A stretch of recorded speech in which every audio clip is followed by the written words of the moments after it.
Do you know what we're here for? Equal parts. Oh my gosh. Illegal.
There's no point in you betraying your future self to gratify your present self. It's a stupid game.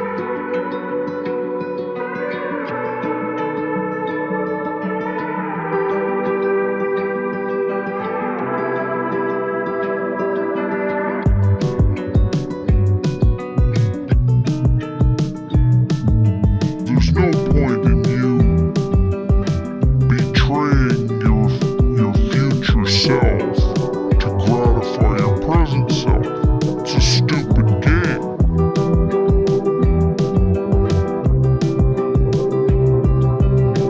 When I go into the dry cleaner, that dry cleaning place becomes holy.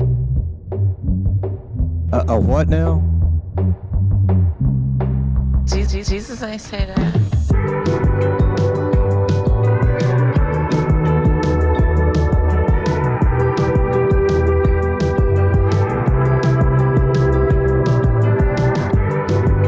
So I just want to address something. I was wrong. Well, first of all, some of the things that I say will be incorrect. I cannot believe how people come for you already. I don't know if you know this. Phrasing.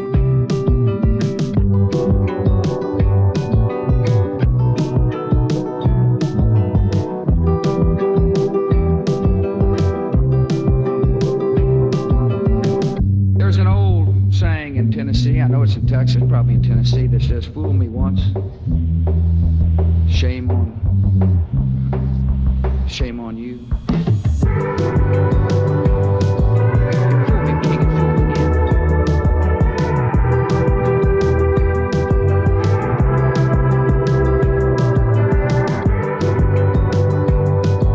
Oh, level good.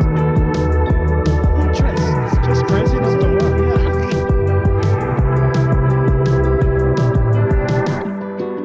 You are fat, you are a joke, you are stupid, you are not funny, you are not funny.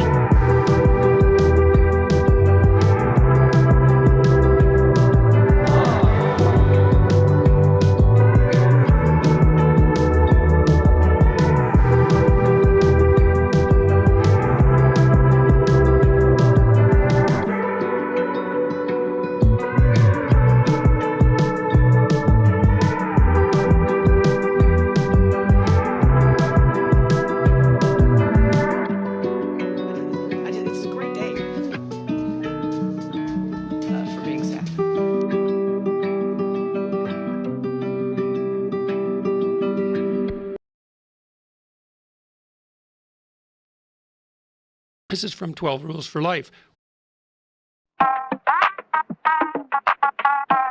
I don't want reality. It's science.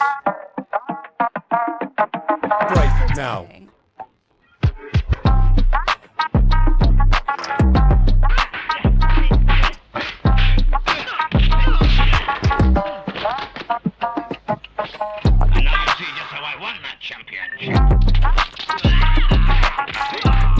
I see that you know your judo well.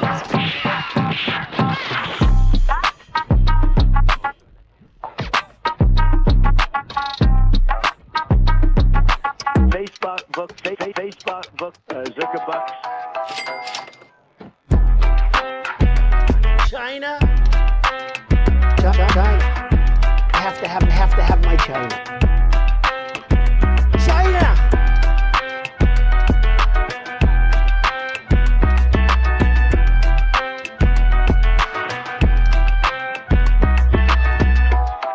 Donald Trump spent a lot of quality time with my wife. Don't be creepy. Wasn't just my wife's vagina.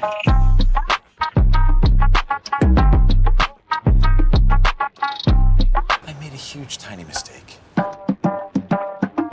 Cow.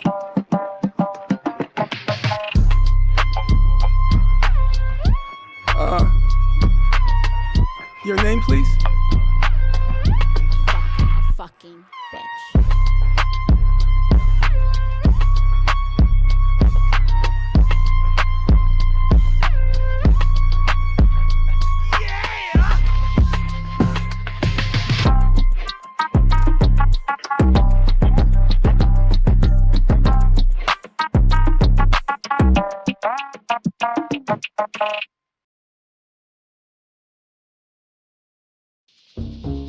Winter is coming.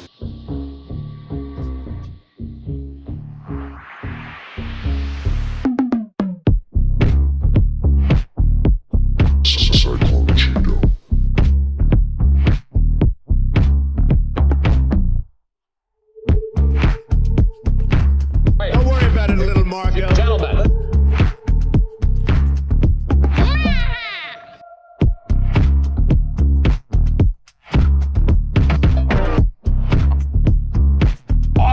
Awful. Weak.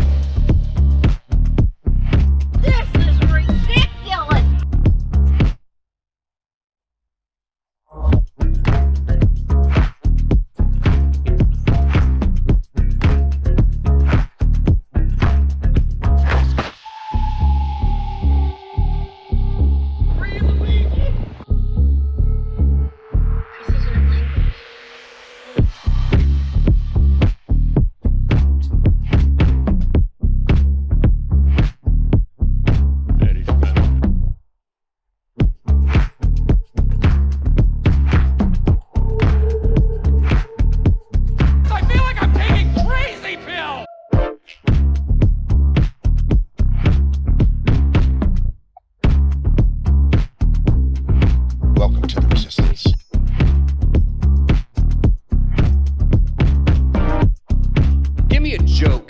Climate and everything are the same word. You should be ashamed of yourself for having that thought.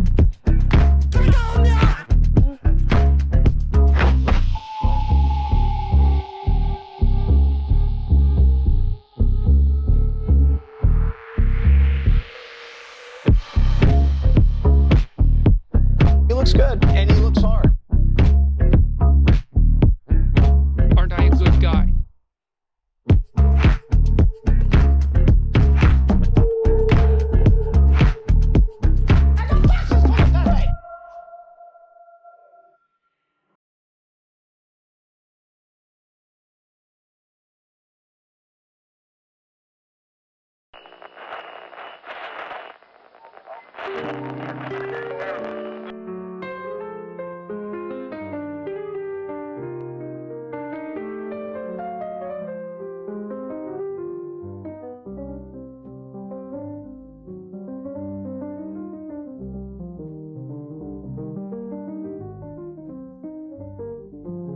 Well, here we are once again.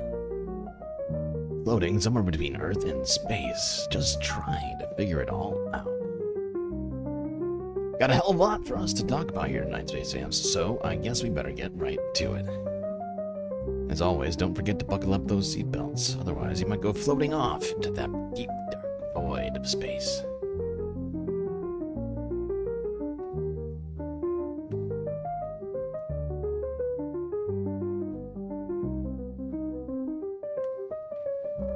Alright, good to see all you Space Fams here on this Saturday. Better do some shout outs before we get to the show.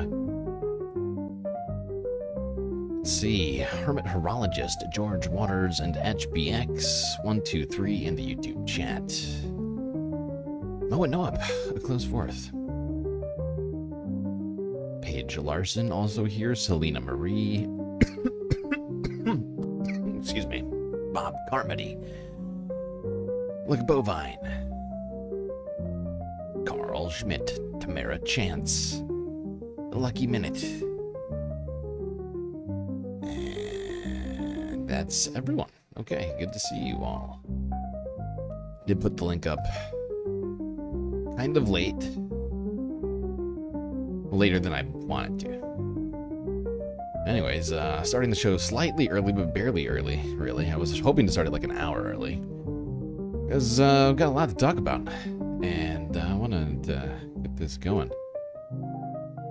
And the fact is we talked yesterday about the release of the interview between Donald Trump's attorney, now AG Deputy Todd Blanche, and Ghislaine Maxwell, which was supposedly released yesterday, and in fact was.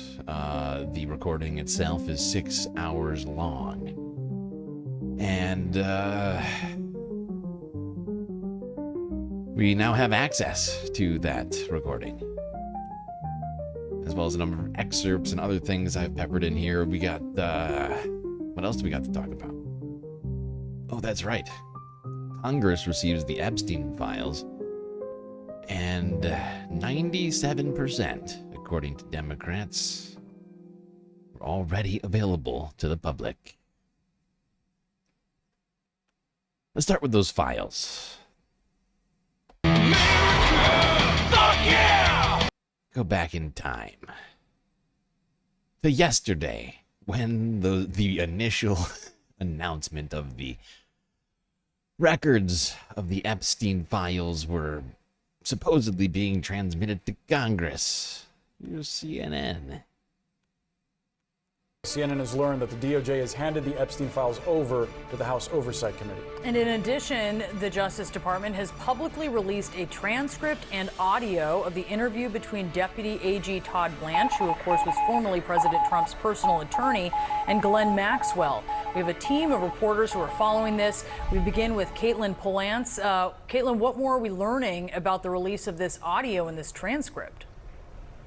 Well, this is quite an unusual moment for the Justice Department to release something like this. The transcript of the interview between Ghislaine Maxwell, the convicted conspirator of Jeffrey Epstein in this child sex trafficking situation, and to also release audio. But of course, this is a very unusual situation for a lot of different reasons. We're still going through this transcript, and I can see, just as a top line, that Ghislaine Maxwell speaks about the fact that she had met Donald Trump before and that she knew Jeffrey Epstein and Donald Trump were in contact. There is nothing more that I'm seeing here as of now related to that. That is a question that we're going to have as we're going through this, if there is anything more said there in the transcript that is substantive. Trump, of course, has not been accused of any crimes, but a lot of questions about his relationship with Epstein have been out there. The other thing here that we are seeing is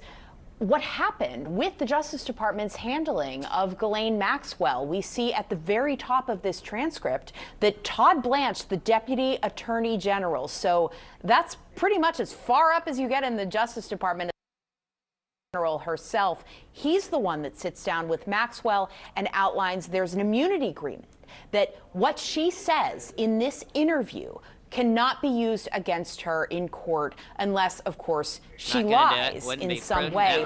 Very unusual to have a proffer such as this, that's what you would call it in legal terms, for someone like Ghislaine Maxwell, who is post-trial, never cooperated. Blanche even says he's not interviewing her as a cooperator at this time, that they were just, quote unquote, just hanging out, when he just sat talking, down with just chilling. Hey, what? We're just shooting the shit. I mean, come on. You can't have a friendly conversation with a convicted sex offender. What's wrong? What's weird about that? Don't be creepy. A month ago, and that she continues to be appealing her case, could potentially, in the legal world, have another trial out there for her if the appeals were to work in her favor. But they did do this interview. She did have a limited immunity agreement. She did sit down with the Deputy Attorney General, and the Justice Department now has released both 4 sets, so 4 different documents documenting the transcript of the 2 days of interviews, as well as many audio recordings capturing Ghislaine Maxwell speaking to the Deputy Attorney General at the end of July in this interview. Okay, all right. Now, we'll get back to that. I just wanted to start the thing off with that. I figured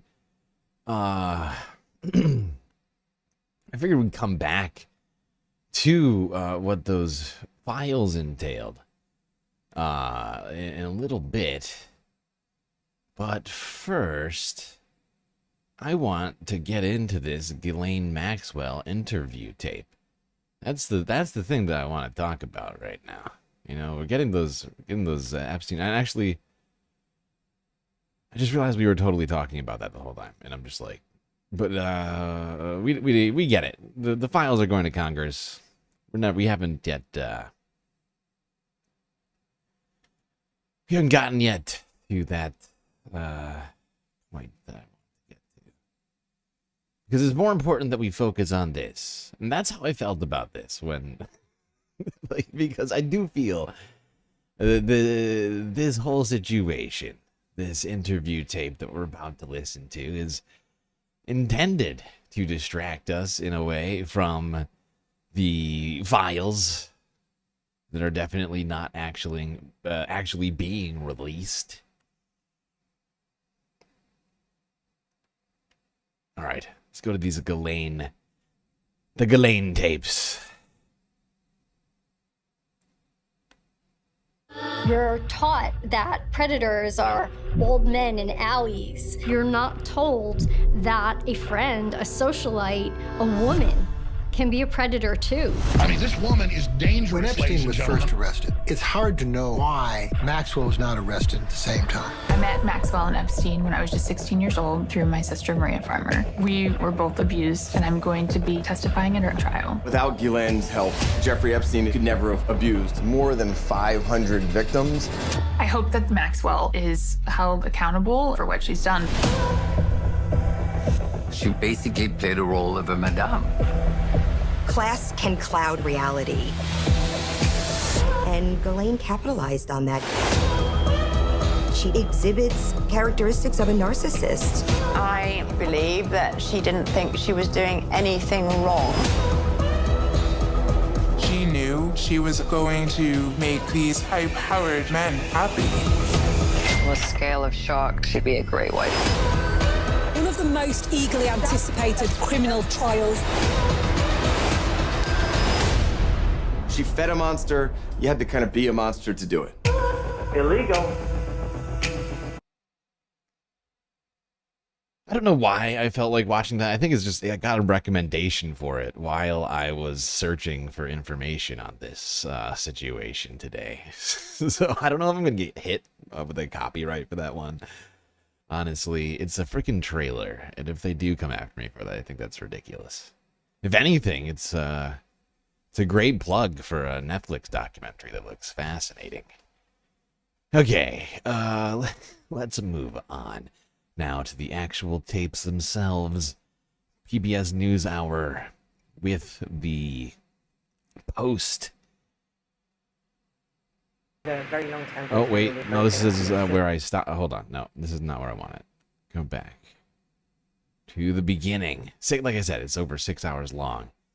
Now, one thing I just would like to point out about this is that this is 6 hours long, but we were told by Ghislaine Maxwell's attorneys on the day of, I think it was the Thursday. It was Thursday and Friday that they spoke, and the attorney came out and said to the media that they had talked to Todd Blanche, quote unquote, all day, and were planning to do the exact same thing tomorrow, that Friday. And 6 hours, when I think of all day, I think of longer than 3 hours. You have 2 all-day sessions back to back. You would think there'd be more than 6 hours of tape. And yesterday I was saying, you know, considering they didn't do video of this, it would be pretty easy to, you know, cut out some stuff here from both the transcript and the audio itself, and nobody be the wiser without some serious audio investigation. Not that I'm purporting to plan on doing any of that right now. I just want to do a cursory go through on this. I mean, it's this thing is freaking long. But I think the beginning of this thing is pretty illuminating. I've got a few other good excerpts here. I did not manage to get through the whole thing. I'll point that out to you. I tried, and I was like, this is not happening. There is no way I get through this whole thing and start the stream on time.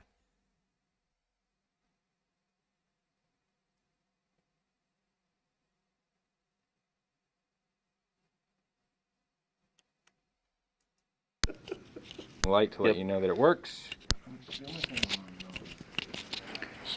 Today's date is Thursday, July 24th. Oh my God. This will be the recording of a proffer agreement. The mics are so bad. Ghislaine Maxwell.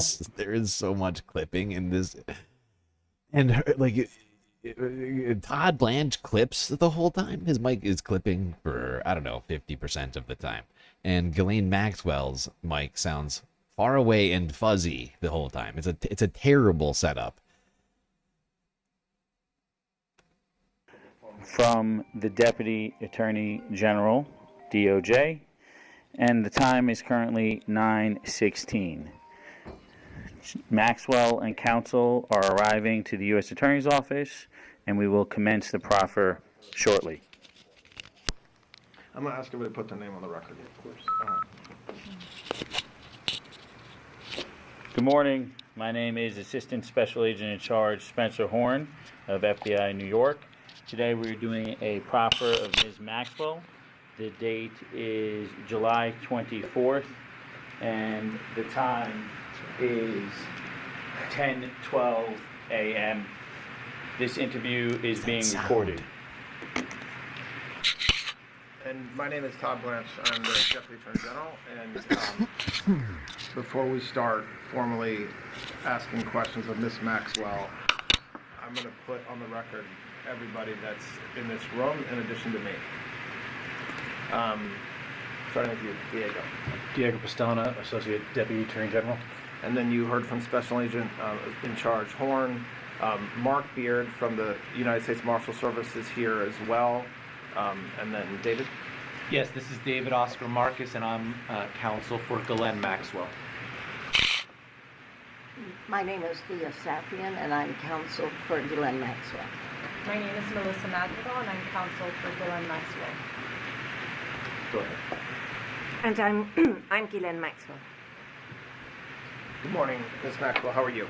Good morning, Mr. Blanche. Good. Okay, so before we started recording, we met for a few minutes. I introduced myself, and we chatted, and now I told you that we were going on the record.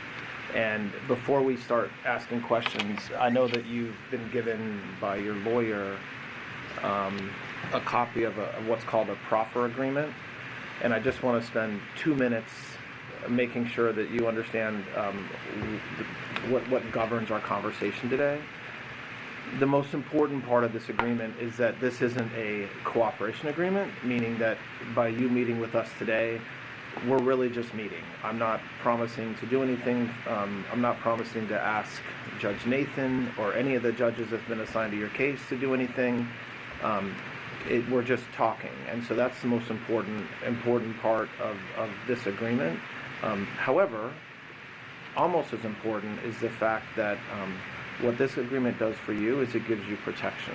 So what it means is that the government cannot use what you say today against you, with some exceptions, which we'll talk about in a minute. But whatever you talk about today, you have what's called immunity. So that means that the words that you say today, we cannot use against you in a case in chief if we were ever to bring one. Okay? Thank you. This is ridiculous. This is ridiculous! The fact that they're giving this woman immunity, like, she's not even a cooperating witness to anything. It's not being used for any purposes aside from propaganda. They're just hanging out. Like they said, this is not with the attempt to prosecute anyone. She's not a cooperating witness. She's just, somebody they want to hang out and talk with. There's exceptions to that. The most meaningful one of which is that if you say something today that's not true, that's a lie, we can bring a prosecution against you for what's called false statements. So I'm a federal officer. I have several officers here. The FBI is here, and if you lie to someone that's like me or like Special Agent Horn, it's illegal. A crime. So you have to be truthful. The other exception to this that doesn't necessarily apply directly to you, but if there ever was a retrial in your case, or if there ever was a criminal case, a future criminal case against you, and your lawyer or you said something different or took a position that's different than what you say today, we can then cross-examine you or a witness based upon what you say today. So it's a little bit nuanced, meaning I can't use what you say against you in our case in chief. However, if you were to testify, or if your lawyer called a witness to testify and they said something that is totally different than what you say today, we could then cross-examine you or the witness and say, hey, do you remember when we met with Miss Maxwell back in July of 2025? She told us, and then say what she said. Okay? I understand. Okay. Other than that, I know you didn't have a lot of time this morning to meet with Mr. Marcus, but did you have a chance to go over this briefly with him? I did. Okay. All right. So I've already signed it. A lovely and cordial conversation so far. Because the only way that Ghislaine Maxwell can get in trouble for any of this is if she attempts to what's the word? Contradict her testimony during this interview in a future court proceeding. She could be she could then this could open up possible prosecution against her, I suppose.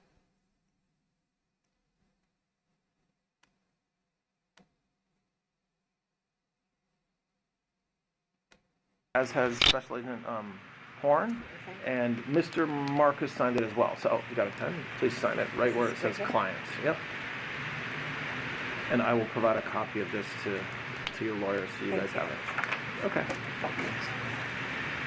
Thank you. So Ms. Maxwell, about a week and a half ago or 2 weeks ago, you see the light blinking on there? On the Sony.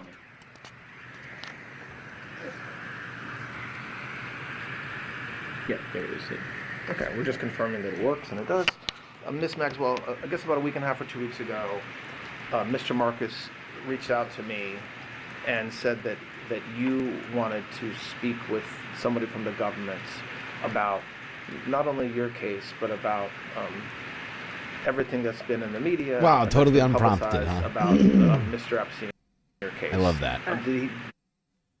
You reached out to us, right? Can we clarify that before we get started? You guys were the ones who we did not tell you to come and talk to us. You were like, hey, I want to talk, and we're just here to hear what you have to say. Okay. That is true, and I did speak to him, and I did ask him did tell him that I was very keen to talk to anyone, because no one from the government at any time ever since the inception of the case, so dating back to the early 2000s, has ever spoken to me and indeed, I believe ever reached out to me at any time to even speak to me, and that includes up to when I was indicted and prosecuted. I believe that, or I understand, I should say, rather, that my attorneys at the time did tell the government that I wanted to speak to them because I was very keen to meet with anyone so that I could tell or have them ask me any question. I've never had any problem just to speak to anybody, and I offered myself, and I kept asking if they would meet with me so that I could talk to them, and for whatever reason, that was not happening. Okay. I have questions that I want to ask you, but I'm not, if there's a question that I'm not asking that you think should be asked, I invite you to volunteer. Same thing goes to your lawyers. Just to start a little bit, very briefly, can you talk about when you first met Mr. Epstein? I know that goes back a while, and just very generally talk about your relationship with Mr. Epstein from the time you met him all the way up until his death. I met Mr. Epstein in 1991.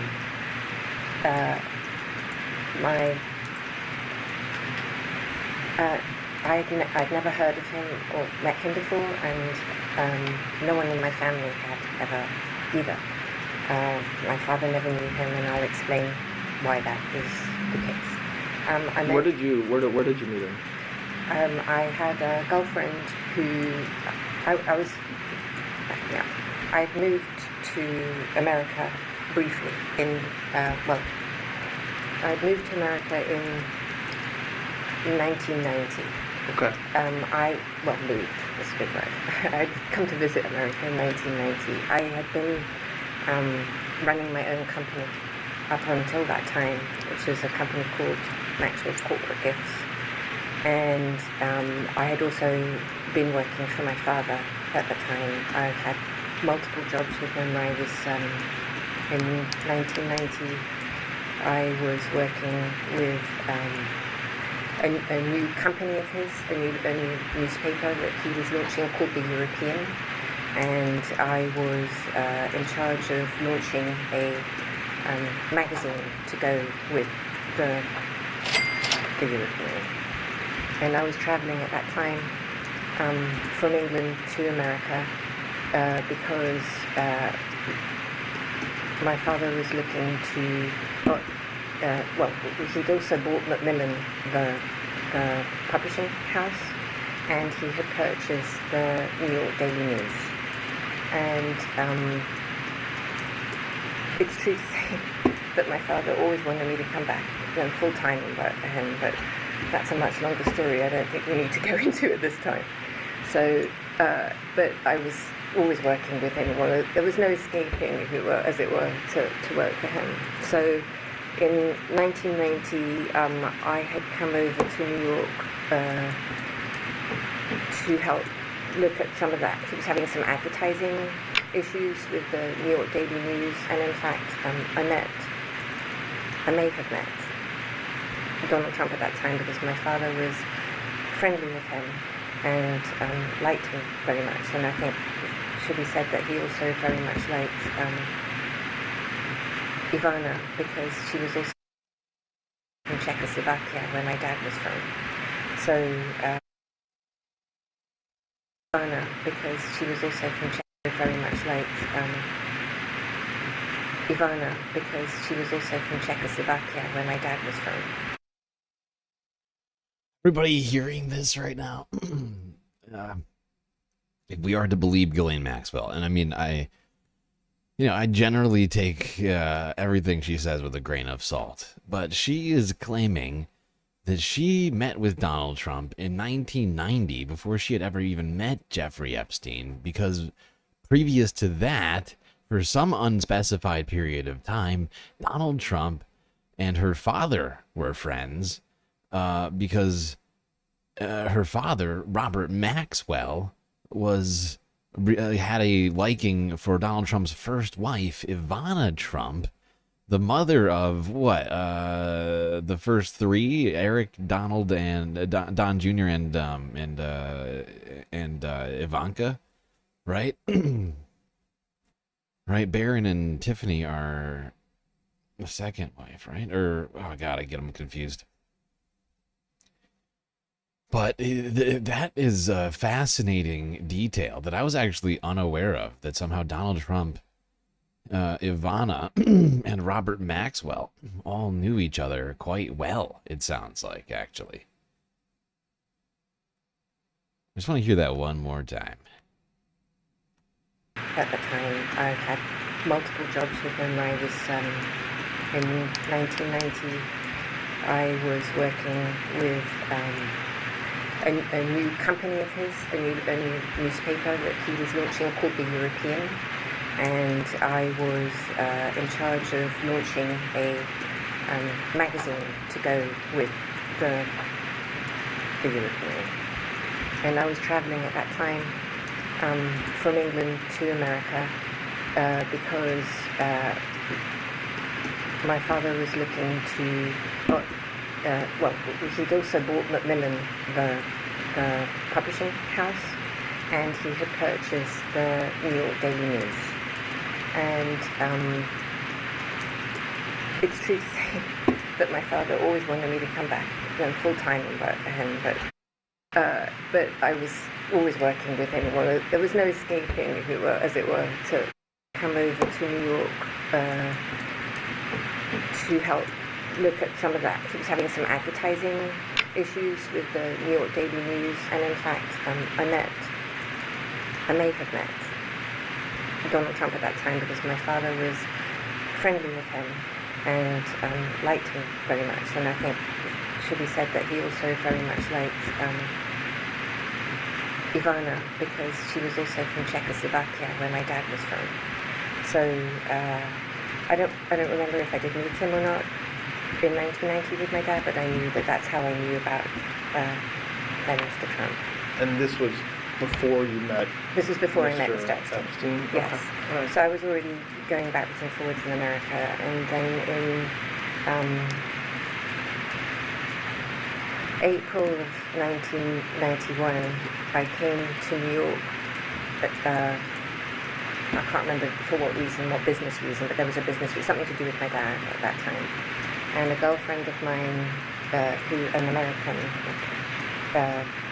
told me, I'd broken up with I've been engaged, with a very long-term boyfriend, and we've broken up. And she said, well, I've got, as your girlfriends do, I've got a guy for you to meet. And I was like, who is it? And she goes, he's been dating my sister, you'll love him, he's looking for a wife.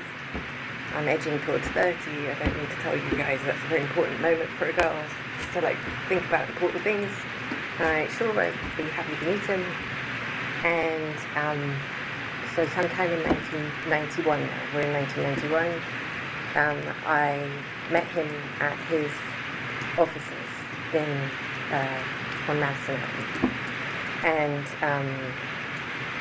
I think the most memorable thing I can think about that is he was wearing a tie, which he didn't often do, and it had a giant tomato ketchup stain on it. So I was like, wow, okay. And that was how we met. Was your meeting at his office for you to... Okay, we're not going to listen to this whole thing, I don't think.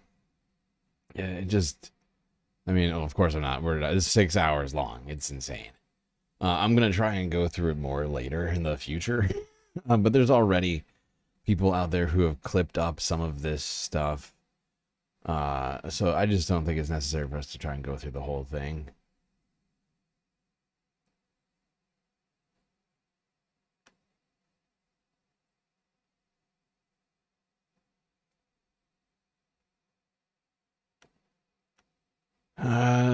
Yeah, let's go here to Sky News from yesterday.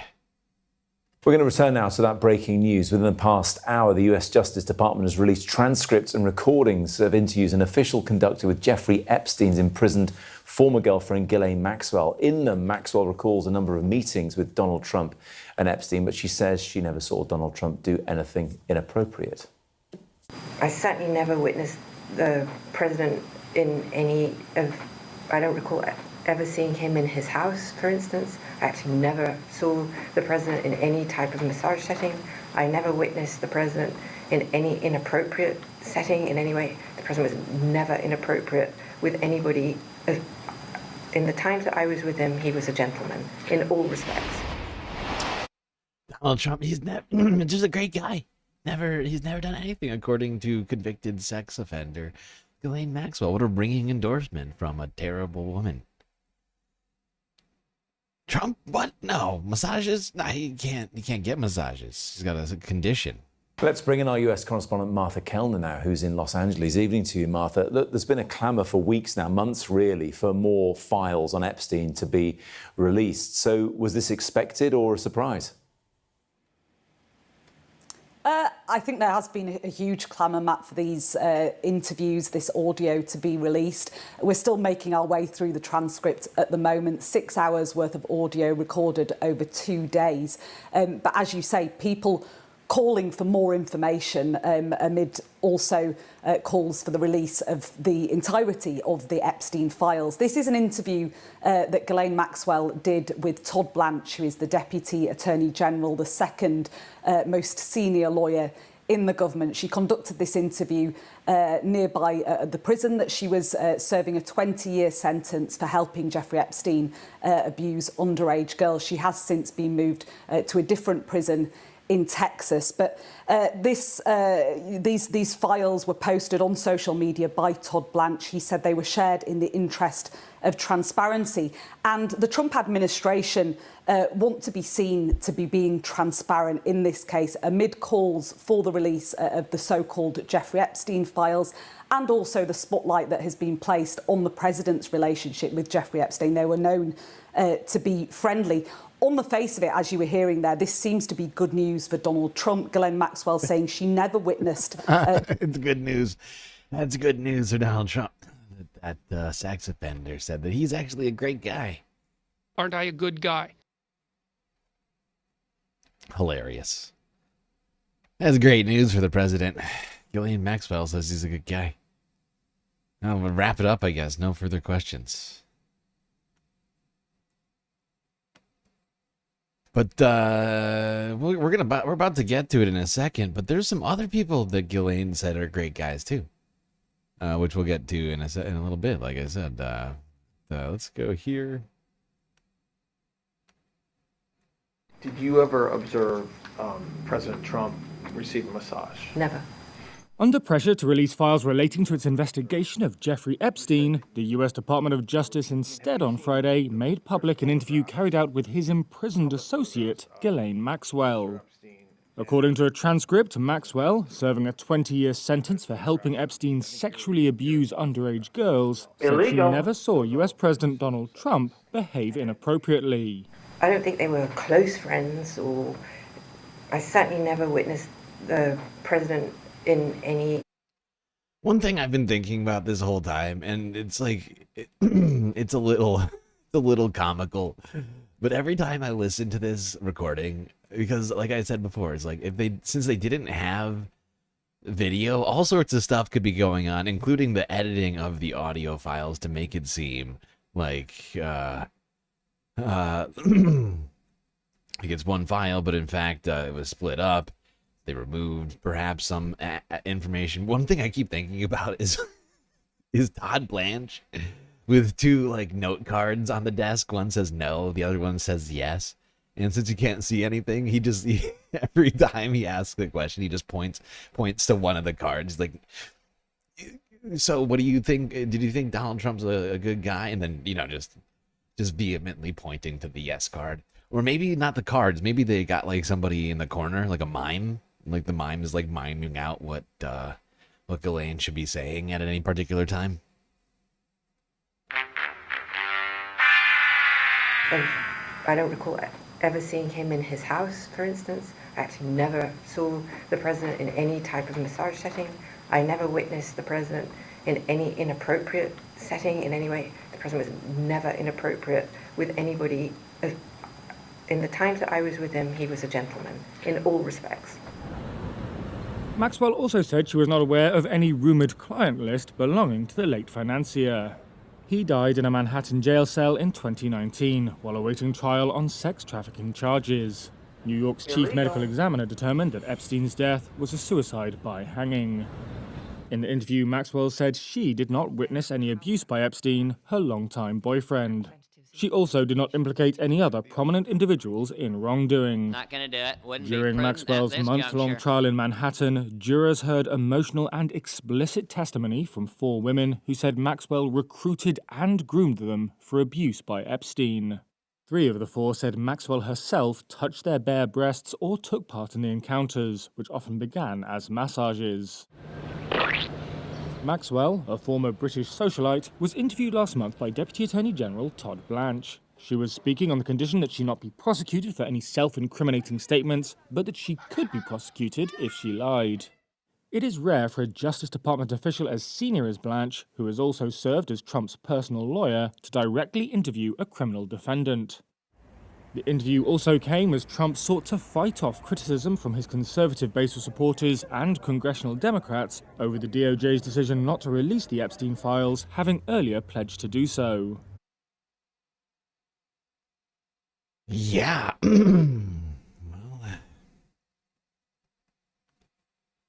So this whole situation seems fraught with potential corruption and wheeling and dealing. I mean, let's not forget that literally 1 week from the day of the end of their interview, Ghislaine magically ends up in a cushy Club Med style prison with walls lower than, I mean, it looked like it's like, babe, might as well just be a picket fence. No barbed wire. No sniper towers. Looked like a community college more than it looked like a jail.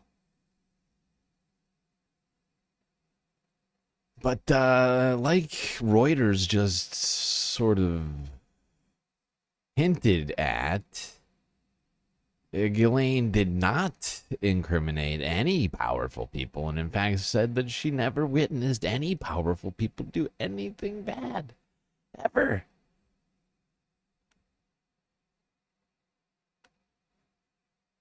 People, but actually, before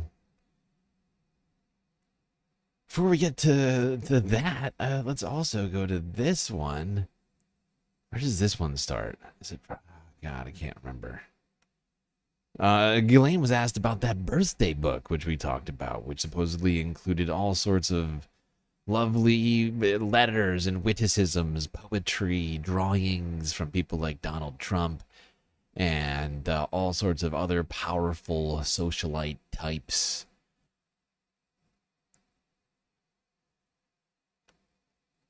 My colleagues alerted me to a couple questions I think I may have forgotten to ask you. Yeah, I think it starts around here.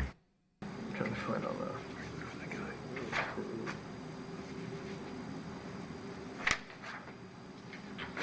Where is it? You mentioned Ehud Barak. Yes. What was his involvement? Oh shit, I forgot about this. This would have been in the later 2000s, so I do not know how they met, but I do know that they, I don't know if friendly would be the right word, I don't know that, but I know that they saw each other, and only because my father, you know, anything that touches Israel or the state of Israel, I'm always interested in, because my father loved Israel, and so I pay attention to it, and we have ties to Israel. When you said it was later, though, ties meaning friends and family relations. Was the prominent was Mr. Barak, Prince Barak? Do you know what the nature of his relationship was with Mr. Epstein? I don't. Do you know, were you ever with them together? I think I have a memory of meeting Ehud, but I don't know if he was with Epstein or, I don't remember. I just know that I did see him, and I'm struggling to remember the context around it. But I'm sure it happened, but it must have been very brief, because I don't have any serious memory of it, any like deep memory of it. And maybe this is obvious. And maybe it comes also because I've read it in the press, that maybe something that brought it to my memory. So that's also, I mean, I think the press has been very contaminating. So.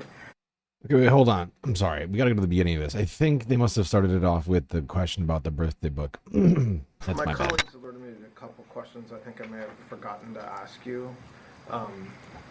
One is, sorry, I'm just going through my notes. Well, we talked a few minutes ago about this birthday book that there's been press about.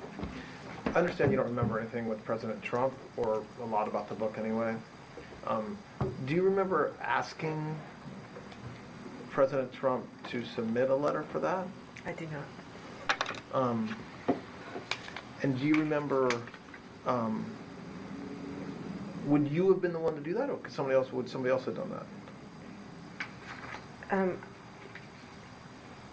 I did ask some people. I don't remember Mr. Trump. I don't remember who I did ask, but Epstein also asked people himself directly. Epstein asked his own friends directly for poetry. That's so cute. Aww. Okay, now let's go here. This is another Forbes breaking news clip of these interview tapes from Ghislaine Maxwell with Donald Trump's lawyer, now turned Deputy AG of the United States, Todd Blanche, where Ghislaine was asked about a number of powerful men and whether or not they had been upstanding individuals or what. Aren't I a good guy?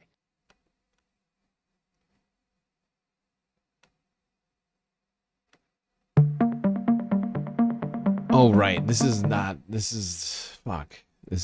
excerpt. God damn it. I thought I put the excerpt one in here. Okay, whatever. It's fine. I'll read this instead. It's just as good, I suppose. All right, here we go. Forbes breaking news. Maxwell transcript denies Epstein's friends took part in wrongdoing. Jeffrey Epstein associate Ghislaine Maxwell told the Justice Department she never witnessed any inappropriate behavior by people connected to Epstein, including President Donald Trump, former President Bill Clinton. According to a full transcript of the interview, though her truthfulness remains under scrutiny, the government released its full interview with Maxwell with Deputy Attorney General Todd Blanche in July after the DOJ said it would interview Maxwell in the public outcry over the agency refusing to release its full files on Epstein to the public. Maxwell absolved President Donald Trump of any wrongdoing in connection with Epstein. Oh, wait, hold on, go back. Any wrongdoing with Epstein in her testimony, telling Blanche she never witnessed the president in any inappropriate setting in any way, though she acknowledged Trump and Epstein were friendly like people are in social settings. She also said she did not believe President Bill Clinton had ever received a massage from any Epstein sex trafficking victims, and more broadly said she never ever saw any man doing anything inappropriate with a woman of any age. This woman is dangerous, ladies and gentlemen. just super chill hangouts over there at the Epstein compound, apparently. Nothing untoward has ever happened with any woman of any age. Ever. That's, I mean, on its face is an incredibly unbelievable statement, just in our society, let alone on the island itself. You might as well, I mean, if you want it to be more believable, be like, yeah, but a couple of, I mean, any social setting might have one or two inappropriate. No, she's like, no, I've literally never seen any man do anything inappropriate with a woman of any age. Good one. Give me a joke. That's a good one, Ghislaine. I like that. That's a good, funny one. Maxwell did not corroborate the Wall Street Journal's report on Trump sending a bawdy letter to Epstein for his 15th birthday, telling Blanche she did not have any recollection of... Well, actually, we just listened to that quote. That's not actually 100% accurate. On Forbes' own channel. Come on, Forbes. She said that she had no recollection of having asked Donald Trump for the letter. Not of the letter existing. That's not quite what happened just now. She also denied a number of other reports regarding her involvement with Epstein, including that she recruited masseuses from Mar-a-Lago to work with Epstein, that she was paid $30 million as a reward for recruiting women for Epstein, and that she, what was that last one? She introduced the financier to Prince Andrew.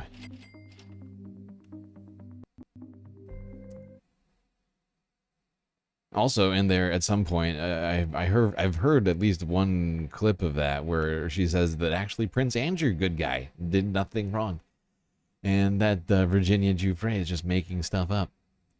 Nasty, nasty woman, that Virginia Giuffre. Which, considering she, died earlier this year, I mean, come on, very rude. How rude. Let's go back in time. Now, Ghislaine Maxwell's father was a man by the name of Robert Maxwell. British guy, business magnate, supposedly, but also may have been a spy, according to many sources. Here's BBC Select 3 years ago.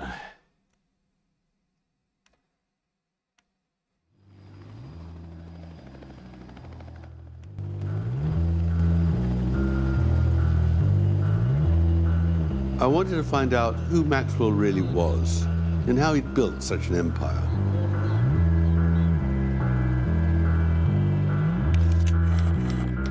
Maxwell was keen to let everyone know he was a decorated war hero. But his life in post-war Berlin is where things got very shady. He runs a very, very lucrative black market operation, buying and selling cigarettes and nylons and all chewing gum, food, everything. He is the heart of taking goods from zone to zone and putting the cash in his pockets. And Maxwell was someone who wants power, who wants influence, who wants wealth, who wants to change the world. He goes across the Russians, declares himself, gets on very well with them, and establishes good connections. He becomes a KGB agent. Maxwell was a special person. He was received in our highest spheres. In our parlance, it was called an useful official relation. So that meant that a foreigner can be useful to us as a person who would have an access to some information and who would willingly or unwillingly share it with us. At the same time, he presents himself to MI6, and he says that he's established amazing connections with leading scientists all over the world. Unbelievably, what he really wanted was MI6 to finance him to start a publishing company.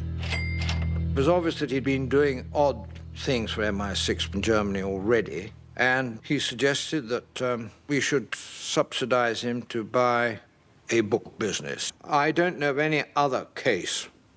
I was certainly never involved in any other case of MI6 buying a business for anybody. This is ridiculous. He's both working with British intelligence and Russian intelligence. No loyalties other than to himself. This guy seems like a real scumbag. My God. Jesus Christ. Okay, well, yeah, source of Robert Maxwell's wealth, very dubious and quite shady, like the BBC had suggested there.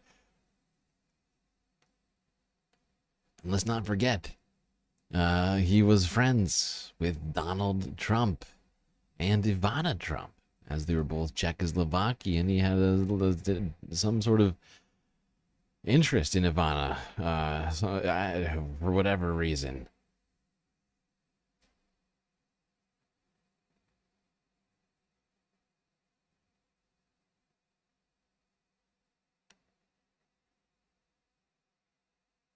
All right, let's go back to the tapes. Here's Channel 4 news from 8 hours ago. Ghislaine Maxwell, quote unquote, there is no client list. A what now? She's serving 20 years for helping her former lover, Jeffrey Epstein, traffic underage girls. Now Ghislaine Maxwell is fighting to get out of jail. Last month, she talked to Todd Blanche, Donald Trump's former defense lawyer.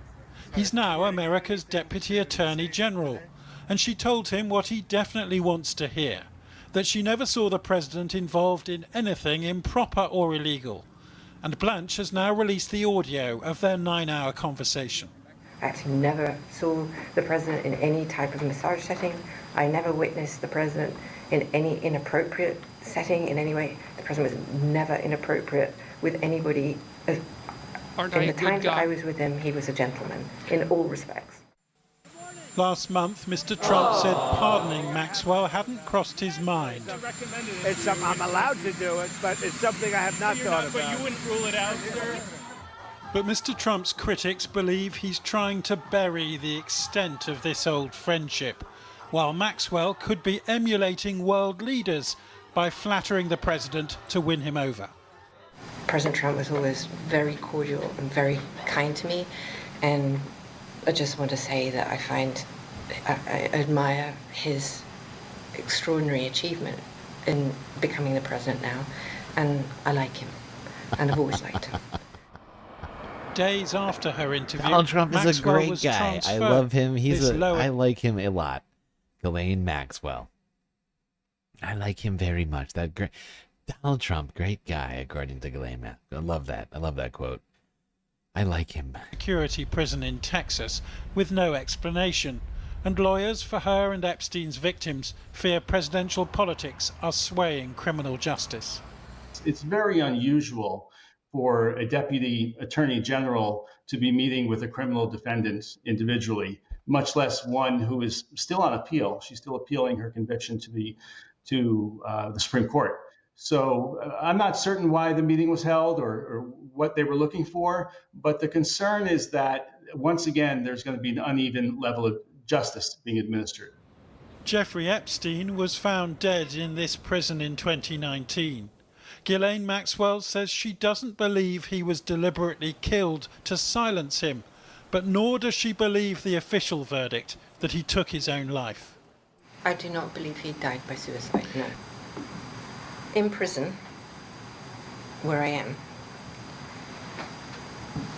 they will kill you, or they will pay, somebody can pay a prisoner to kill you for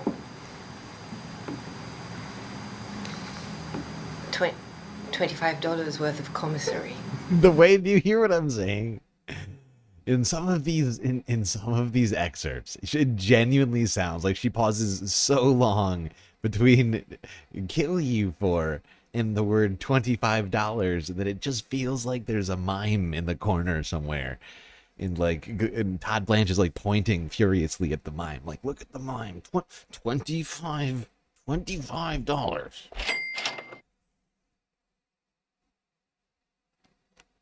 About the going rate for a hit with a lock today.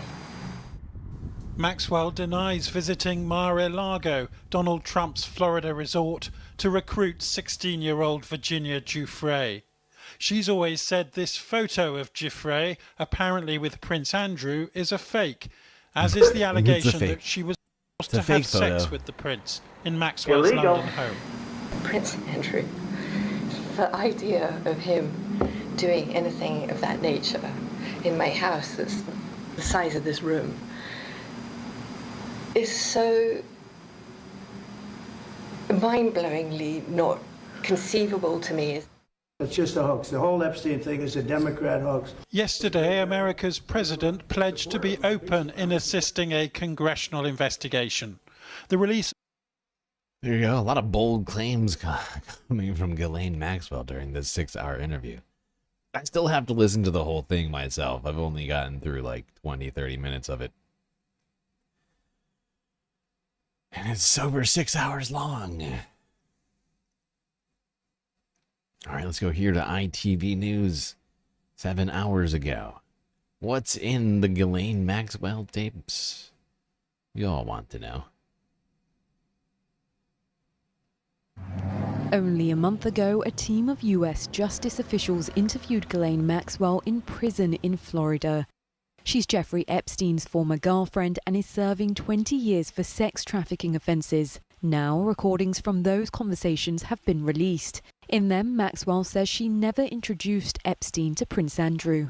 It would never have occurred to me to introduce them. I couldn't imagine them being friends. Two chalk and cheeses would never, I mean, for real. There's nothing there to connect them. She also insisted that the US president who knew Epstein never behaved inappropriately. I certainly never witnessed the president in any of, I don't recall ever seeing him in his house, for instance. I actually never saw the president in any type of massage setting. I never witnessed the president in any inappropriate setting in any way. And she made clear she was a fan of Mr. Trump. I admire his extraordinary achievement in becoming the president now, and I like. Black Book, many speculated, contained a list of Epstein's clients which could incriminate Washington's elite. Maxwell was dismissal of the victims. When asked about a secret black book, many speculated contained a list of Epstein's clients which could incriminate Washington's elite. Maxwell was firm. There is no list. We'll start with that. The genesis of that story I can actually trace for you from its absolute inception, if that is what you're interested in. For the White House, releasing no all list. this information. No, it was a perfect phone call. Perfect. Everybody was perfect gentlemen. Prince Andrew, Bill Clinton, Donald Trump, all good guys. No list. It's ridiculous. It's a fake news list. Doesn't exist. It's a perfect interview. I loved it. And I heard it. I said, actually, Ghislaine, I think I might give you a pardon now. So it seems like she didn't do anything wrong.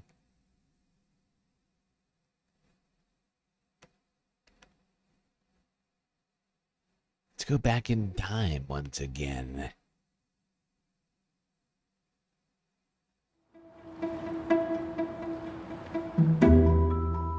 He didn't really trust anyone. So as the empire grew, more and more he brought his sons Kevin and Ian into the business at the upper echelon. Ian and Kevin Maxwell, joint managing directors of Maxwell Communications.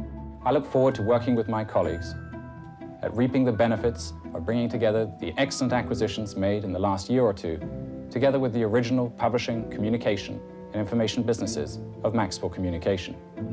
We recognize that the largest single market, which will be of immediate opportunity to our group, will be Europe. Ian I knew quite well, especially in the early days, and liked a lot. Very charming, very erudite. Kevin I knew much less well, and always found rather frosty and remote. Ghislaine was always floating in and out of the business, so she would crop up from time to time in various capacities. Often she'd be filling in for him at receptions again as his representative. So we were only really on nodding terms. He kept saying to me when Ghislaine left Oxford, could I hire her? And I said, Bob, I'm running a newspaper and I don't think Ghislaine wants to be a journalist. She was very beautiful when she was young, and she was clever. And it's always said that she was his favourite child. Ghislaine used to flit around the building. I never forget, she would sit on the corner of my desk. She had beautiful long legs. She was very glamorous. And I remember one day, Maxwell wanted someone to work on the annual report. And I was told to sit in his office in a cupboard. And it was a cupboard. The doors opened, but had a chair and a computer. And I just sat there. He was at his desk and my back was to him the whole time. So obviously I heard everything. All the phone calls. He had many phone calls, of course. And he never, ever put the phone to his ear. He's always on loudspeaker because he just couldn't be bothered to hold the phone to his ear. So you heard everything. OK, well, I'm in the study at the moment upstairs. I'll be in touch with you. But I was just there. He just forgot I was there. reception rang through and said, "It's Ghislaine, Mr. Maxwell." And he says, "Put her on." So the next thing I hear is, "Meow." And he went, "Meow, meow." And she went, "Meow." And he was going, "Meow, meow." And then this went on for, I don't know, about 10 meows. And then he suddenly said, "What are you doing?" And she said, "Nothing." And I thought, yeah, that's about right. He definitely had a different relationship with Ghislaine, I think, than he had with the others.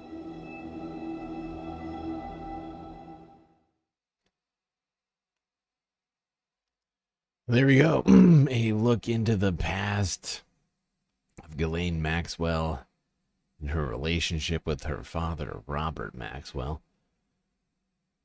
Man who supposedly worked for, supposedly the MI6, had dealings with the KGB, and also some fucked. I can't remember exactly what happened with his. He had like a business which like wound up like I think they like canceled paying their pensions to their workers or something like that at one point, which made him an incredibly unpopular man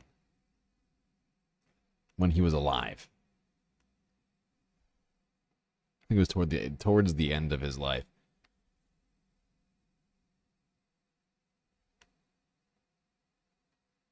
Now, Donald Trump had some stuff to say about AG Pam Bondi and Todd Blanche.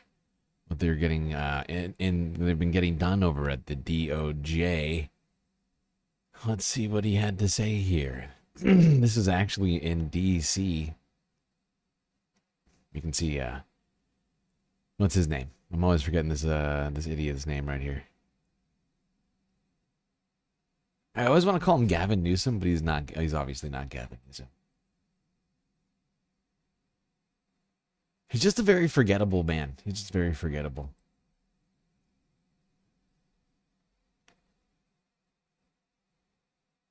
Doug Burgum. Your wife is so incredible, but thank you very much. I appreciate it. And Pam, thank you very much. What a job.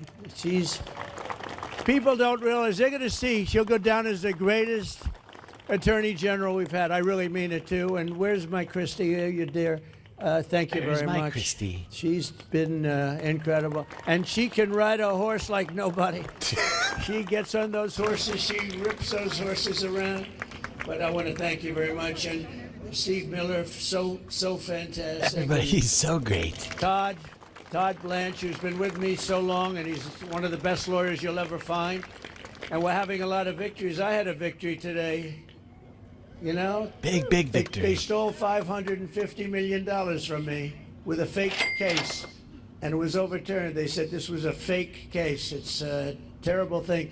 But it's a nice victory, you know? I mean, it's not bad. You know, we all not bad. We all have our... DOJ. But this was my personal Department of Justice. Justice has been found for me personally, and now I don't have to pay all that money. Isn't everybody excited about that? It's so great. That's a real victory for the country. I mean, for me. I mean, for everybody. It's great. Good stuff. But I got distracted by the end there. But Donald Trump saying Pam Bondi, maybe perhaps the best DOJ, the best AG of all time. But his lawyer, Todd Blanche, now deputy AG of the DOJ, Todd Blanche, also doing a great job. Really a perfect guy. All right, I'm going to start a goal because we are over an hour in here. Somehow I forgot to do that. So we've got an hour and 15 minutes with no goal. All right, let's do that.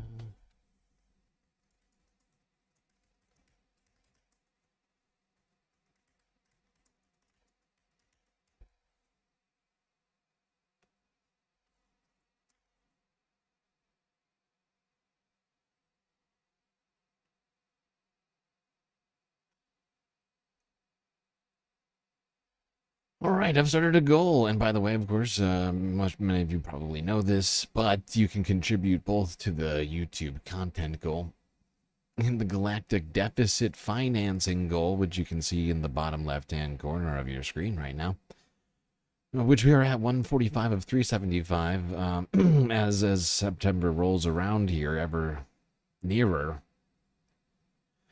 That is how far behind we are in ensuring that we pay the bills. So, you can contribute to both goals simultaneously. Get double the goal for your money. Cash App and PayPal. Patreon memberships also count. New ones and, like, upgraded ones, not the already existing. I can't do that. That's too much.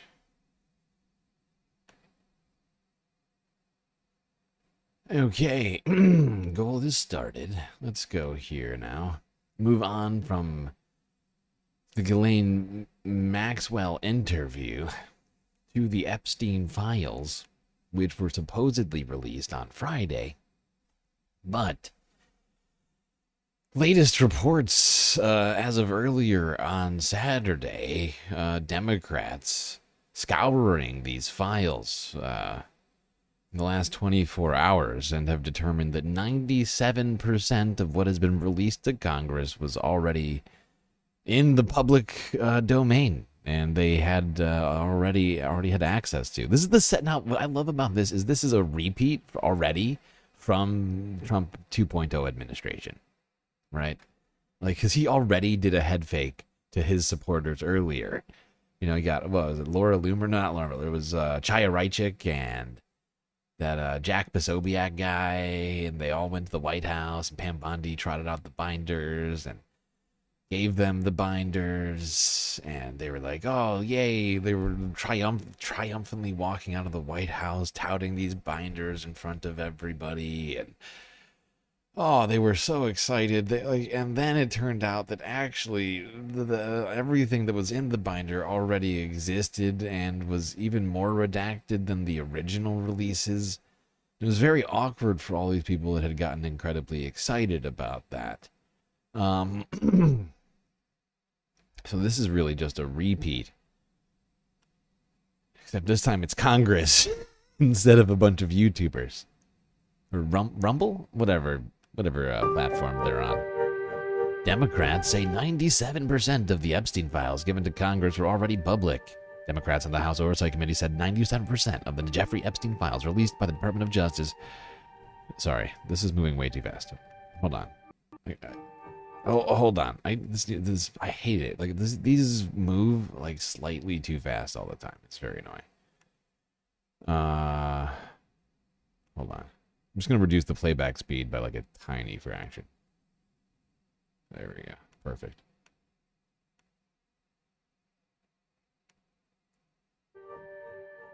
Democrats in the House Oversight Committee said 97% of the Jeffrey Epstein files released by the Department of Justice. God damn it, how did I still screw that up? We're already public. With Representative Abraao Garcia, Democrat from California, insisting the overwhelming majority of the 33,295 pages of the documents produced contained no new information. Many of the files released to Congress so far were previously made public by the Department of Justice. God damn you. The Florida Department of Law Enforcement or the Palm Beach County State Attorney's Office, Garcia's office told Forbes. These include filings from the Department of Justice Office of the Inspector General report on Epstein's death, a memo from Attorney General Pam Bondi to FBI Director Kash Patel on releasing the files, and the video of Jeffrey Epstein's jail cell on the night of his death, previously released by the government in July. The new documents included in the release were records from Customs and Border Protection on the location of Epstein's private jet from 2000 to 2014, Garcia's office said, which were released, oh god damn it, which were less than 1,000 pages in total. Much of the material is already in the public record, but it will take some time to review the entire batch, Garcia, the top-ranking Democrat on the Oversight Committee, said in a post on X on Friday after the files were released, before noting, quote, once again, DOJ could release all of the files today, unquote. Representative James Comer, Republican from Kentucky, the chair of the Oversight Committee, previously praised the delivery of the Justice Department in a post on X. The Trump DOJ is moving at a quote unquote. The Trump DOJ is moving at a pace far faster than anything ever produced by the Biden DOJ. Forbes has reached out to Comer's office for further comment on the Democrats' statement. At the same time, Democrats on the House Oversight slammed the Justice Department's decision to release the testimony from Maxwell. Wait, what? Democrats on the House Oversight Committee slammed the Justice Department's decision to release the testimony that Ghislaine Maxwell, a longtime Epstein associate currently serving a prison sentence after being found guilty on sex trafficking charges, gave to Deputy Attorney General Todd Blanche. Quote, Maxwell is desperately seeking a pardon from the Trump administration and cannot be trusted, unquote, Garcia said in a statement on Saturday. The release of Epstein files to Congress comes months after the Trump administration started the process to review and release documents the Justice Department had on disgraced financier Epstein, who was facing sex trafficking charges before his death in federal custody in 2019. In February, the Justice Department brought conservative influencers to a White House press event and handed out binders of newly declassified files. But most of these files had previously been available through court filings or leaked to the press, and the release yielded little new information. The Justice Department said in a July memo that no further disclosure would be appropriate or warranted, sparking fierce backlash on both sides. Lawmakers on the House Oversight Committee issued a subpoena for the files in August, while the Trump administration has pushed for the courts to unseal grand jury documents related to the prosecution on Epstein and Maxwell instead, an effort that has been unsuccessful so far. Bum bum.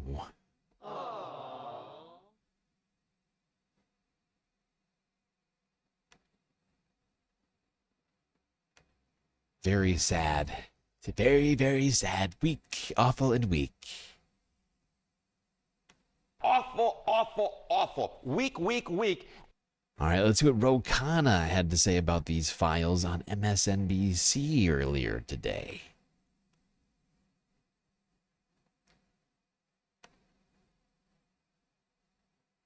What can you tell us about the first batch, I think more than 30,000 pages of Epstein files that you guys received? Let me break some news this morning. Our lawyers were up all night.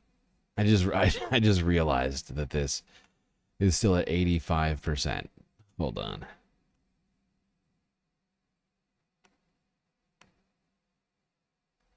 What can you tell us about the first batch, I think more than 30,000 pages of Epstein files that you guys received? Let me break some news this morning. Our lawyers were up all night, and we now have a fact that only 3% of the documents that were given to us were new. 97% were already in the public domain. And less than 1% of the Epstein files have actually been released. The Epstein files are 300 gigabits. We know this because that's what the FBI has said. I just want to remind everybody of what we looked at yesterday, because while Ro Khanna is right now saying that they're 300 gigabits, they are actually more than that. Most likely, as we talked about yesterday. We watched that breakdown from, I believe it was Channel 4 News, who went through all of the devices which the FBI had on file, which was already available to the public. The max capacity of all of the devices which they have on file is 24 terabytes. And we also discussed the extensive camera systems which Jeffrey Epstein had on his properties. And most likely, I mean, considering the number of cameras that were in these networks, we're talking about, a quarter of a terabyte per day in footage could have potentially been recorded on those cameras alone, let alone all of the files and other things that he had. So 300, I think, is a massive underestimate. Or, honestly, I think it's a lie that's being touted by the FBI, unless somehow Jeffrey Epstein cleaned out everything. That seems weird, because I think they already, unless he somehow had foreknowledge of the FBI raid and like wiped all of his drives and all these other things. Could be way more than 300 gigabytes. Have actually been released. The Epstein files are 300 gigabits. We know this because that's what the FBI has said, and they've released less than 1 gigabit. So they've released less than 1%, and of the less than 1% they've released, 97% is still in the public record. Bottom line, they're still... Yeah, and if there is 24 gigabits, it actually would represent something like 1% of 1%. So who knows exactly how much is missing, but it's got to be a lot more than what they just received. It sounds like they just received 3 gigabits or less. Gigabytes. Keep saying gigabits. Stop that, Rokana. Gigabytes. Jesus Christ. Who says gigabits? Who the fuck says gigabits? Speaking of files, the FBI raided former Trump national security former Trump national security advisor John Bolton and his home and office earlier this week on I think it was Thursday morning or Friday morning. I think it was Thursday morning. I can't remember now. I think it was yesterday, right? Oh shit! I just noticed somebody contributed on PayPal to the galactic deficit as well as the YouTube goal. Gotta update this puppy right here.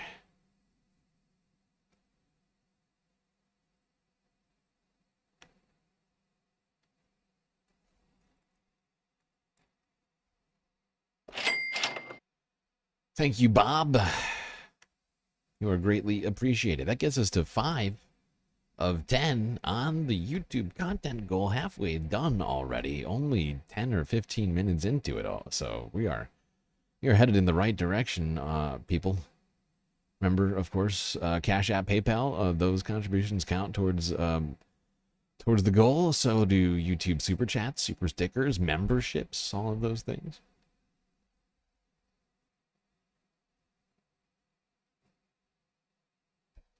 That only puts us about $200 shy of the galactic deficit. That's not bad. We're about almost halfway there. It's not bad. It's not bad at all.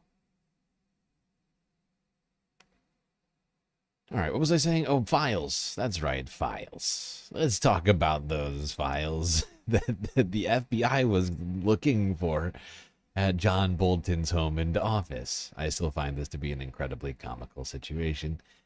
As, of course, as I mentioned yesterday, the comment put out by the FBI later in the day suggested that the reason for these raids was the concern that John Bolton, in his 2020 book, right, 5 years ago, may have released classified information in it.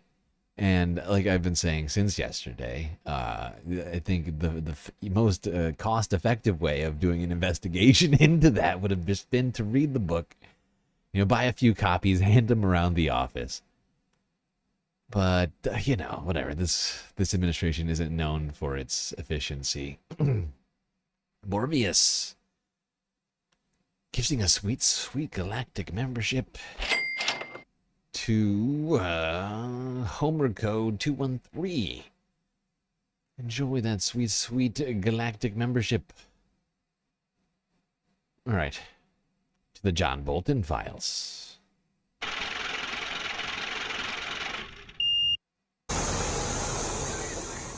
On a sweltering, sticky day, witness federal agents applying the heat to one of Washington's best-known figures. The FBI visiting John Bolton's home, about to box up and take away what may or may not be classified paperwork, in what looks like a personal vendetta between President Trump and one of his harshest critics. John Bolton was the third of Trump's 4 national security advisors during his revolving door first term. The president was known to dislike his walrus moustache. He has a very powerful mustache. Say what you will about John, but look at that. Look at that soup strainer on that guy. This is the very definition of totalitarianism. Security advisors during his revolving door first term. The president was known to dislike his walrus moustache, but it was Bolton's constant desire to bomb Iran which marked him out in the president's mind as a crazy foreign policy hawk. In Washington, revenge is often served cold in the form of a tell-all book, and after he was fired, the room where it happened reportedly earned Bolton a $2 million advance. In it, he recalled this historic first meeting with North Korea's dictator, who, by refusing to disarm, denied Trump the Nobel Peace Prize. Trump told me he was prepared to sign a substance-free communique, Bolton wrote, have his press conference to declare victory, and then get out of town. I did everything right and they indicted then this me. Summit in Finland, where not for the last time, Trump took Vladimir Putin's point of view. Putin had to be laughing uproariously at what he'd gotten away with in Helsinki, was John Bolton's conclusion. Obviously, the book was already out and leaked and everything else, but he leaked classified information, so he's got a big problem. Trump The book called leaked. Bolton I love washed that. up creep.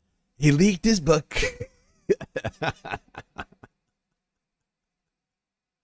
I love thinking of it that way. Rather than putting his book up for sale, he leaked it. He leaked the book by putting it on Amazon. Illegal. A lowlife who Washed should up be in creepster jail. John Bolton And today's FBI is a lowlife who should be in jail. It's a capital C creepster, of course. Money seized for disseminating for profit highly capital C classified information. Remember what they did to the young submarine sailor, but did nothing to capital C crooked Hillary. I ended up pardoning him. It wasn't fair. A what now? search certainly looks like the continuation of this long-running feud. Bolton was dismissive of this meeting in Alaska a week ago, from which Putin escaped any more sanctions over Ukraine. So perhaps the president's fury should come as no surprise. What Putin now wants to do is use his KGB training to reel Trump back in and get him back on his side. President Trump's been pretty rude about you in the past. He's called you dumb, he's called you a loser. What advice would you give him today? Well, I'd probably give him the opposite of what I thought he should do, and so he'd react against it and actually do the right thing. But what he should be doing is telling Putin that if they don't get serious about withdrawing Russian forces from Ukraine, that he will significantly increase U.S. assistance. This afternoon, the You know what I love most about this, and I can't stop thinking about it, is that John Bolton released this book in 2020 when Donald Trump was president. So what it suggests is that when Donald Trump was president, right? Like, just follow me here. When Donald Trump was president in 2020, nobody in the Trump administration read the John Bolton book. Or they did read it and then ignored the fact that he had put classified information into it, and so only now 5 years later are attempting to do something about that. It's a very strange situation. It's like, oh my god, how did we get here exactly? And I think it was like early in 2020, if I'm not mistaken. So it's like, I could be wrong about the date, the exact time, but it was absolutely in 2020 when he released the book. So it's just wild. The president described himself as America's chief law enforcement officer. Not that I really think that even the first Trump administration was just filled with a lot of adamant readers. But I don't know. I'm fairly certain Donald Trump was talking about that Bolton book back in 2020. Like, I think back in 2020, he was like, nasty John Bolton wrote a very fake book about me, and nobody should read it because it's a terrible book. While denying any involvement in the FBI's raid. I saw that just like everybody else. I try and stay out of that stuff. I'm allowed to be, and I'm chief law enforcement officer, believe it or not. I could do it if I wanted don't like to, to but go around they saying didn't that, but I decide am. that. It's a position. But I purposely don't want to really get involved in it. I'm not a fan of John Bolton. I thought he was a sleazebag, actually. Trump, who has repeatedly, both in office and out of office, mishandled classified information, for him now to be pursuing John Bolton because allegedly Bolton may have had or shared information of a classified nature is the height of hypocrisy. Trump loyalists point out that nobody should be above the law. But John Bolton's disloyalty seems to have provoked this federal action against him. This presidency signalling far and wide that criticism is not welcome in the nation's capital. Well, earlier I spoke to the lawyer Mark Zaid, who represents intelligence officials and whose own security clearance, by the way, was taken away by the Trump administration. I asked him for his response to what They've happened been going after to John Bolton. They've been going after John Bolton, who I know I'm not a big, I think everybody here knows I'm no big fan of John Bolton, but I just find this to be fucking hilarious. And he's been doing this since day one. I think it was like the first month. The first month they took away John Bolton's security clearance. It was hilarious to me. It was like, Jesus Christ. Just so petty. It's just so petty. Well, I think if this was 2020, I would much better understand it. 5 years later, after the fact, frankly, whether or not there could have been a legitimate basis for this lawfully a number of years ago, it looks incredibly, vindictively, retaliatorily suspicious. My question to you is, as someone who might also get a knock on the door at some stage, because you're also in his sights, is this the beginning of a fully fledged campaign of retribution? I think it is. I've been warning, frankly, for months that the Espionage Act, which isn't only about spying, it's about retaining, disclosing national defense information, which doesn't even have to be classified, that this is going to be a vehicle for this administration to use when it wants. And this could be the first instance of that sort of opening the door or Pandora's box. I think there's many journalists that are going to be at risk, as well as those of us who have been inside or around the. You know what this is, right? This is the very definition of totalitarianism. Yep, that's exactly what it is. The very definition of totalitarianism. Totalitarianism is very, very, it's a scourge. It is a scourge that I started, but it's actually a great scourge. Some say it's the best scourge ever. And I agree.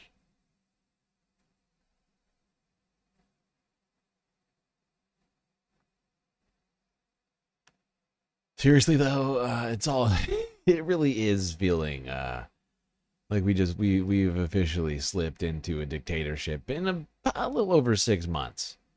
A full on dictatorship that's being empowered by Republicans in Congress and right-wing Supreme Court justices.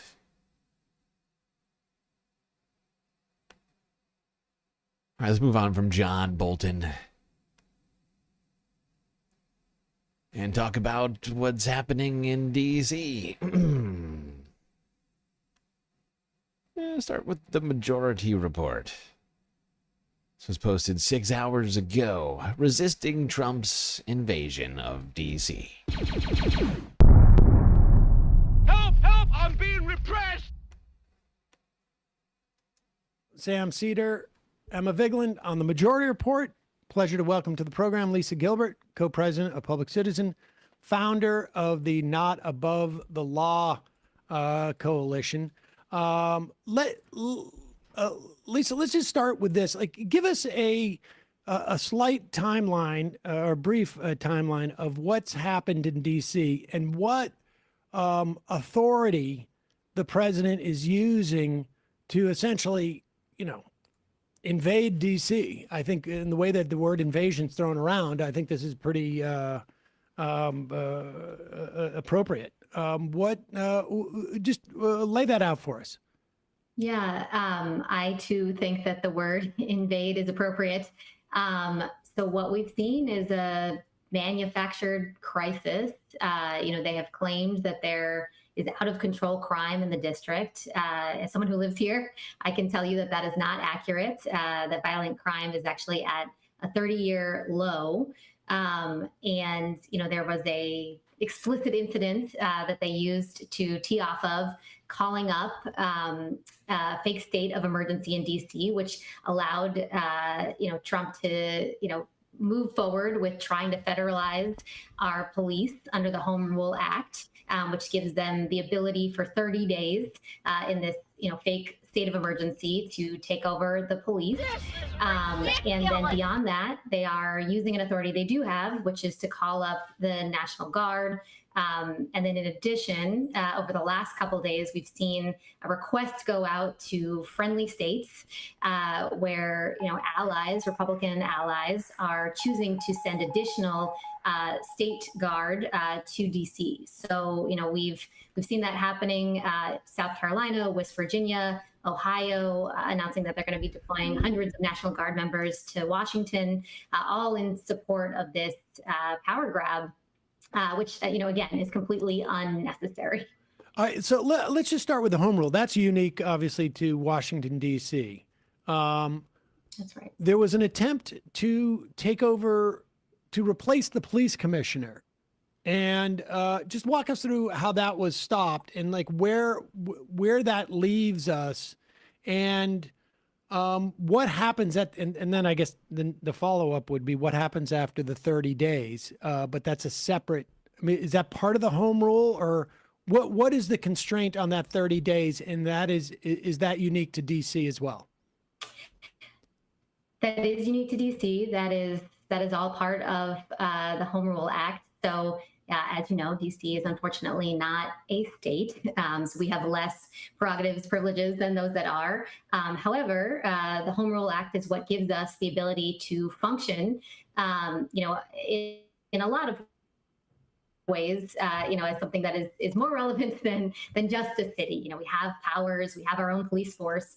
And so, that is what is being taken advantage of here. There has always been this additional authority, to federalize if needed under the Home Rule Act, sort of, go above and beyond what you would be able to do in a state. And in this case, it is that you can proclaim that there's an emergency and then for 30 days, take over the police force. And so, it's, again, dubious legality in this moment because there is no crisis, there is no emergency. At the end of 30 days, if they want it to continue, Congress will need to affirm that there is an emergency, that there is a reason to take over the police, which, as we've said, we don't believe there is.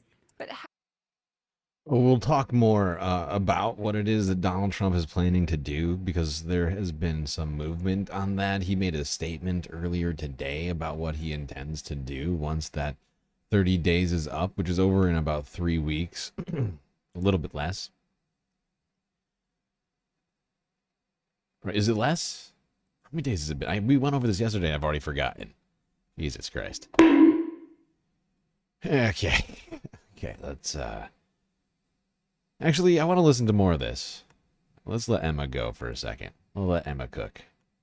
How replicable is this elsewhere? I mean, this is almost asking you to expand on your answer here because obviously DC is so unique, but we're seeing them test out their authoritarian impulses and desires in a variety of different contexts. They tried in LA. This DC thing seems to be an attempt to kind of reassert their efforts here. Like, if you could just differentiate between what they're trying to do in other cities and what's happening in DC.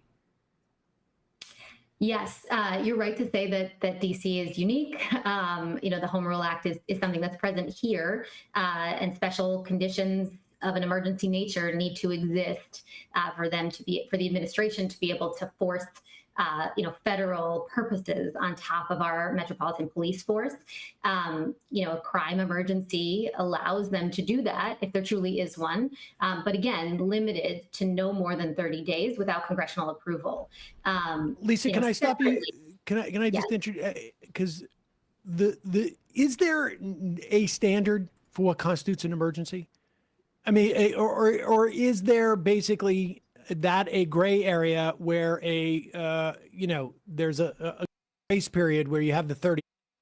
Yeah, I mean, my understanding is it's a determination, right? It's absolutely a gray area. It's to be determined by the Congress, who has to vote on it. There's no actual standard that's set for what constitutes an emergency, like that you need. I don't like, you know what I mean? I think it's much more amorphous than before you need to actually prove there is an emergency. Because, like you say, DC crime 30-year low, and that was last year. And from last year to now, it is down 26% year over year from where it was at a 30-year low. I mean, so there's just no possible rational way to argue that that's an emergency unless you're, we have urgently low crime or something like that. But so is there no adjudication of that, or is it just like you get 30 days to pretend there's an emergency and then you have to justify it? It's a great question. I mean, under the Home Rule Act, it is, as you say, there's this moment where they can initially declare that they see an emergency. However, at the 30-day mark, if they try to extend, there is the potential to sue or to push back if we don't believe that there is one. And I think, all empirical data would tell us that there isn't one. And in fact, the consequences of having, troops on the ground unnecessarily, of having this sort of heightened alarm in the city, it's causing other problems. It's causing economic problems for our city. It's, sort of challenging us here for our own feelings of safety as residents. You can feel the heightened alarm, which was not present before this fake emergency was declared. But okay, I think that's a perfect place to stop that discussion. We also have an update on that, but we'll get to it. But yeah, it's an incredibly disturbing situation in DC, but it may very well get much worse. But first, let's go here to the good liars who made a little trip down to DC to speak with people on the street to see how they felt about the militarization of Washington. We are here in Washington, D.C., where just over 4.5 years ago, on January 6th, Donald Trump said he definitely did not have the authority to call in the National Guard. Not going to do it. Now, I guess things have changed because there's just so much National Guard. I gotta say, I love these guys, and that is such a great point. And just in case anybody didn't hear it, I'm just gonna let him say it one more time. In Washington, D.C., where just over 4.5 years ago, on January 6th, Donald Trump said he definitely did not have the authority to call in the National Guard. Not going to do it. Wouldn't be prudent at this juncture. Not gonna do it. Wouldn't be prudent at this juncture. That's right. Donald Trump on January 6th said that he wasn't sure that he had the authority to call in the National Guard when his supporters were storming the Capitol building, but is now calling the National Guard into D.C. because crime is plummeting so quickly that it's alarming to everybody, being at a 30-year low.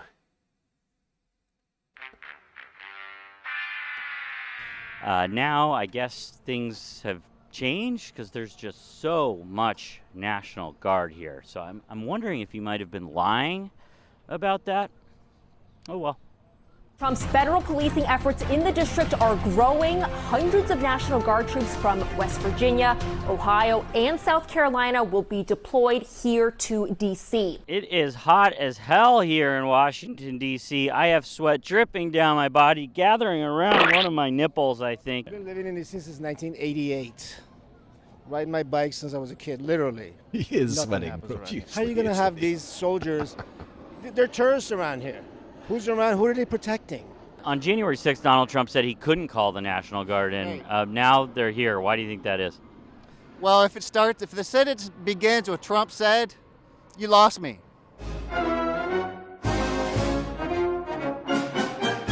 You think he's the reason the National Guard are in D.C. right now?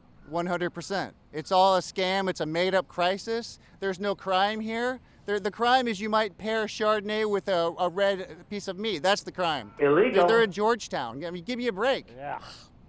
Ugh. Sorry, I got a little sick thinking about that. Right. DC crime is not that bad. When I used to live back in the day, it was so bad. I always tell everyone, we took 20 steps forward. During COVID, we took a few steps back. We took 5 steps back, but at the end of the day, we're still 15 steps ahead. We are here in Washington. Honestly, I've been to Washington, D.C. A few times, and all of these monuments that they're outside of look like freaking ghost towns. There's more National Guard vehicles and troops than there are tourists, and that is honestly kind of shocking. DC, you guys look like locals. Are you all locals? Everyone looks like locals here. All right. Okay. No, not a local? Well, you guys aren't locals? Not locals? No? All right. Okay. I thought maybe that was like a DC thing. Everyone wears the yellow helmet, gets on a bike and drives around together. I didn't know if it was maybe a bicycle gang. Maybe that's why the National Guard are here. What do you think about the National Guard, the ICE checkpoints, the police across the city right now?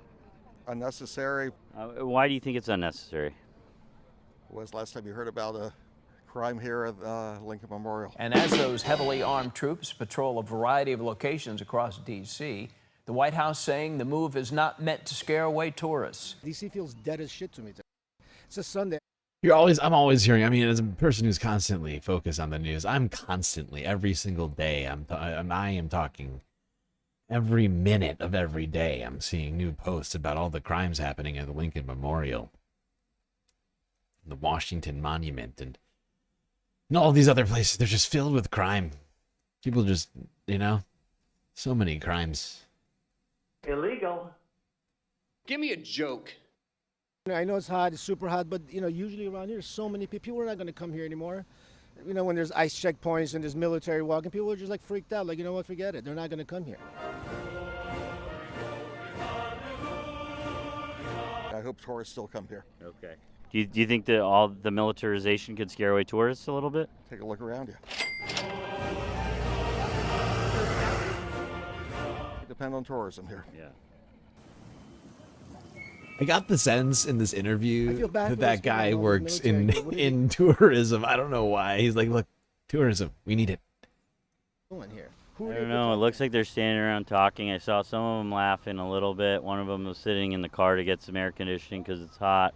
And then another guy went into one of the cars, and then I think one of them went to Dunkin' Donuts. They worry about how much all the money that the government's spending. This is a complete waste of money. You know what I mean? And it only serves, Donald Trump. How much money do you think they're wasting right now? I have no idea. We are seeing a heightened presence of immigration officials in the district. Our cameras captured the moment federal authorities arrested a delivery driver this morning. They are harassing Illegal. people. Crime is at a 30-year low in Washington, D.C. right now. It's racism with the immigration. That's all it is. Everybody knows that. Trump is a very insecure man, and he's overcompensating. This is nothing about security or safety. What would you say to someone who's thinking of signing up to be an ICE agent?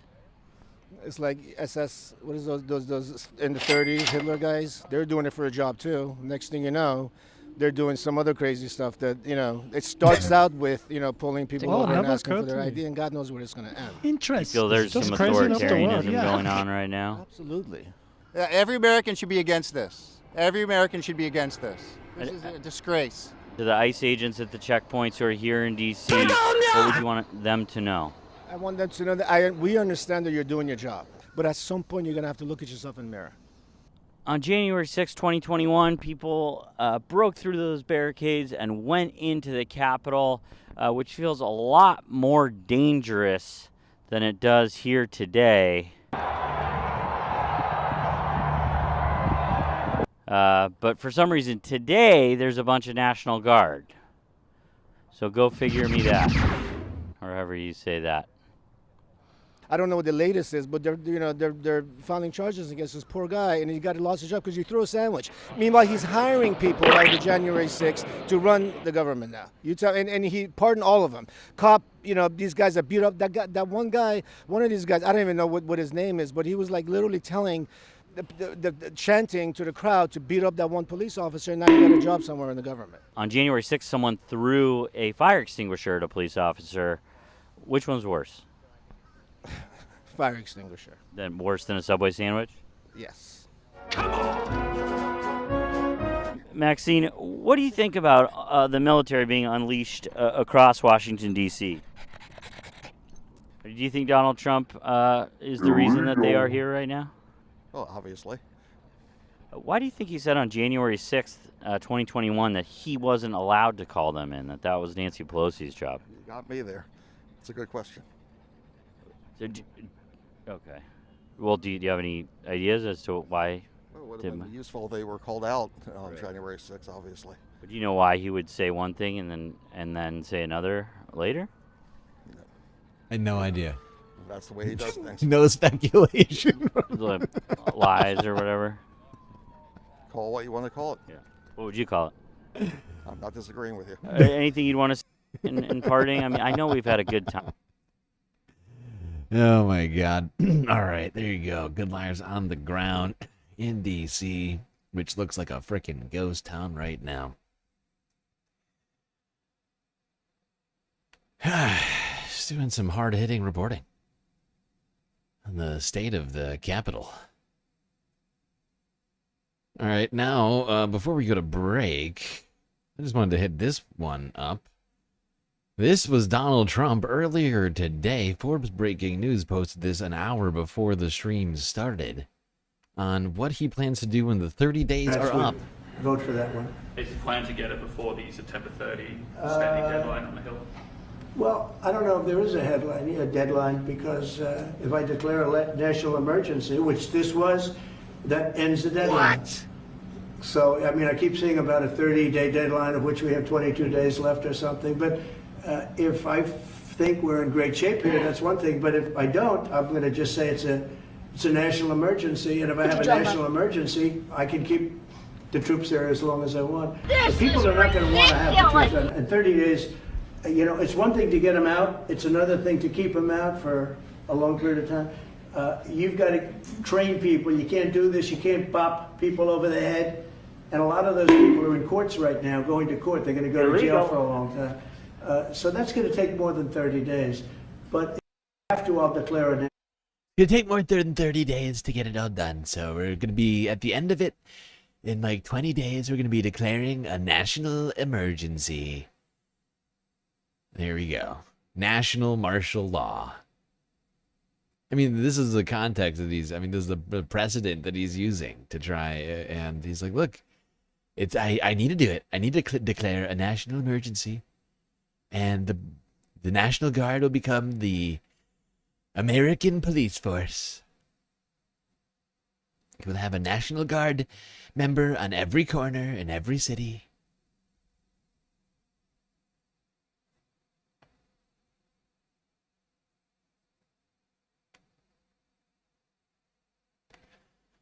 There you go. And it was actually Friday. I'm sorry. I misquoted. It wasn't today. It was Friday that he said this. But literally in about 20 days, Donald Trump intends to declare a national emergency to continue the justification of having troops in D.C., which he believes gives him the justification necessary, which is fucking insane. But that's what he's about to do. All right, we got a lot more to talk about tonight, but we got to take a galactic intermission here, folks. So here to shake off your limbs and whatnot. Don't forget, we of course have two different goals going right now. One for the YouTube, the live stream itself, the content goal, of course, which you can contribute to with all sorts of things: YouTube, Super Chat, Super Stickers, memberships, Cash App, and PayPal. But we still have the galactic deficit financing goal as well, so that we can ensure that we pay the bills in September.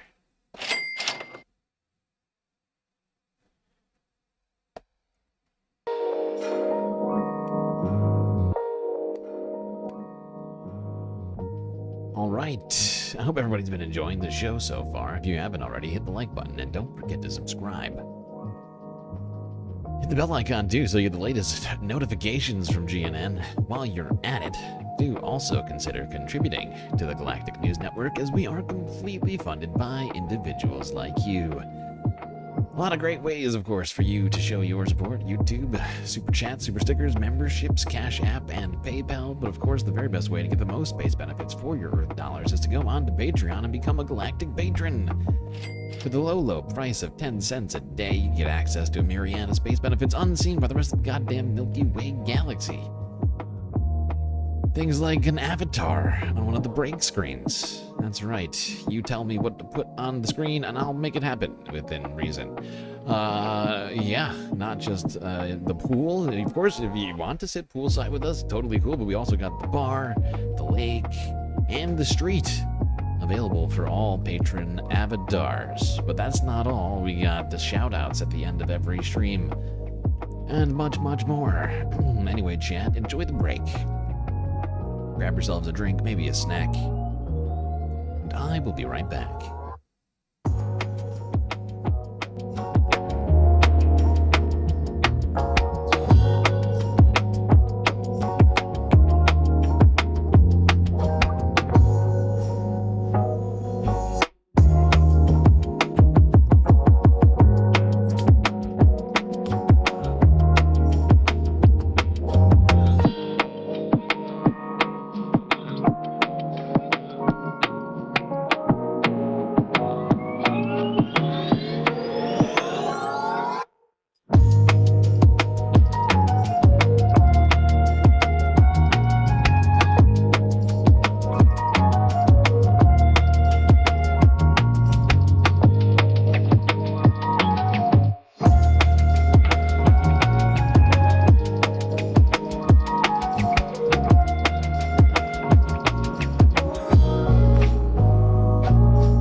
right, everyone. You know what that sound means.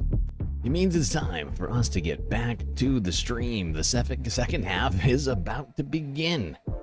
So get back in those seats. Otherwise, you're gonna miss it. You know, you're gonna be thinking to yourself, "Geez, that was a terrible life decision, not being there for the beginning of the second half." I made a huge, tiny mistake.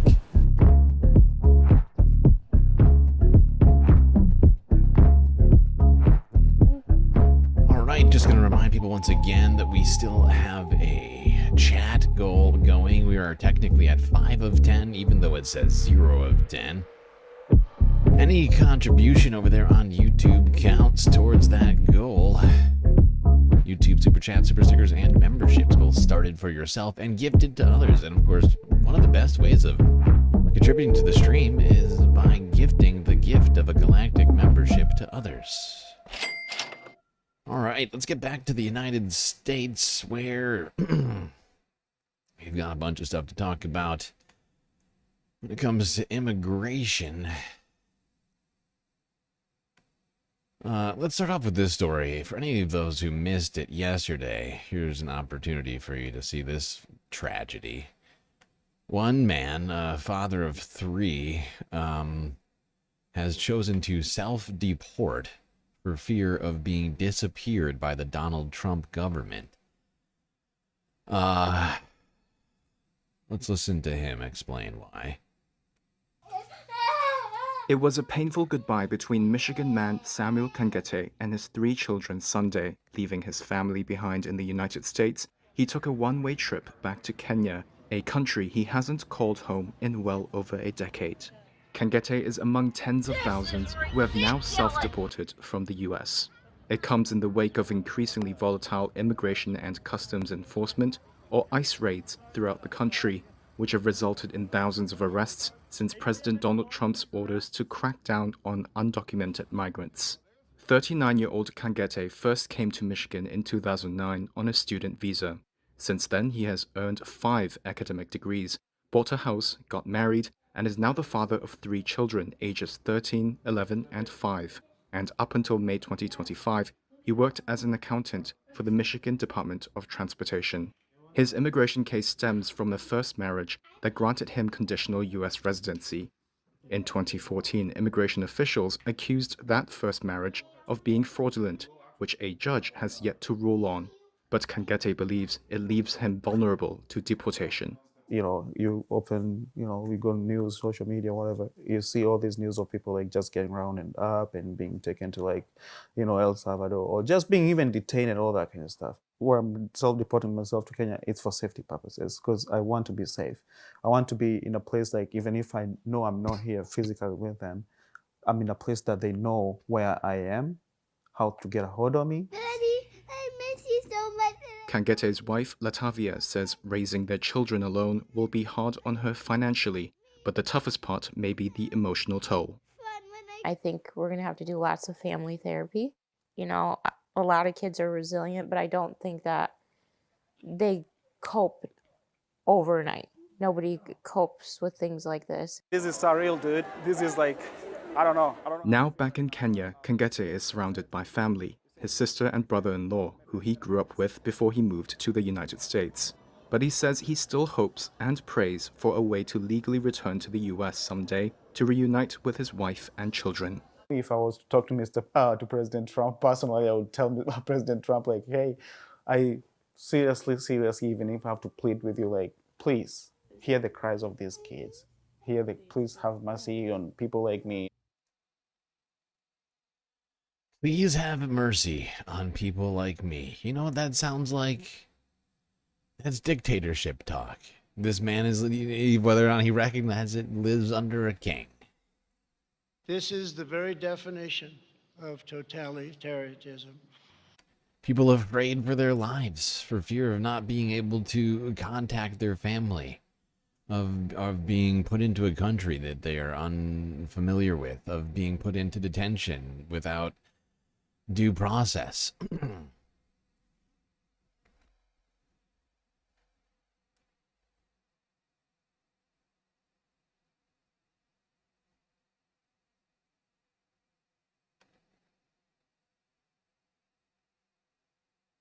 Please, sir, have mercy on me. That's basically what he's saying. And I mean, I understand the sentiment. I'm not blaming him for it. I'm merely pointing it out that is exactly the sort of things that people start saying when they're living under a dictator. Please have mercy, oh dear leader. Let's go to Florida now, where we've got some stuff to talk about with regards to alligator Alcatraz, which has at this time been ordered by a Florida District Court judge to be dismantled. Here is the AP from 4 hours ago.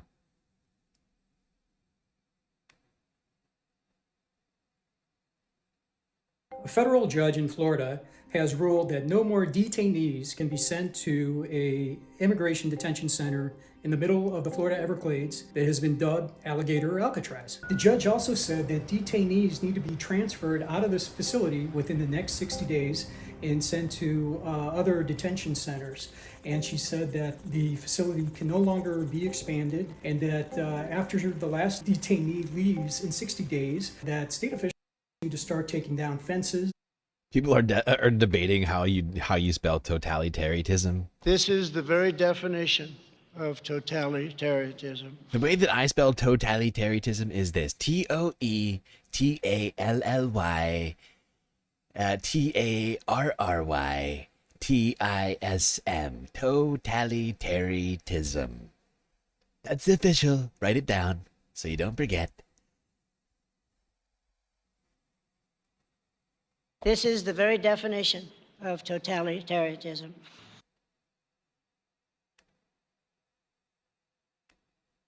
Out of this facility within the next 60 days and sent to other detention centers. And she said that the facility can no longer be expanded, and that after the last detainee leaves in 60 days, that state officials need to start taking down fences and removing other equipment that was used to build Alligator Alcatraz. The judge's ruling was in response to a lawsuit that was filed by environmental groups and the Miccosukee tribe of Florida. They claimed that environmental laws were not followed and that a proper environmental review wasn't conducted that is required by federal environmental laws. But this case is far from over. The state of Florida filed an appeal within just a few hours of the judge's ruling. Immediately, and Governor if Ron not DeSantis sooner. says he will not be deterred by what he calls an activist judge. Activist judge. Thank you, Mr. Puddin' Yeah, but this is what I said about this yesterday when we first talked about this story as well. Although we watched a different video, but this is exactly what I said: is that this was going to happen. It was immediately going to go to appeals, and then and then the Trump administration would most likely try. And although I guess it would have to be Ron DeSantis, since he's the one who has jumped on it. I don't think that the federal government now that with that piece of information, I think that it's going to wind up being not the Trump administration itself for now, but instead Ron DeSantis, which I think in a way is going to delay this more, right? Because here's how I see it, right? It's been kicked up to the appeals court already by Ron, but that hasn't been decided yet. Once they decide it, which will probably be will most likely aside, I would assume, with this district judge, it'll then be kicked up to the Supreme Court. At which time, depending on what happens there, if they lose in that case, I think the Trump administration would then do the exact same thing. They would then kick it up to the appeals court in Florida, and then if they lost there, they would then try and do the same thing at the Supreme Court. I could be wrong. I could be wrong, but that's just how I see it. But it's entirely possible that just in the first go, Supreme Court just says, no, you can have it. The environmental law, not that important. What is NEPA? What is that anyway? All right, let's meet some of the people who were intrinsic to the process in dismantle this order. Status coup news on the ground in Florida.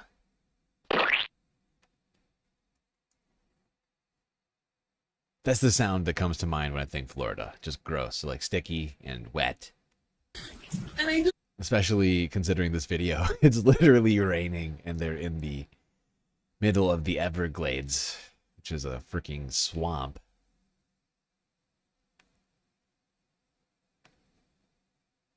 Okay, what's happening? Why? This is an opportunity for us to heal as people, because it truly is a lie that we are separated from this land, and that is the lie that has built this, and we deserve so much better. Yeah. And I pray that this opens up our hearts, and it has for me. Hey, it's Jordan with Status Coup. This is Ashley with Status Coup. On the ground. In Philadelphia. Clint. I gotta remember every time that when I go to a Status Coup video to get ahead or to after they do all of this nonsense. Okay, there we go. First up. Because we're all here with the same purpose, to let them know that what they're doing is wrong. Let your anger fuel you and the actions that you will take to stop this. To let message be spread that this is all wrong and they know it, and we will make them aware of it. Yeah. I have many undocumented friends, and I cherish them to my heart. And if I see them just being ripped apart from their families and ripped apart from what the people they love and the people and the land they cherish, that is not okay. We sit here because we are privileged enough to come out and protect the other people who can't come out for themselves. We are here because we believe in human rights and we believe in protecting the land and the people. And there's egregious misunderstandings on every side of these important issues, which lead to both the death of the Everglades and the death of Palestinians via genocide. Guys, I know many of y'all already know this. That's our drinking water. Like it shouldn't need to be said, every part of this plan is so egregious, you know? And we can't dehumanize immigrants further by referring to their struggle as simply a quote-unquote divisive issue. Hey, it's Ashley Bishop with Status Coup. John Friend and I are on the ground in Florida. As you can see behind me, we are in front of the gate to Alligator Alcatraz, which has an official sign now. This was not here yesterday when John and I were reporting on the protest over the opening of the facility yesterday. So they just put this up. We came back here today, and along the way, we actually saw several other signs that say Alligator Alcatraz. I assume they're using this as a marketing, branding opportunity so they can sell, I don't know, more merchandise to profit off of people's misery. So lots of Alligator Alcatraz hats, t-shirts, that kind of thing. So again, behind me, there's the official sign. So the facility itself is open now. The $450 million facility is open, and there were already reports that it has flooded. So today, and I want to say yesterday as well, there were reports that the facility has already started flooding, which makes sense. This is in the middle of the Everglades. It rains here. It rains here, and the rain, runs off into the grasslands that are here. So I don't know. They threw this facility together within a matter of days. So they had been bragging that they threw it up so quickly. If you've seen videos of the facility itself, it's just a bunch of like metal cages with bunk beds in it to house people. I'm sure in, super crowded conditions.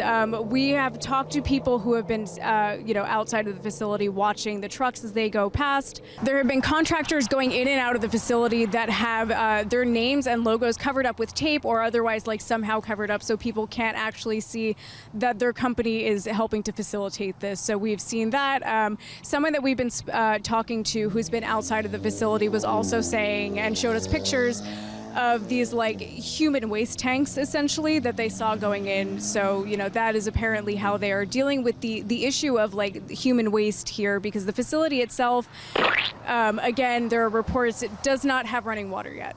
So does not have running water, which also means that they're not set up to handle any of the waste from all of the people that will be detained in this facility. So they have that going on, and they have flooding. They threw everything up in a matter of days, and it shows. So the facility is open. Again, we've been out here. It's very hot. There are mosquitoes like buzzing around. I already had to stop doing this doing this clip several times because there are mosquitoes that are, buzzing in and out of our faces. So everyone it looks who's like her is neck going got to be bit subject real to that, bad. and You there's can been no see like. it. Look at it. I Oh my God, she's got a massive welt on the left side of her neck.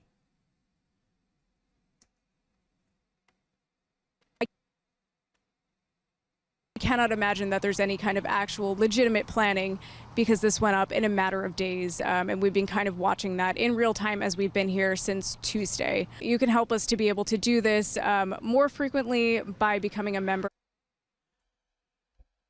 Okay, I think that's probably good enough. We listened both to some of the activists who helped to stop this atrocity, as well as I just forgot a name.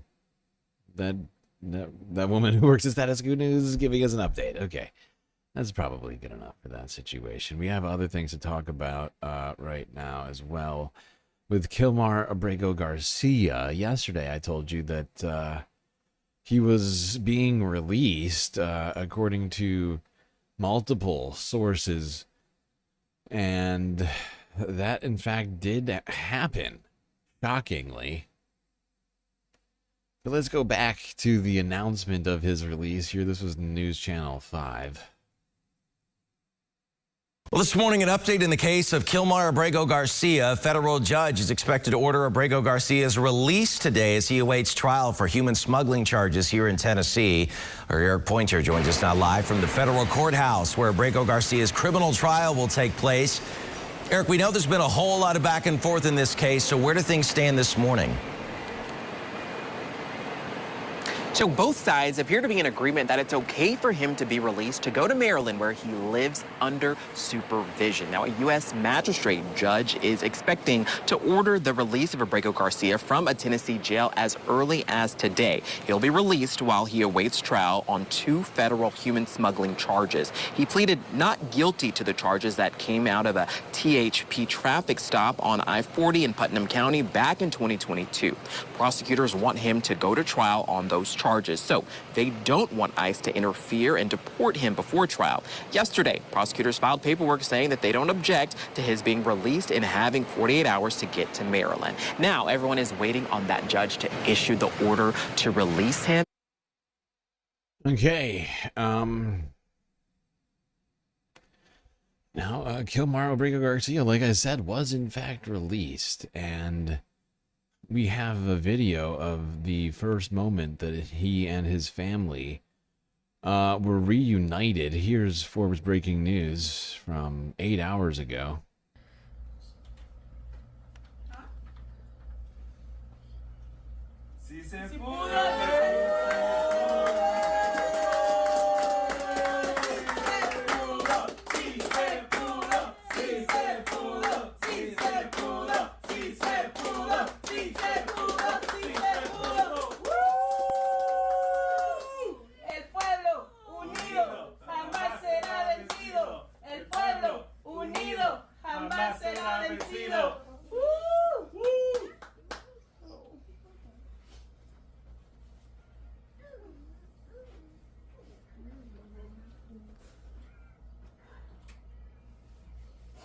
Sí se pudo, sí se pudo.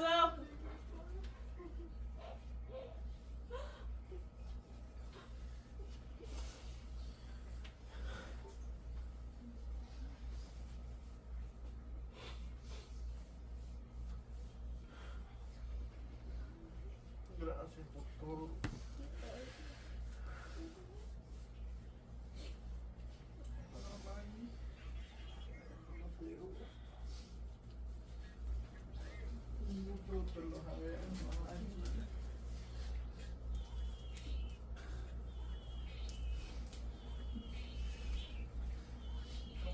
¿Todo bien? Bien, contento. Veníamos a hacer un abrazo todos juntos. Sí se pudo, sí se pudo. Sí se pudo, sí se pudo. Sí se pudo, sí se pudo. Sí se pudo, sí se pudo. Sí se pudo. Sí se pudo.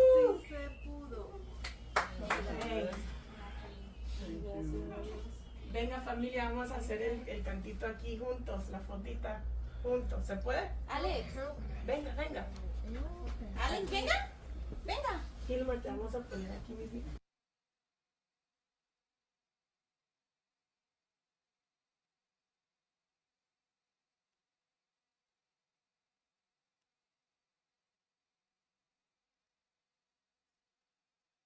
There you go. Abraao Garcia reunited with his family in what appears to be a hotel room. And his wife, his kids, and I assume, I wanted to say that this lady must be his mother. It is a relief to see him out for now.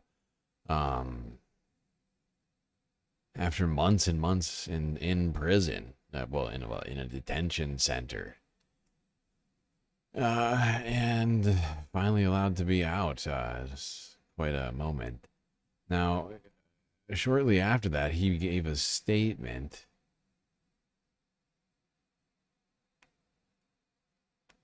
This is also Forbes breaking news from 11 hours ago. Hola, mi nombre es Ghislaine Abraao Garcia. Hello, my name is Ghislaine Abraao Garcia. Hoy es un día muy especial porque después de 160 días he vuelto a ver a mi familia. Today is such a special day because after 160 days, I am able to see my family again.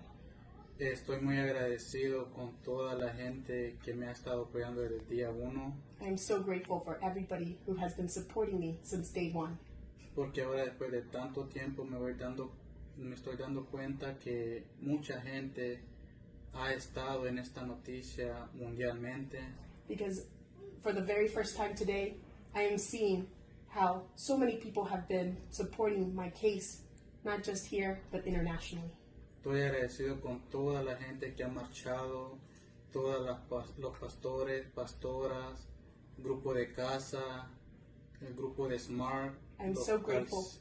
I'm so grateful for all of the people who have marched, been out in the streets, all of the faith leaders, spiritual leaders, to Casa, to Smart. Con toda la gente, mi familia, amigos cercanos, con toda la gente que ha estado desde el día 1 hasta el día de hoy. To all of my family, all of my close friends, everybody who has been by my side since day 1. Estoy agradecido con ellos, con los pastores, pastoras, con todas las iglesias que han estado orando y mencionando mi nombre. I'm grateful to all of the pastors, the churches, every spiritual leader who has mentioned my name. Estoy agradecido con todos ellos y quiero darles las gracias y decirles que se ha hecho justicia y que todavía falta que se haga justicia. I'm so grateful for them, and I want them to know that we have made a closer step towards justice, but we still need more justice. We still need more justice, according to Abraao Garcia. A man who has been in prison for months without any real access to, at all, to his due process. He was taken to CCOT in El Salvador and left there. Like, I don't know what a good analogy for that is.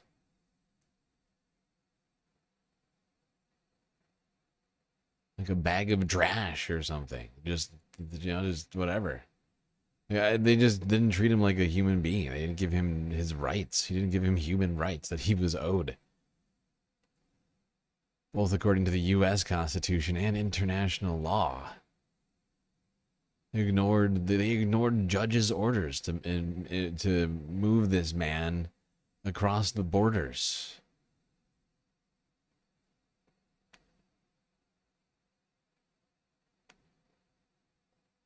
Now, don't get too excited, I'm sorry to say, because the Trump administration is still prosecuting him and has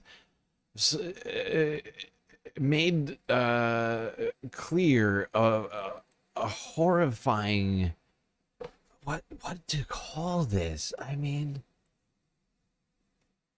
they've made clear an intention that they have to effectively coerce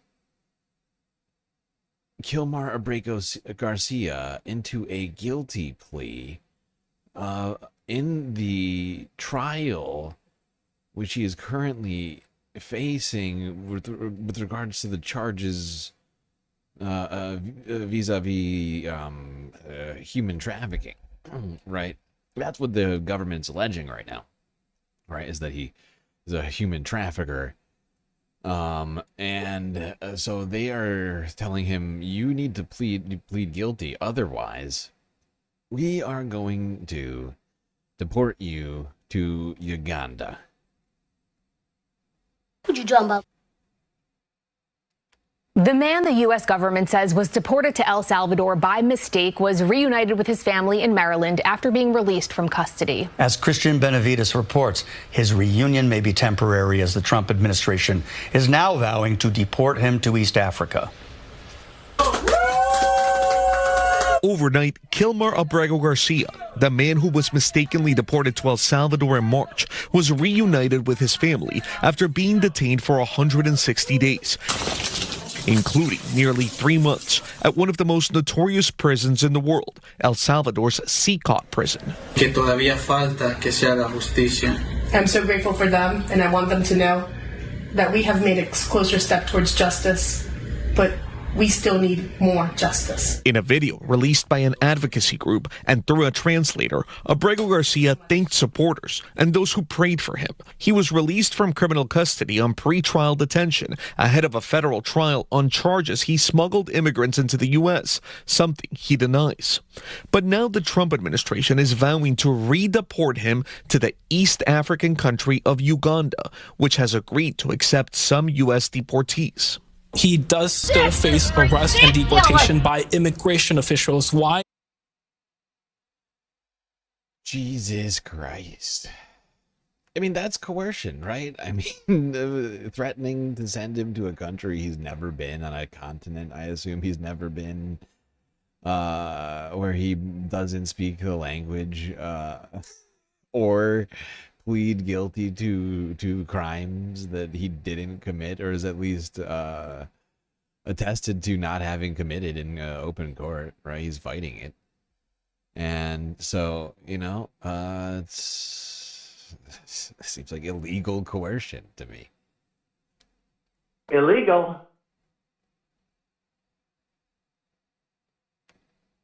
Like, the government isn't allowed to threaten people in the United States with retribution for not pleading guilty to crimes. Fifth Amendment, and I think there's some other language that speaks to that.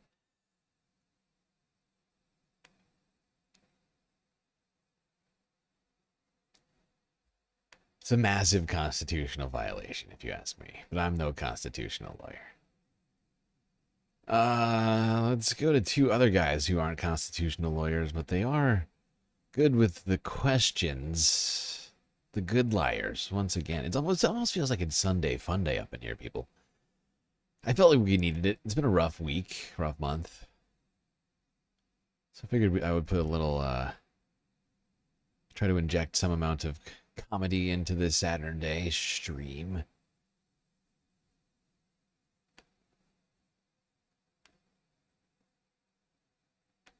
If they've been arrested many, many times, I want them out of our country. Everybody excited to vote for a convicted felon? We are living in the dumbest timeline right now. Are you religious? Yes, I am. Yeah. Do you think Jesus would do mass deportations? Yes, he would. Christian nationalists have taken Trump as their new Christ. He's everything the first one was not. Overall, do you agree with Donald Trump on immigration? I do. I noticed your shirt. It says God, family, country, Trump, and it's got a cross here. Just in that order, too. Do you think Jesus would be deporting people? Deporting people? Yeah. See, the difference in... If Jesus Christ were president, do you think he would be rounding people up at immigration hearings and at Home Depots. So it depends. If you're a Pharisee, he'll deport you. Okay. So, yes. Homeland Security Secretary Kristi Noem is facing intense backlash today for this photo op at the world's most notorious prison, known as the Hellhole. Sorry, I guess I was just wondering if you killed that dog. What are you talking about? Did you kill the dog? Oh my gosh, you're crazy. Illegal. R.I.P. Cricket. R.I.P. I would just point out, it wasn't Jesus who exiled the Israelites. It was God in the First Testament before Jesus was ever born. So, just to clarify. But whatever. It has been so hard to get answers to any questions here. Sir, you're on the cord there. If you come to our country illegally, this is one of the consequences you could face. But we're taking people out of the country. You wouldn't believe how bad these people are. These aren't people. These are animals.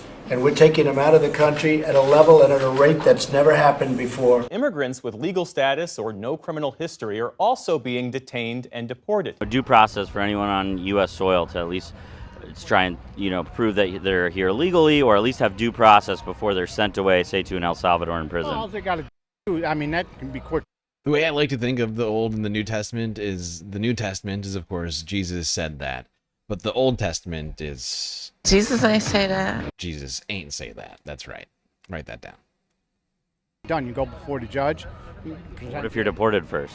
What? What if you're deported first? Like Maryland, Dad? No, like plenty of people. They just get deported. What? They get picked up outside their hearings, and then they get deported. Guess what? If they're committing a crime... But even if they're not? Jeez. Yeah, hey. Fear and confusion spreading through immigrant communities following. Jesus. Come on. Wow. That's crazy. I feel like I'm taking crazy pills. Supreme Court ruling that greenlights the Trump administration's power to quickly deport undocumented immigrants. And that is even to countries where they have no family or any connection at all. Do you actually work for ICE? No, not at all. Nope. Explain the outfit. It's $29.99 on Amazon. I would recommend buying a small if you're my size. This one's a little too loose for my liking. But yeah, if you want some entertainment, wear this and go to a Home Depot in a sanctuary city like where I live right now, Washington, D.C., and you'll see all the illegals. Not all of them, but you can maybe see a lot of them start to run away. And you feel like you're a fitness instructor. It's really good.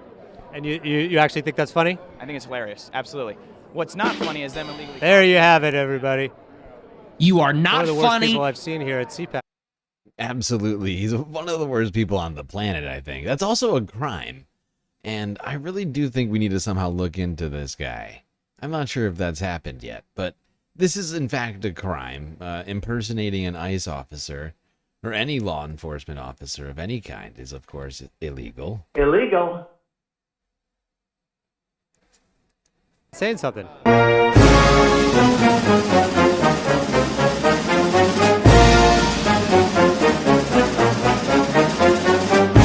President Trump promised the largest mass deportation effort in the country's history. Donald Trump is sending troops to American streets. Well, because they're protecting federal assets. They're not. What about states' rights? What? What about states' rights, though? You know what? He has control of the National Guard. He can nationalize them at any time. But what about states' rights? The states have rights too, right? They do? Yeah, you're right, they do. I'm not for deporting all illegal.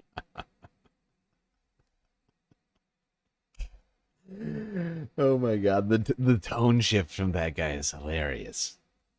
Fucking states have rights? That's right, they do. At any time. But what about states' rights? The states have rights too, right? They do? Do Yeah, they? you're right, they do. Oh, that's right, they I'm do. not for deporting all illegals. I'm for due process Illegal. if you're not committing a crime. So you're against what's happening right now, then? I didn't say that. Well, the ICE is deporting people without due process who are not guilty of crimes. I think the ones that haven't, the illegals that have not committed a crime and are law-abiding, I think they ought to be due process. So you're against what's happening right now, then? I'm not against deporting anybody that's committed a crime. Right, but the people who have not committed a crime, which are many of the people being deported, you said you're against that, so you're against what's happening right I think now. they ought to be vetted and screened. And, The ones that have even not- though they're not and they're deported, that's what's happening right now, so you are against that.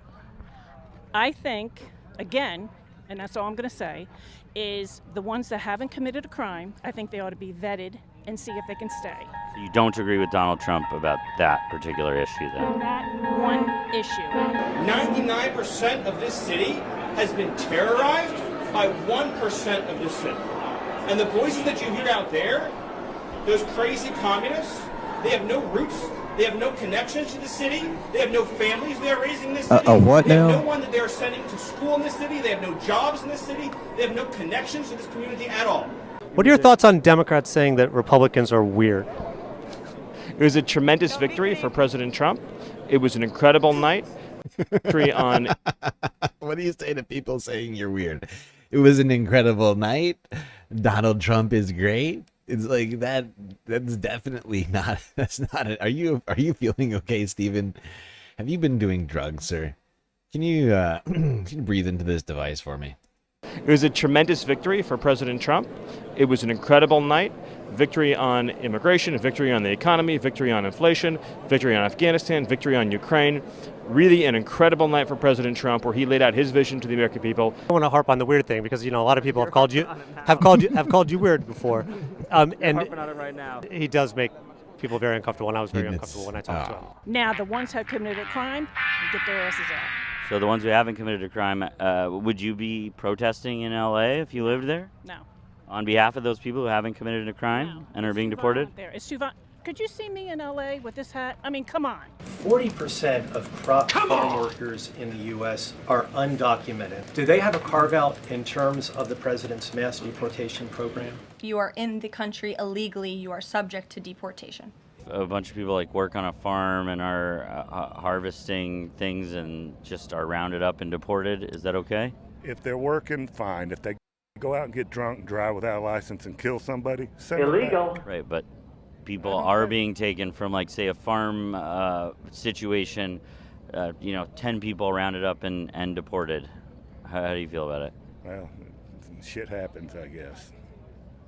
Detained after living here in the U.S. for 35 years. The family says their parents are now expected to be deported to Colombia by the end of this month. They're going to hurt, and they're going to hurt as many people as possible. They're going to send their bad people out. Their Black Lives Matter, their Antifa. Oh, any foreigner that's here that doesn't belong here is going to be sent to your front door. Foreigners are going to be sent to your door? The foreigners are already here, and they're already set up in the phone. And when somebody gives them the okay, they're going to come for us. Where did you get this information?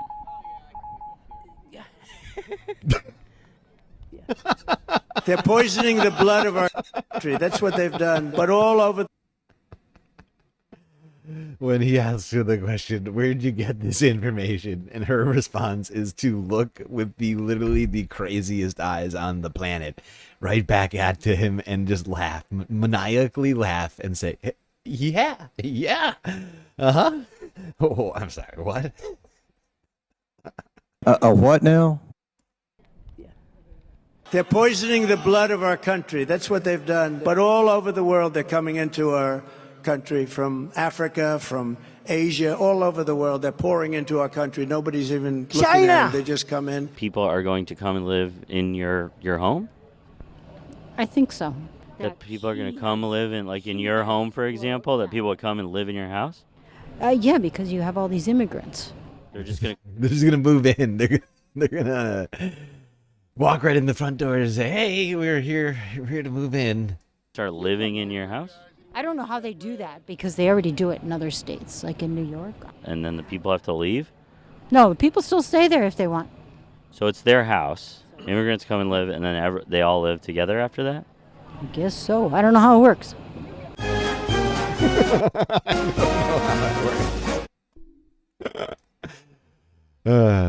Oh my God. Bonjour, nous sommes ici pour c'est chez moi maintenant.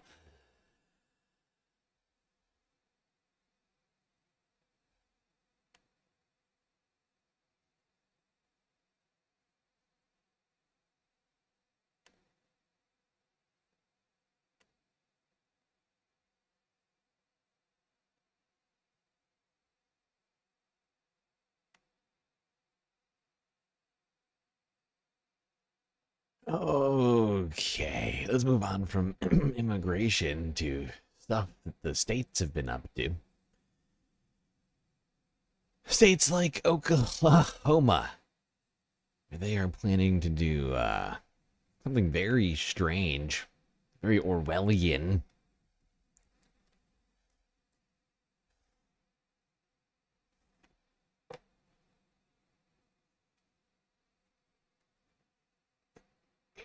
Incredibly Orwellian, in fact. Oklahoma is planning to do purity tests of teachers coming to this state. That's right, ideological purity tests will now be administered, supposedly, to teachers in Oklahoma. This is the AP from 4 days ago. Oklahoma's top education official is instituting a requirement that prospective teachers coming to the state from California and New York pass an exam that tests their ideology. Ryan Walters is the public school superintendent in Republican-dominated Oklahoma. He says the test is designed to safeguard against what he calls radical leftist ideology coming from those in the Democratic states. The test was put together by a nonprofit group that produces short videos with a conservative perspective on politics. The test is expected to begin being administered soon in Oklahoma. The move has gotten criticism from those who call it a MAGA loyalty test and say Yes, a loyalty test for schools. I wonder how Republicans would react to this sort of thing if it happened in a leftist state like California or New York. Oh my gosh, Christopher Tablante with a sweet, sweet super chat. Help, help. GNN chatters have Haxor math brain. Have Haxor my brain. Please call Norton McAfee. The GNN mod cordyceps fungi is taking over my mind. I feel like I'm taking crazy pill! Help, help, I'm being repressed! Beautiful, Christopher. Much appreciated. That gets us to 9. That gets us to 9 super chats. We are at 9 of 10, even though it says 1 of 10. That's how close we are, people. We are incredibly close. Actually, we're at 9.5 of 10. I almost forgot the single membership gifted by Morbius Dragon earlier today. That was close. Almost slipped my mind. Before we move on from this horrifying situation, this ideological purity test is going to be administered in Oklahoma by this weird guy by the name of Ryan Walters. This is from covering news that matters. Fox 23 News at 9 starts right now. We begin tonight with breaking news out of the state capitol. Tonight, Fox 23 talked to and confirmed with 2 members of the Oklahoma State Board of Education that they saw sexually explicit images of naked women on a screen inside State Superintendent Ryan Walters' office yesterday. Thanks so much for joining us at 9. I'm Shay Rozzi. Nathan has the night off. Speaker of the House, Kyle Hilbert, is now calling for a thorough investigation into the matter. Fox 23 in-depth anchor Rick Marinon explains the allegations and how Walters is responding. Shocking allegations coming out of the state capitol against a man who has campaigned on keeping porn out of Oklahoma's public schools. Edmond Public Schools is fighting to keep pornography on their shelves and are challenging our rule to keep pornography out of the classroom. This is unbelievable. 2 members of the Oklahoma State Board of Education tell Fox 23 News they saw sexually explicit images of 2 naked women play out on a TV screen connected to a computer inside State Superintendent Ryan Walters' office during Thursday's executive session. Board member Ryan Deathridge tells Fox 23, quote, "Yes, I saw nude women." Board member Becky Carson says in a statement to Fox 23, quote, "I was appointed to the State Board of Education to serve Oklahoma students to the best of my ability. The images that board members were exposed to yesterday in this meeting were shocking and at the very least inappropriate. There has to be accountability."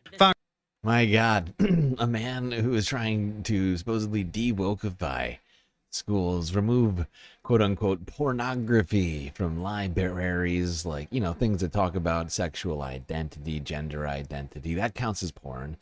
to Ryan Walters, but was caught watching literal pornography on his computer in the middle of a work day at a goddamn school board meeting. Come on! Couldn't even wait to get home. That's how horny Ryan Walters is, apparently. Seems like he should be kept away from the children. Can't even control himself in a public setting while he's in the middle of doing his job. He's just gotta. He just gotta do it. He's just a terrible, slanderous pervert. That's not me saying it. It's these people who just multiple board members in Oklahoma, Republican board members, I'd point out, horrified by these images. Images, the likes that they had never been exposed to before. Truly horrifying. Now let's talk about what's going on in a couple of other states, Texas and California. Here's the Wall Street Journal to break down some of the redistricting fight that is going on right now.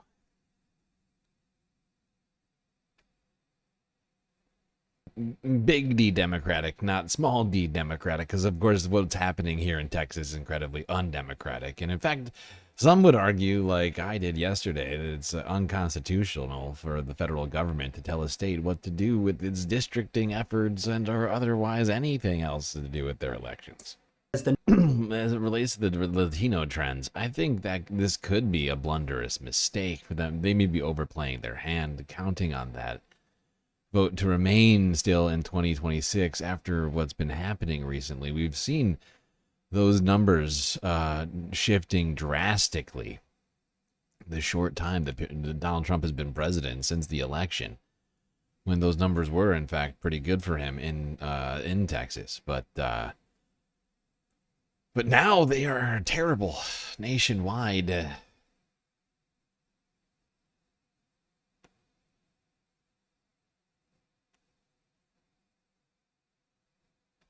What? God damn it. I just knocked my segregating. They're just segregating Democrats into smaller and smaller spaces and even combining those districts together. I mean, wow.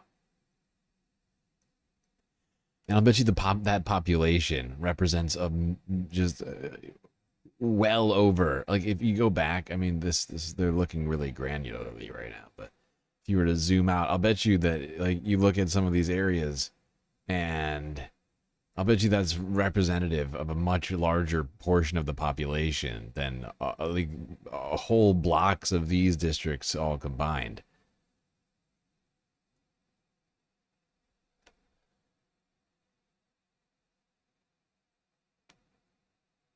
Now, Donald Trump had some stuff to say about this. Oh, wait, before we go to that, I want to skip over to California.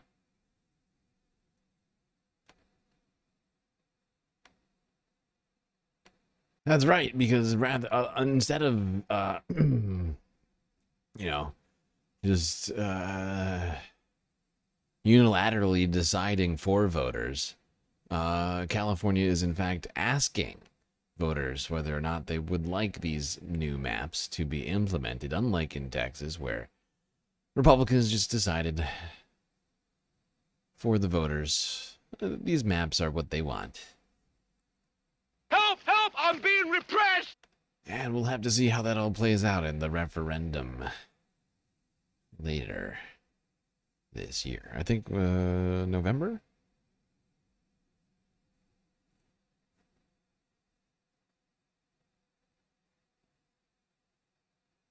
All right, now let's go to see what the president had to say about this Texas redistricting. This was posted to the Forbes Breaking News channel earlier today. Trump claims huge victory.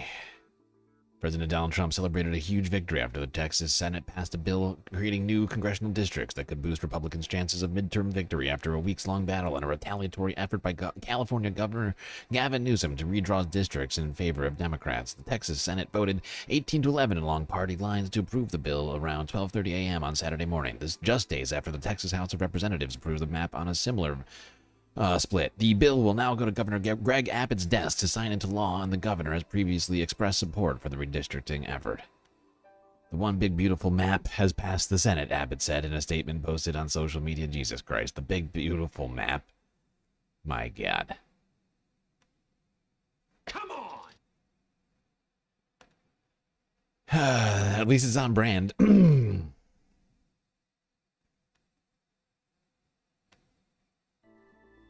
He decried the Democrats' petty stunts. Oh my God. Oh, wait. So I need to find that tweet. You're telling me Greg Abbott said that he declared that the thing that they had done was big and beautiful, but but the Democrats doing the exact same thing was a petty stunt. Wow. That is incredible. Darvo.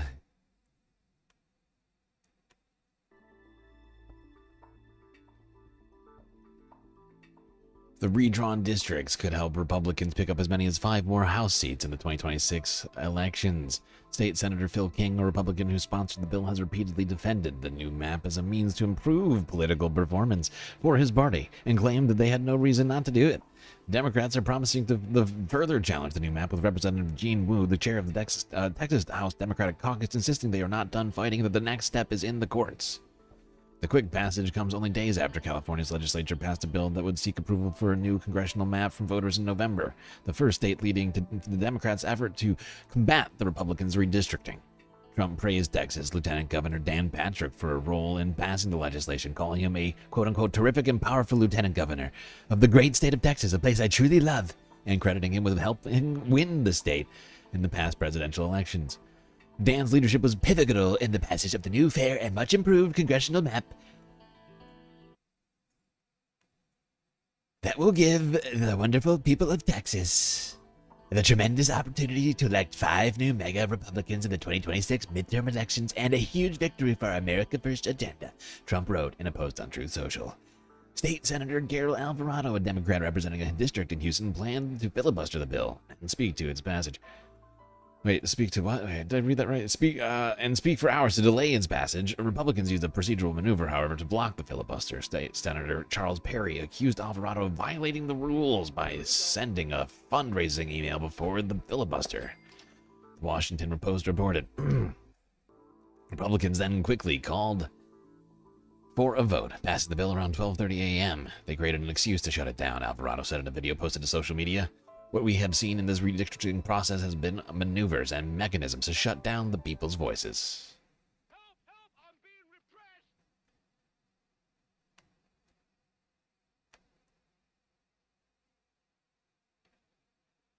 There you go. Greg Abbott claiming victory, same thing for Donald Trump, while also saying that what Democrats are doing is petty for somehow. It's all very strange.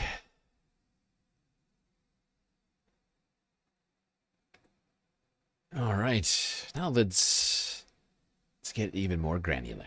Let's talk about what's happening on a city-by-city situation in New York, a place which could also wind up being involved in this redistricting battle. Let's go to New York City. Talk about one man I think most of us are familiar with. Zohran Mamdani. And he's got a little weekend fun for us, which is happening tomorrow on Sunday Funday. Maybe there'll be video of this. I'm going to have to look for that later. Here we go, Zohran's YouTube channel with an announcement. Hello, my friends. I have to come clean. I have something to hide. Oh my God, I just realized. I just realized something. Everybody remember this bag of chips, okay? Remember this. There's a reason why Zohran is holding this bag of chips. We're going to get to that later. Somehow I didn't notice this in my first watch, and this is fucking hilarious. Well played, Zohran. Well played. A little round of applause. Friends, I have to come clean. I have something to hide. Many things, in fact, because we're doing a scavenger hunt. No. Actually, we are doing a scavenger hunt across New York City tomorrow. A what now? August 24th, starting at 2 p.m. Here's how it'll work. You'll solve a series of clues all related to a very particular theme in New York City history, each of which will take you to the next location. All accessible by public transit. When you arrive at the location, look for a campaign volunteer who will mark off your card and give you a clue to the next location.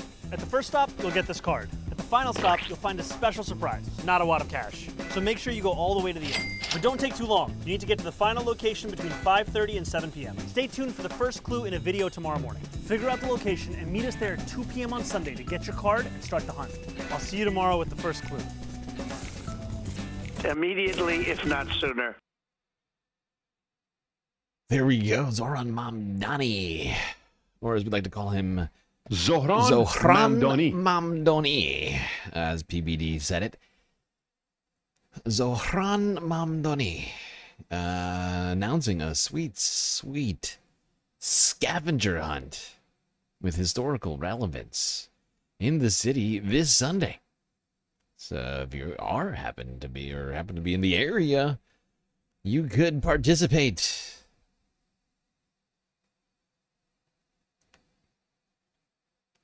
All right, let's go to Spectrum News from yesterday, where Zohran Mamdani did an interview. Discussed a number of things in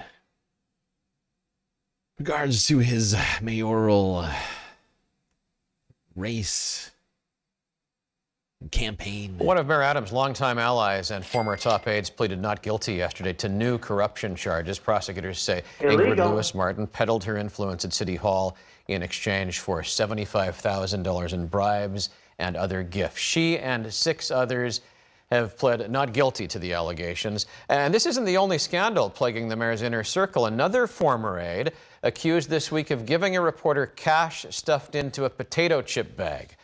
The mayor has denied any wrongdoing himself, but this has become an opportunity for his challengers to accuse him of bad judgment, and that's just what they were doing yesterday. This makes it a mockery. It plays to the worst impression that you could have. He surrounds himself with cronies who are corrupt. This will probably finally end any hopes he has for re-election. So that was the perspective from Sliwa and Cuomo. Democratic nominee Zohran Mamdani joins me in the studio this morning to talk about that and more. Good morning. Thank you for coming in. Thank you for having me. It's a pleasure. We've been talking a lot of tennis this week. In tennis, they would say that from the Adams administration, these are unforced errors that have landed in the mayor's lap late in this election campaign. Okay, so somebody noticed I it in chat. would agree with that, though. I'd say it's quite charitable because what you're seeing. Well done. Who said it first? Lucky Minute, are you the first one to notice it? I think you are.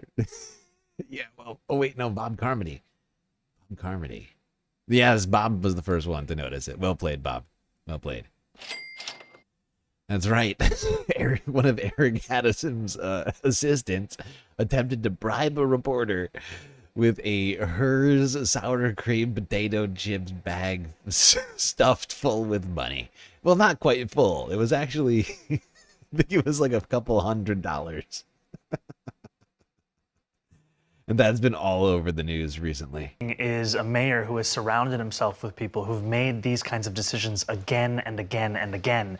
And if you look at DA Alvin Bragg's case, he lays out very clearly that this is a city for sale. And it's the same city that New Yorkers can't afford, and yet we see Adams's closest advisors making more than $100,000 off of that same place. Are voters understanding that? Do you feel that you've got to drive that point home, or is it speaking for itself? It's speaking for itself. I find this no matter where I am across the 5 boroughs, that New Yorkers are tired of this kind of pay-to-play politics, quite literally pay-to-play. I mean, we're speaking about a city being sold for crab cakes and, a feature in a TV show. We're seeing allegations about potato chip bags filled with cash. This is the kind of script that you would reject for being too on the nose if it was given to you. I want to ask you about another issue that's been in the news. We have seen what has happened this week with Texas and the redistricting. We've seen Governor Hochul and Governor Newsom in California talking about fighting back. Does this just become an arms race that nobody ends up winning? You know, I think for far too long we have played to a set of norms that the Republican Party has shown no regard for, and it has left Democrats on the precipice of losing so much of what makes us proud to be American.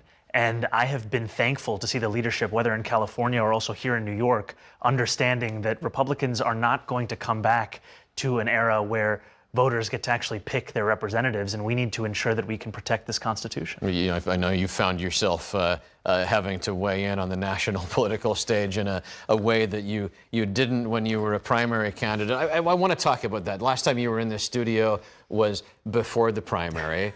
Are you still having kind of the pinch me moment where you can't believe the success you have had?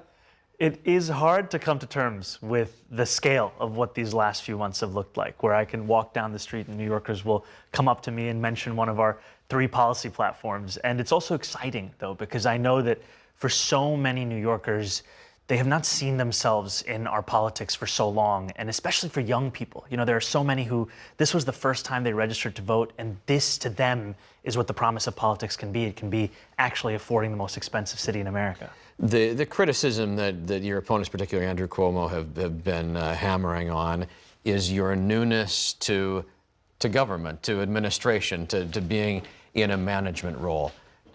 Tell me what you have been doing in these last few months to get ready for that, the meetings you've been taking and trying to pivot into a situation where you could find yourself running this massive enterprise that's the government of the city of New York. Well, it is true that I'm new to so much of what has defined our government for so long. I mean, we just began this conversation speaking about what government means for many New Yorkers today. It's allegations of corruption that border on the ludicrous. And we know that's not just specific to Eric Adams. We've also seen that in Albany under Governor Cuomo's leadership in the time that he was leading the state. And so in these last weeks and months since the primary win where we won by 13 points, I've been meeting with deputy mayors, with former commissioners, with New Yorkers who've helped to lead our city government through all different kinds of leadership and making it clear how we deliver the affordable city that New Yorkers deserve. Right, but some...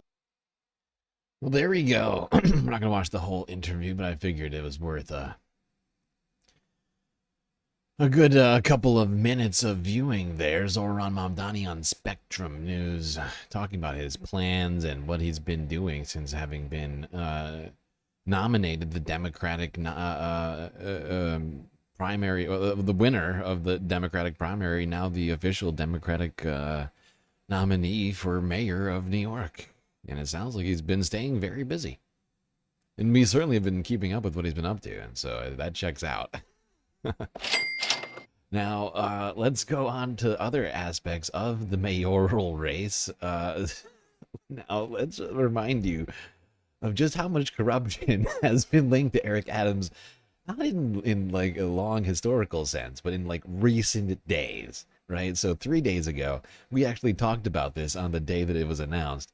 But Eric Adams' former top aide was charged with having accepted bribes in relation to bike lane statutes. As the mayor's race shifts into high gear, another City Hall corruption scandal could impact the outcome. The mayor's closest ally, Ingrid Lewis-Martin, already indicted last year as one of several people due in court tomorrow to face new charges. Political reporter Marcia Kramer is here with more. Well, Dick and Jess, although the mayor's race is still months away, this new set of charges against a woman Eric Adams has called his sister is not good news for a man trying to convince voters he should continue to steer the ship of state.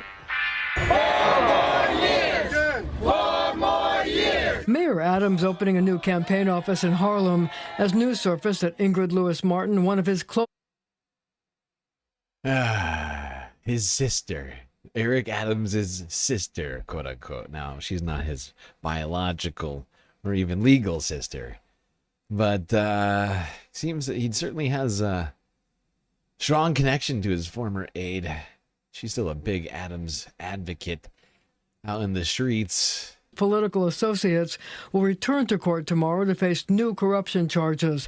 Her attorney, Arthur Aidala, confirmed to CBS News New York that she will be in court tomorrow to answer a new set of charges filed by Manhattan District Attorney Alvin Bragg. He said the DA had refused to provide details of the new charges, saying, quote, "What she does know is this. She has always served the city with integrity, and she will firmly plead not guilty to any charge. While the specifics remain unclear, Ingrid is certain of one thing. She has broken no laws, and she is not guilty." Last December, Lewis Martin walked into court, her hands cuffed behind her back, to answer charges of bribery, money laundering, and conspiracy. Her son, Glenn Martin II, was also charged. According to the New York Times, the new indictment involves Lewis Martin and her son, plus Jesse Hamilton, a former deputy commissioner for real estate at the Department of Citywide Administrative Services, and two supporters, Gina and Tony Argento, who run a Brooklyn soundstage company. They and their employees were major contributors to Adams' 2021 campaign. A spokesman for the Adams campaign said, quote, "Mayor Adams stands by her decades of public service and remains confident that the truth will prevail. Ingrid has dedicated her life to the people of New York City, and she deserves..." Wow. Incredible. Incredible. Okay. Oh wait, was there another piece of this that I wanted? Oh yeah, I wanted to hear her lawyer talk real quick. This guy is also a CNN contributor. Attorney defended her innocence. As they like to say, the highest ranking city official next to the mayor is going to take a bribe in the form of a check and put it into her checking account. Come on, folks. And while Adams is not expected to be charged. Hilarious.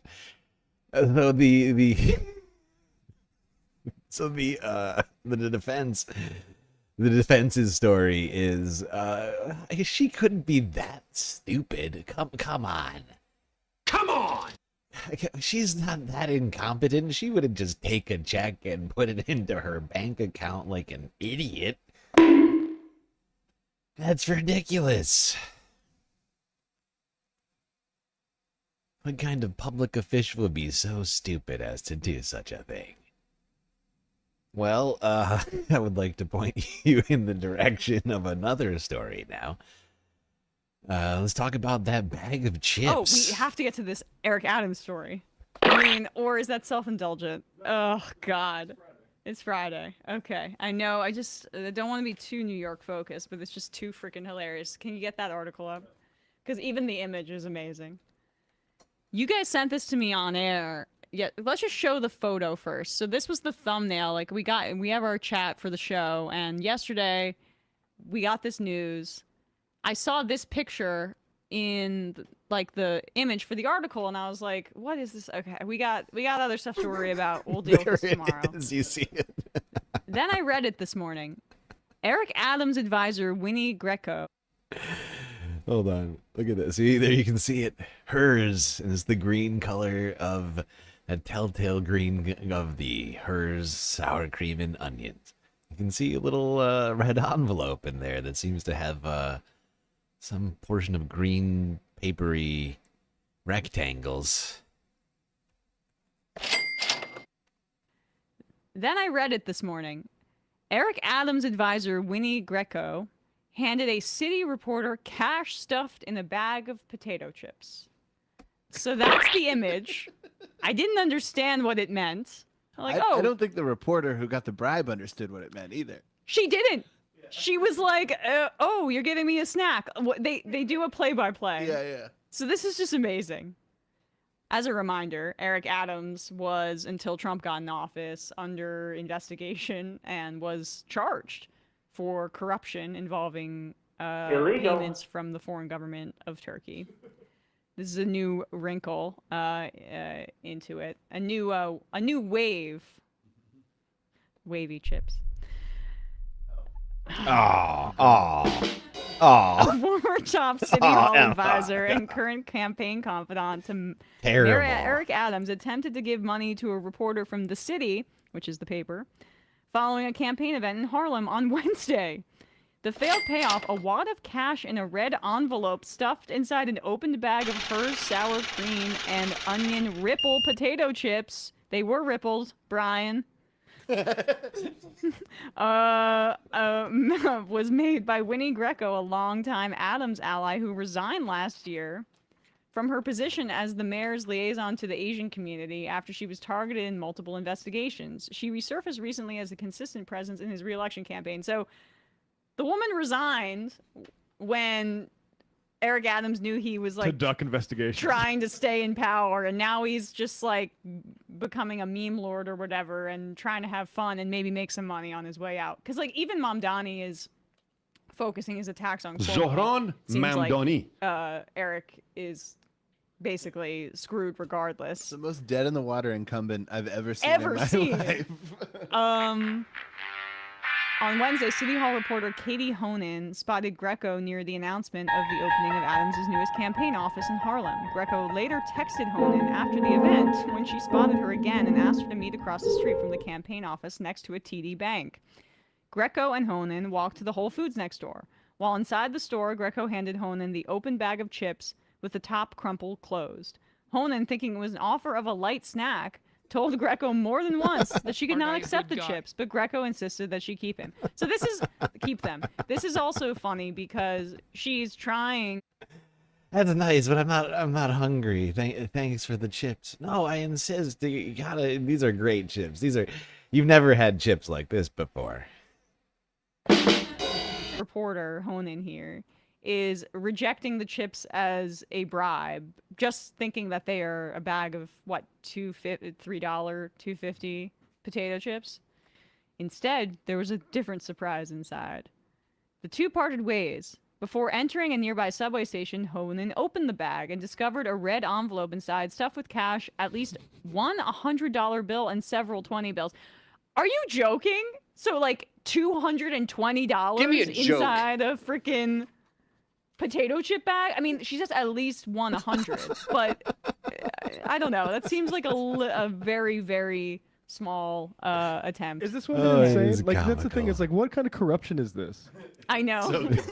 And if people want to start giving me like Illegal. empty bags of food with money in it, like I encourage it. I don't know what, as a media member, I'm supposed to do with that. I heard this is what Mom Donnie's buy weed plan. or something. This is Mom Donnie's run grocery store plan. I mean, I think the implications as a member of the media, you're not supposed to take bribes from officials. It presents an ethical quandary, I'm fairly certain. Just bags of chips with money in it. All the food has money inside of it. And grilled Billionaires. grilled This is the billionaire best hamburger I've sandwiches ever and eaten. bags of money taken from hard-working homeowners. Taken straight from Bill Ackman's account. I did everything hell yeah. right and they indicted The reporter me. then called Greco and told her she could not accept the money and asked if she was still nearby so she could give it back. Greco said she'd left the area. She'd fled. Honan told her she had to take the money back, and Greco said they could meet at some point in Chinatown. The reporter then texted Greco, "I can't take this. When can I give it back to you?" She did not get a response. In an interview later Wednesday, the city asked Greco about what her intention was in hand. This whole situation is so comical. So the Eric Adams aide, who has attempted to bribe a reporter with a potato chip bag stuffed with money, is just thinking to themselves after receiving a message from an alarmed journalist, like, "Hey, I need you to take this back, please." Thinks to themselves, you know what? If I just don't say anything, if I just don't respond, it'll go away. This is incredible. I feel like I'm taking crazy pills. Money to What was the that about? reporter in a concealed manner. In response, she said she'd made a mistake and apologized over and over. I love that little editorializing from the city, basically implying that this woman was begging that her scheme doesn't get Whoopsie. Yeah. I made a mistake, she said. I'm so sorry. It's a culture thing. Oh, What? girl. No.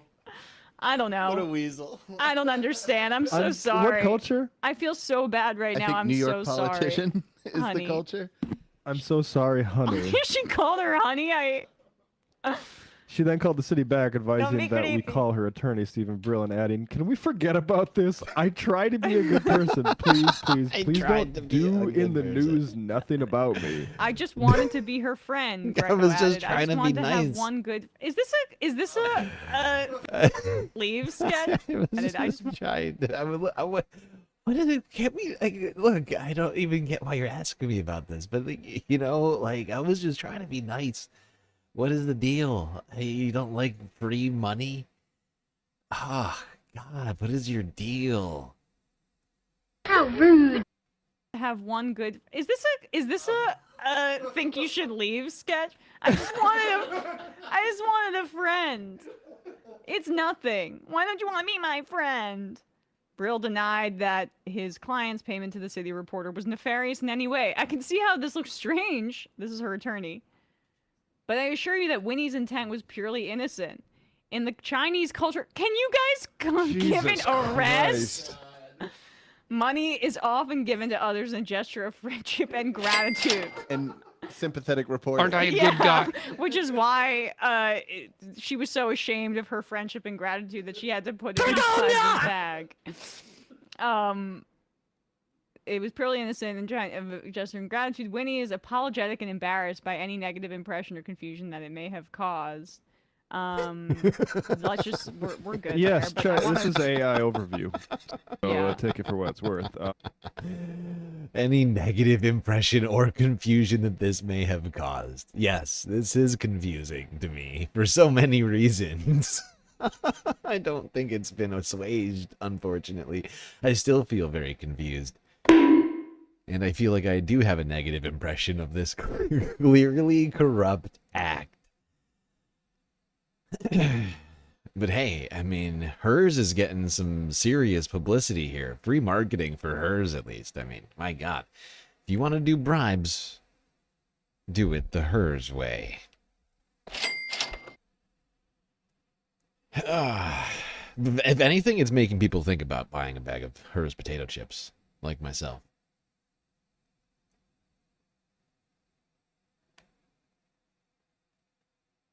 Now, before we move on from the New York mayoral election, I just wanted to go here, since we've been talking Ghislaine Maxwell today. I wanted to pepper this one in here while we were still in New York talking about Andrew Cuomo, because in the recently released interview tapes of Ghislaine Maxwell speaking to DOJ AG Deputy Todd Blanche, she had some stuff to say about one Andrew Cuomo.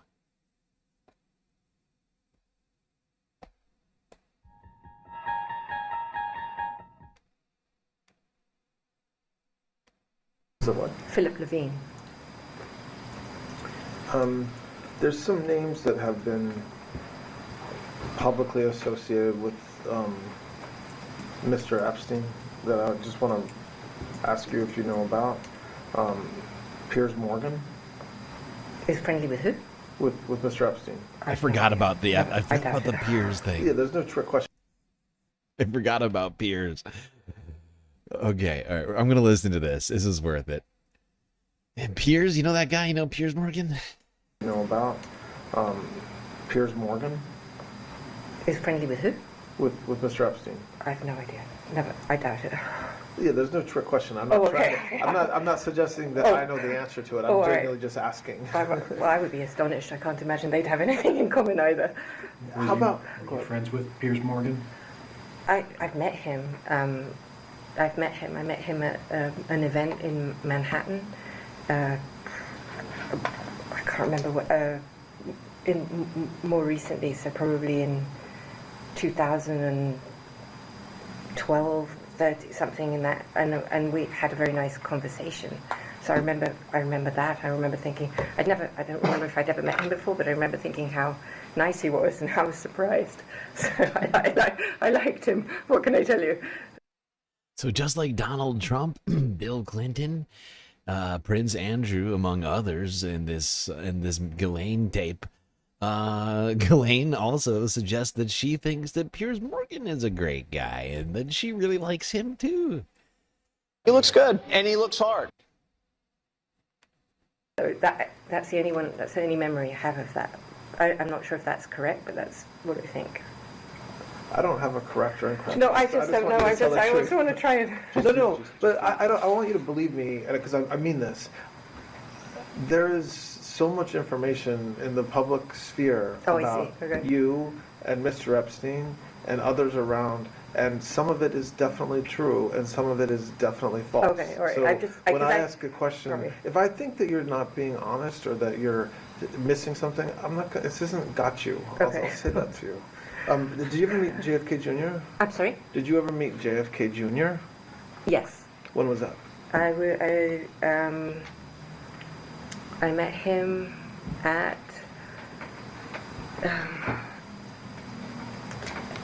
Andrew Cuomo's wedding? No. Kerry's wedding. Kerry's wedding. Who did Kerry marry? Andrew Cuomo. Yes. Andrew Cuomo's wedding. When would that have been approximately? This fucking incestuous, this incestuous ass circle, social circle. She's like, who did you marry? Not Andrew Cuomo. Oh yeah, no, it was Andrew Cuomo. That's right. Oh my God. So yeah, there's Ghislaine Maxwell saying that she was in fact at Andrew Cuomo's wedding, who married Kerry Kennedy, and all the other Kennedys were there as well. So she, rubbed shoulders, elbows with RFK Jr.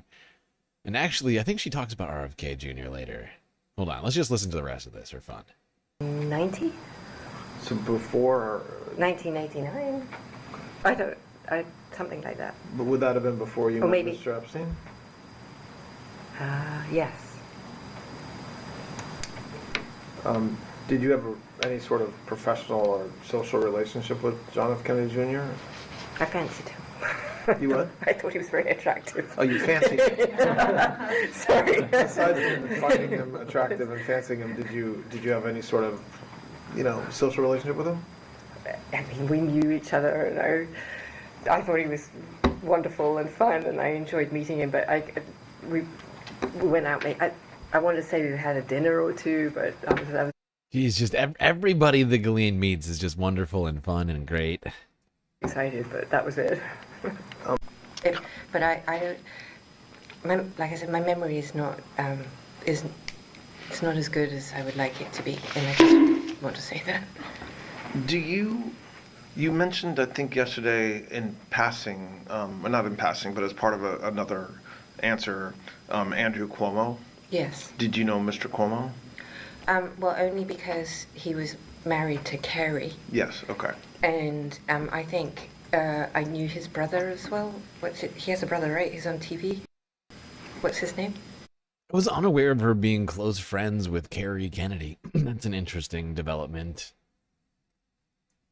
Right, Christopher.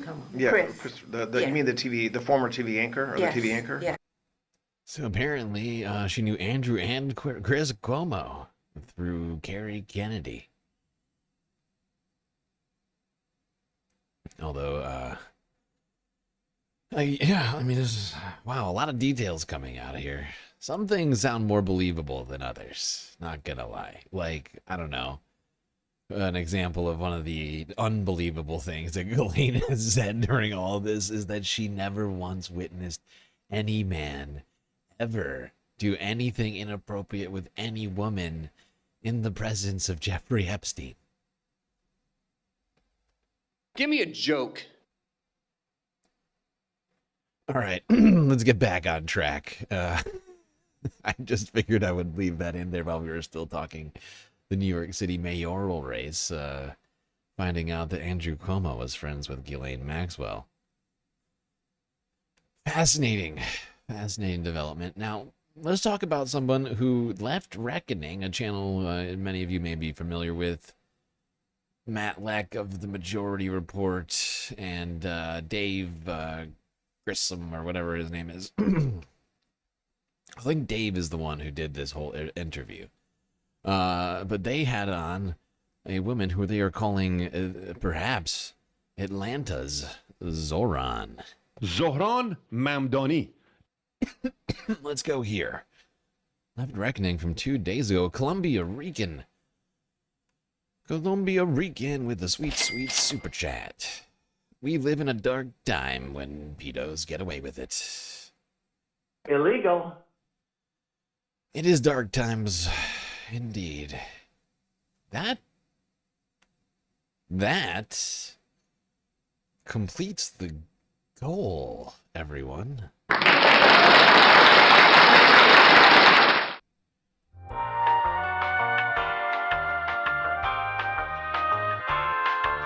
Confetti time.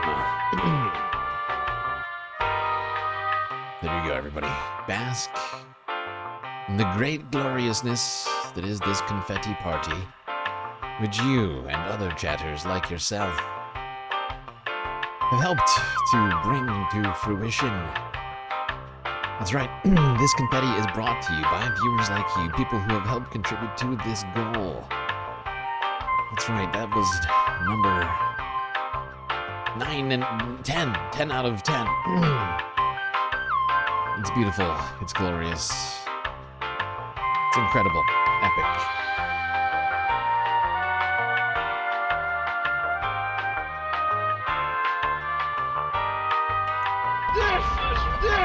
This is ridiculous!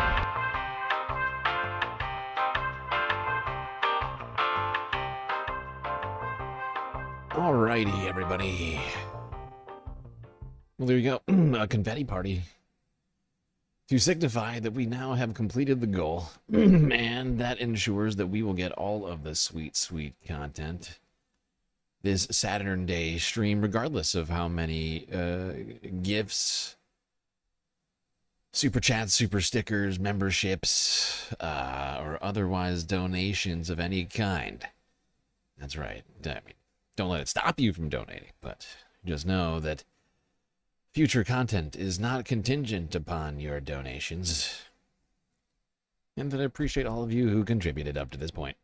All right. To Left Reckoning.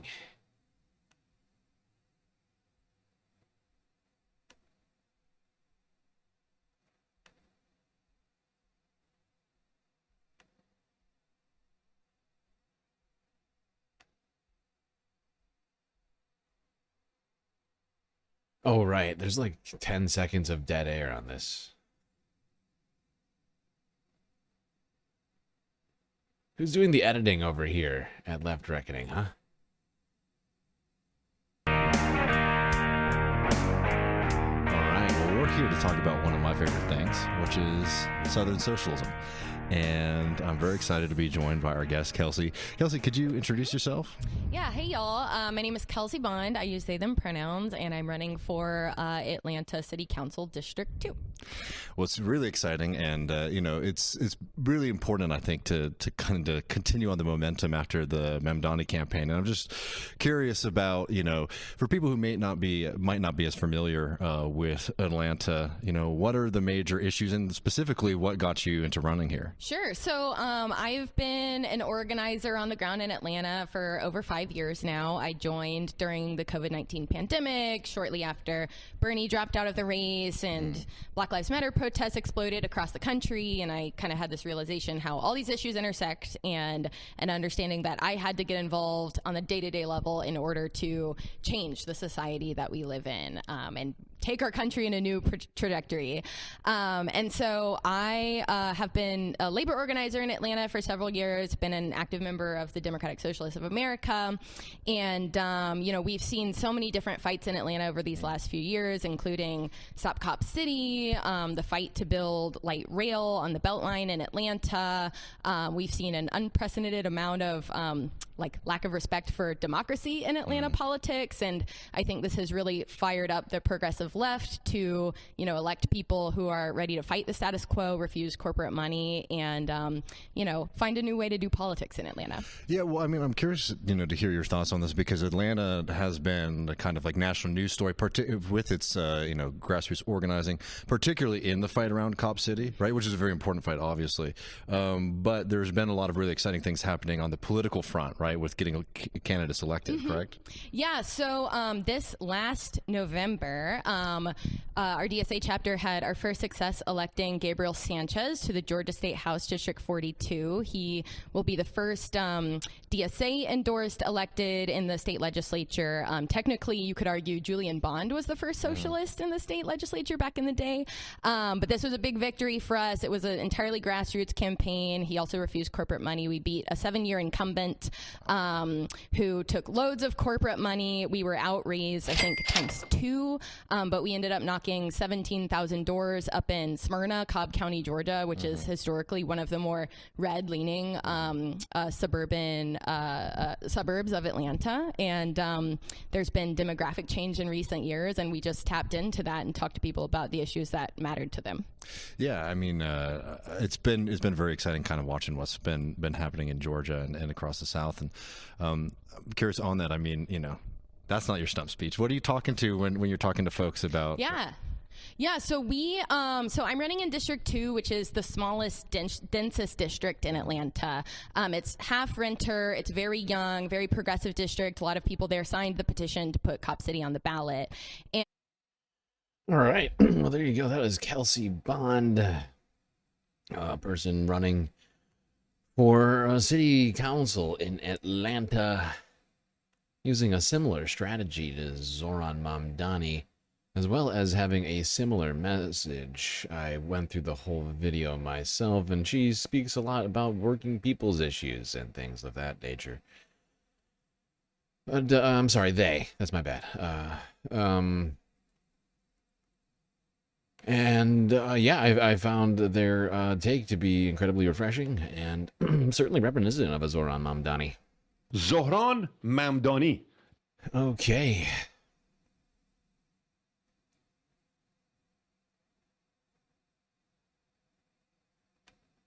Speaking, well, you know the guy who does this, whose voice? Zohran Mamdani. That you're hearing there, and that's a sound drop, Mr. Patrick Bet Davidson.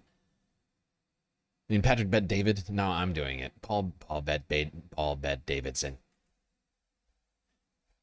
God damn you, R.M. Brown. Okay, let's talk about PBD, what he's been up to, and what show it seems that he is hoping to get on.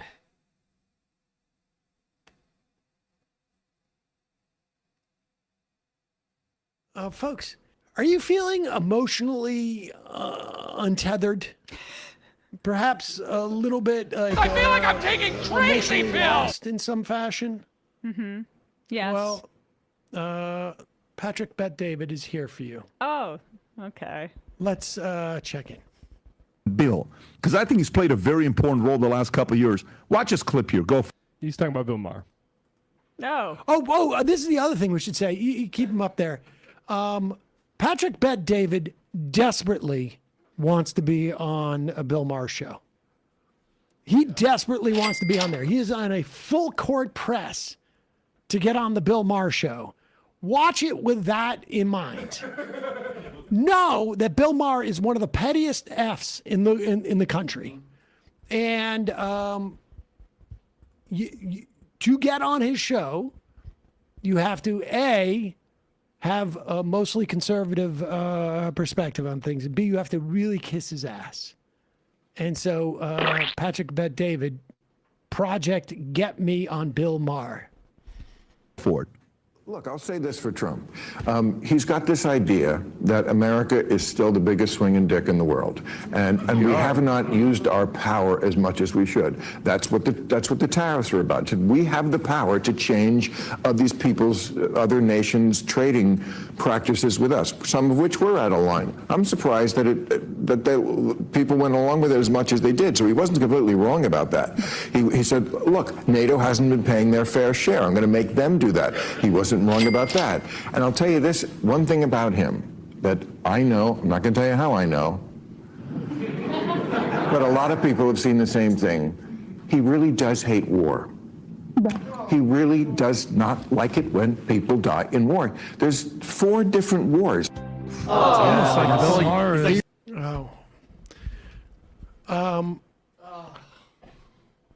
I am, well, there's things I could tell you about Bill Maher. I'm not going to tell you how I know them. I could Not going to do it. Wouldn't be prudent at this There's so juncture. much I would love to know about being a 21-year-old girl. I hate war so much. But Miriam Adelson asked me, you know, like, to be fair, is Gaza really a war? It's more of a genocide. Yeah. Genocide, I like. Love Genocide's genocide. okay. Yeah. The war thing I don't like. What could Bill possibly mean by that? Oh, he means that when he went to dinner at the White House. Yeah, absolutely. Trump said, "I hate war." That was obvious. He's like, I could tell you how I know this, but I am not going to. I mean, it's so fucking obvious. He's like a little name dropper, right? And Bill was like, "Okay, I don't Thank know you, what I'm going to sir. eat more ferociously, this consomme, I know Donald or Trump. you're telling me you hate war." Go ahead. Oh, or you're, He I told thought you were me he going a little hates bit more war. vulgar with that, but I'll restrain myself. I like all that it takes to win over Bill Maher is saying I hate bad things. Cool. He genuinely, for him to say That's that, right. Wow. So you know what it is with Bill. They hate people like Bill. Of course. The left. Yeah. Because, you know why? Because they're I would just remind people real quick that Bill Maher is somebody who in like the early 2000s was saying it's good that we went into Vietnam because we needed to show the world that we were going to stand up to communism and we had to do it someplace. So it might as well have been Now there. I hate Bill Maher because I was actually unfamiliar with that take, but that's pathetic. 40 years later, he's trying to retroactively justify the Vietnam War. Wow. This is ridiculous. he doesn't like war. That's why. That's why everybody. The on guy the who left was hates defending Vietnam Exactly. in the 90s and 2000s. Yep. there's too much reason. Yeah. There's Yeah. too much reason. He is willing. Go to the power versus force, Rob, if you could, the chart. When you go to the power versus force, Bill Maher is willing and is accepting and is able to reason. Those are all the qualities Oh, he's they hate. past courage. Look at courage level 200. Then go neutrality. Then go willingness. He's willing to go visit Trump. He is accepting that he won. He is. You know what's to hilarious reason, to me? and I actually. It was hilarious to me. Rather than just downloading this file to their computer, whatever computer is doing this production on, they just keep bringing it up on like a Google Chrome tab. Like you can clearly see that this is on a browser. Why can't they just screenshot, or even better, like save the fucking file? It is so freaking lazy. My God. If this map of consciousness is so important and so integral to human enlightenment and consciousness, you would think you'd want like a hard copy of it. Bill Maher loves America. Pause it for a second. Wait a second. Okay, keep this up here. I'm trying to figure out. He's got courage. He's up at the 200 scale map of consciousness. Aren't I a good guy? Wait, where's courage? Where am I looking?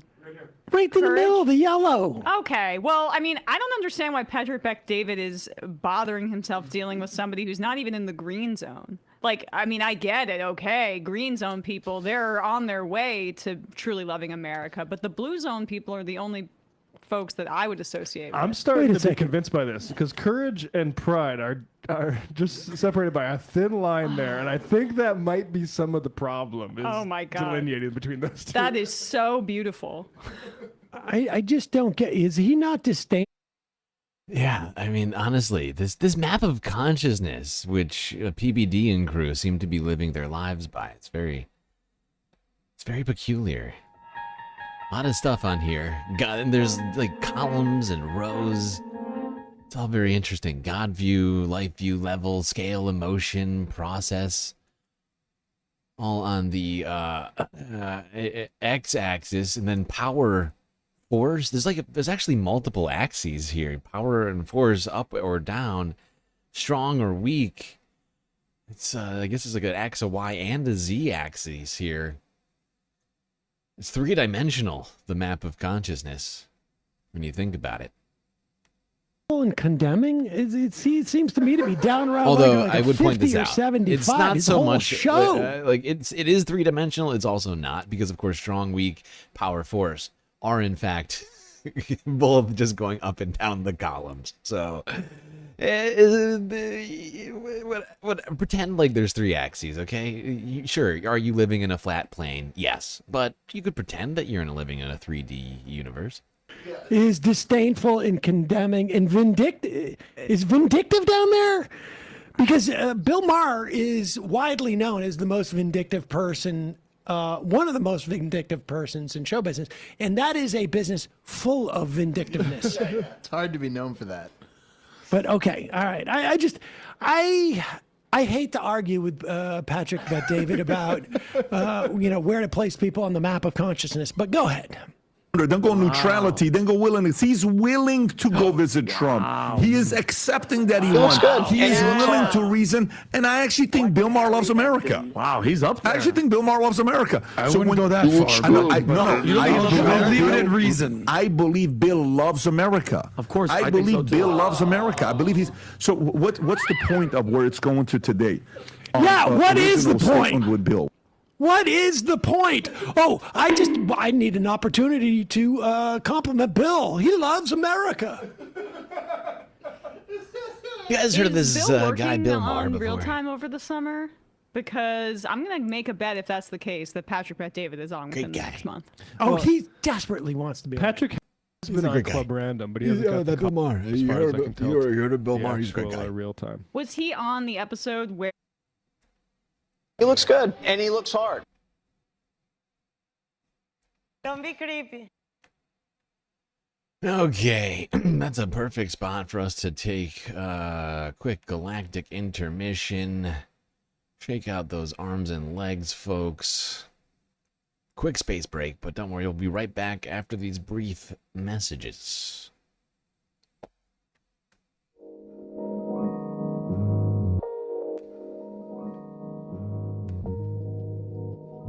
All right, I hope everybody's been enjoying the show so far. If you haven't already, hit the like button and don't forget to subscribe. Hit that bell icon too so you get the latest notifications from GNN. While you're at it, do also consider contributing to the Galactic News Network, as we are completely funded by individuals like you. A lot of great ways, of course, for you to show your support. YouTube, super chats, super stickers, memberships, Cash App, and PayPal. If you prefer every dollar you donate go directly to producing the stream rather than going to the bottom line of Google. But of course, the very best way to get the most space benefits for your dollars is to go on to Patreon and become a Galactic patron. For the low, low price of 10 cents a day, that's right, $3 a month, you could get access to cornucopia of sweet, sweet space benefits unseen by the rest of the goddamn Milky Way galaxy. Just go on to Patreon and find out what lies in store, Space Fams. Anyway, enjoy your break, grab a drink, maybe a snack, and I will be right back.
All right, everybody. I think you know what that sound means. It means it's time for us to get back to the stream. The third half is about to begin, Space Fam, so you had better get back in those seats.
Okay, back to business, everybody.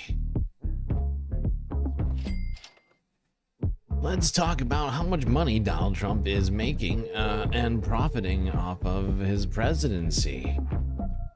Yesterday, we watched this parts of this New Yorker video, and I figured we would watch the parts that we didn't watch yesterday today because I think this is incredibly important, especially because, I mean, let's be real. It was not long ago that Republicans were screaming about supposed corruption in the Biden administration, that Hunter Biden was profiting off of the name of his father and of the presidency. Illegal. And all of this stuff, Burisma, laptop. Of course, we never saw that laptop. I believe it's in the possession of Steve Bannon, last time I heard, but was never actually released. And now we have a president who is just hand over fist, enriching himself at every possible opportunity.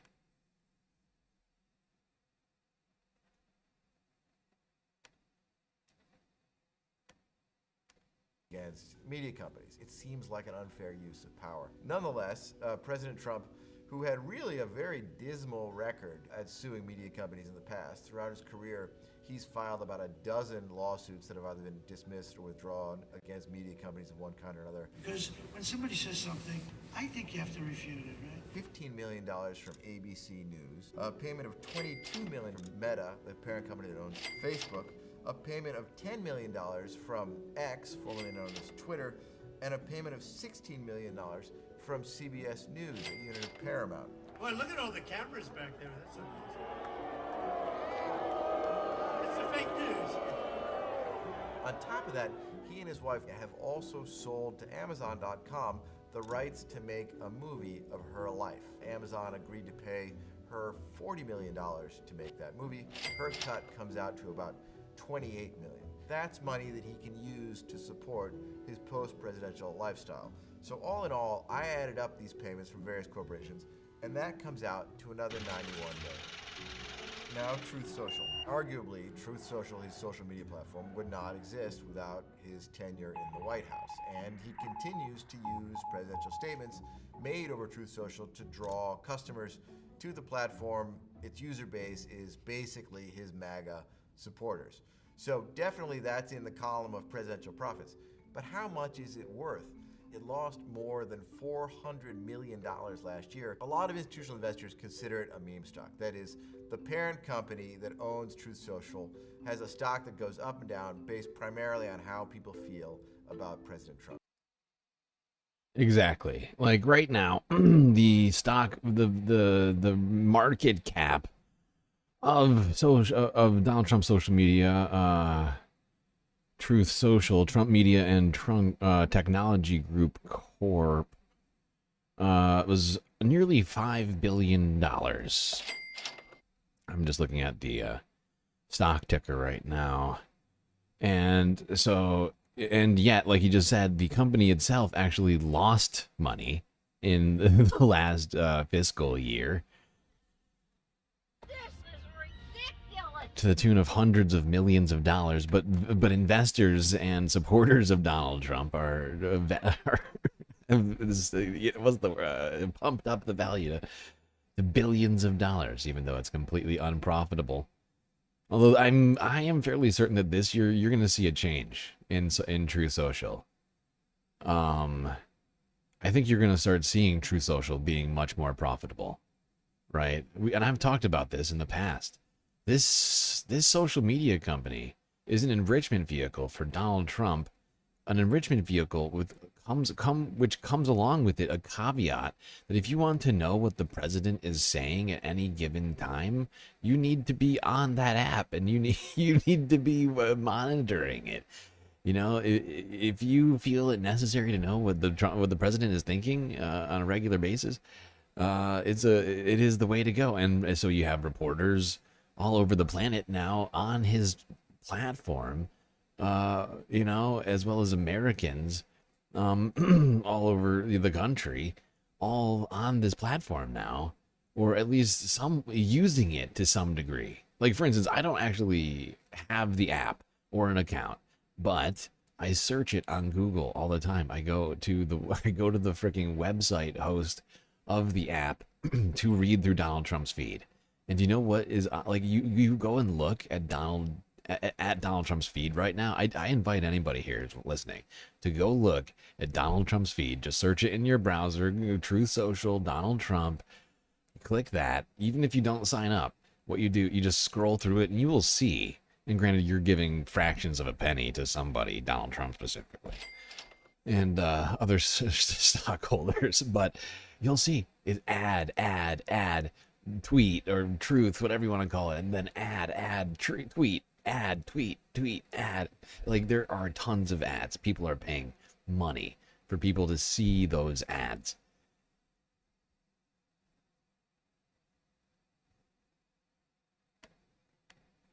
Consulted an eminent forensic accountant to try to come up with a ballpark figure for what it might be worth. He told me probably it's worth someplace between 4 and 20 million.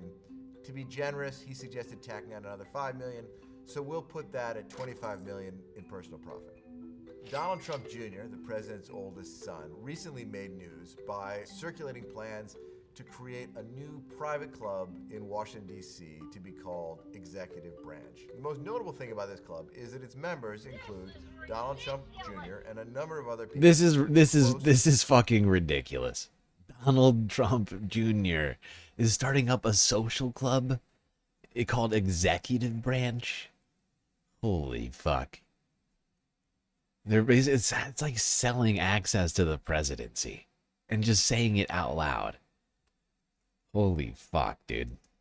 In Washington, D.C. to be called Executive Branch. The most notable thing about this club is that its members include Donald Trump Jr. and a number of other people close to the president.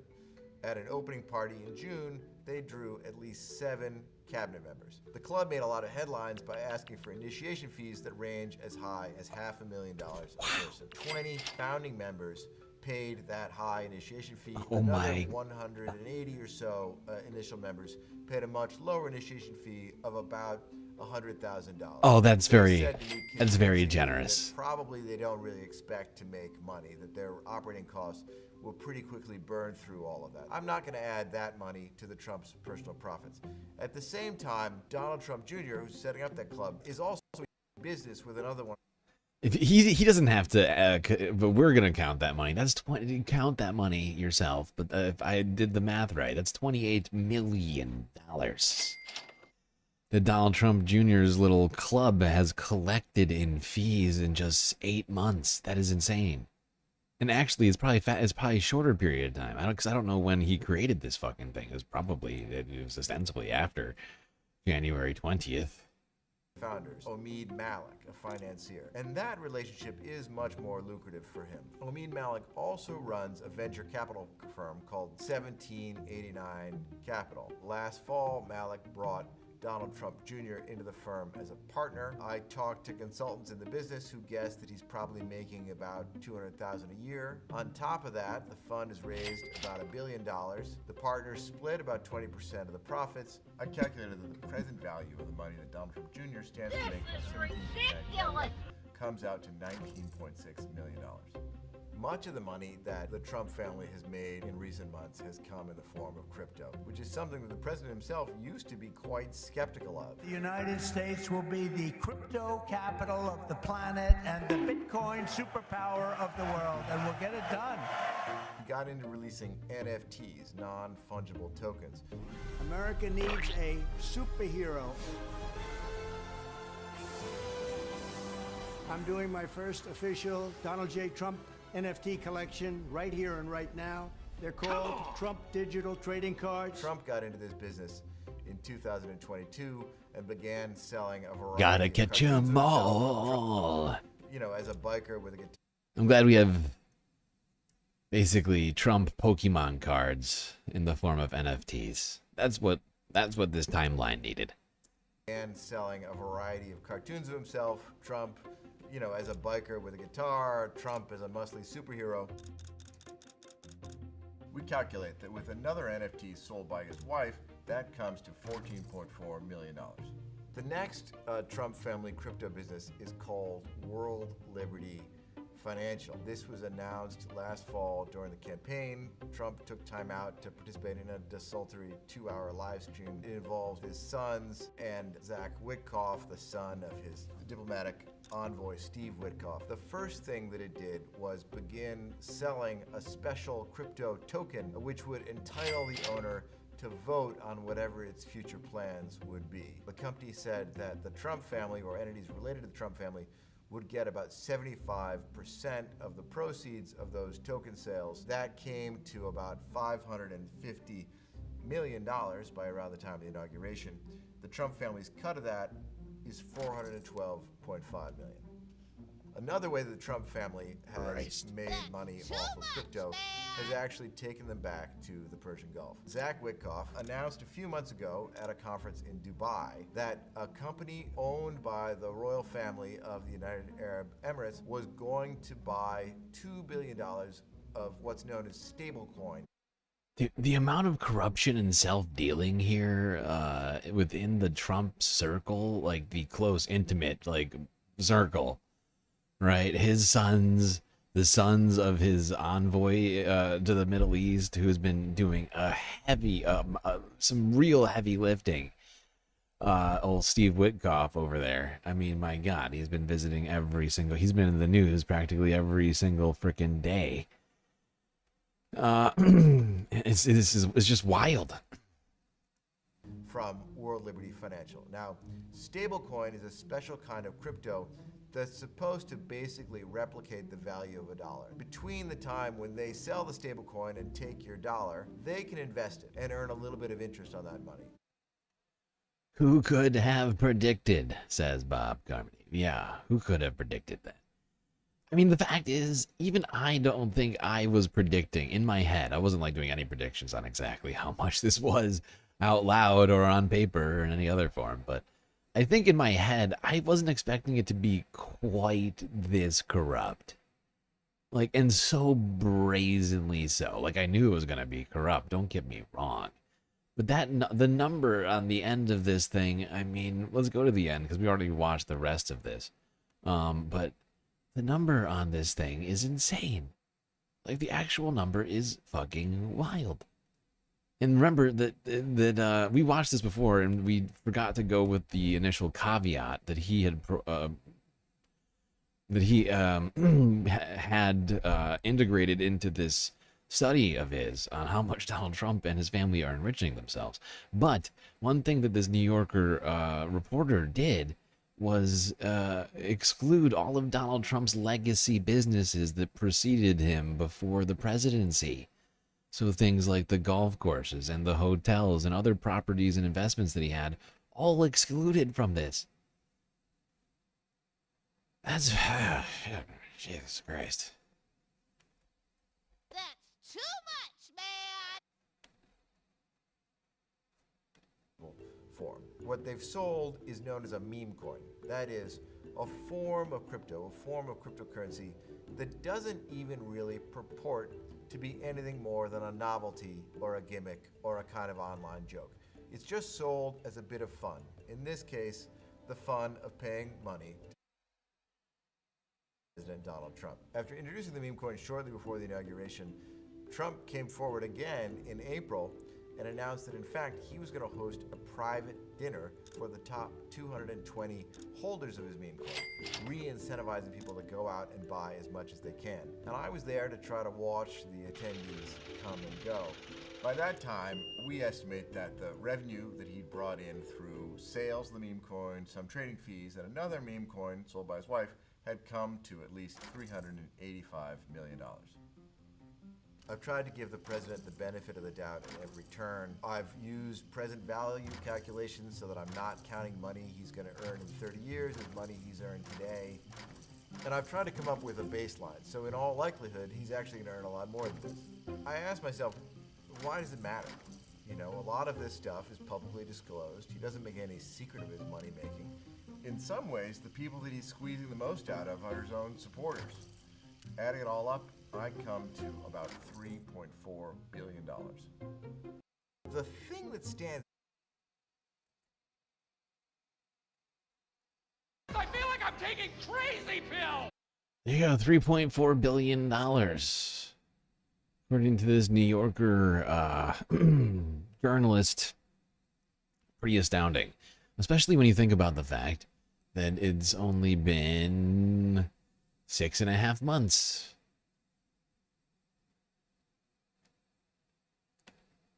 That's $500 million a month.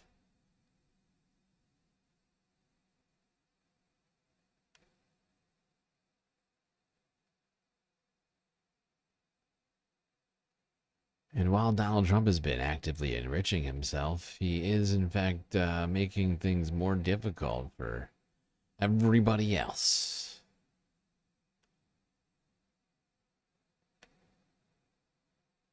Wait, I have these out of order. Sorry, hold on. Hold the phone.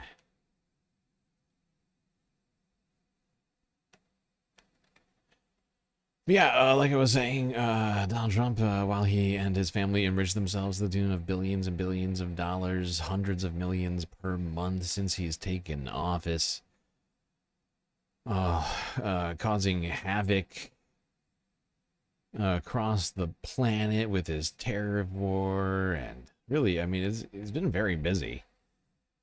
You gotta give credit to Project 25 for its due. They truly have created utter chaos in 7 months.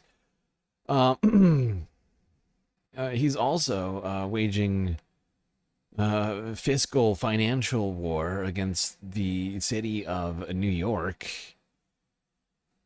Recently announced that he would be attempting to cut off, or he didn't, not going to attempt to, he's threatening to currently cut off federal funds intended to go to the transit system. The MTA subways in New York would be hit very hard. There's already an announced fare increase across the MTA right now. And this would certainly not make things any better.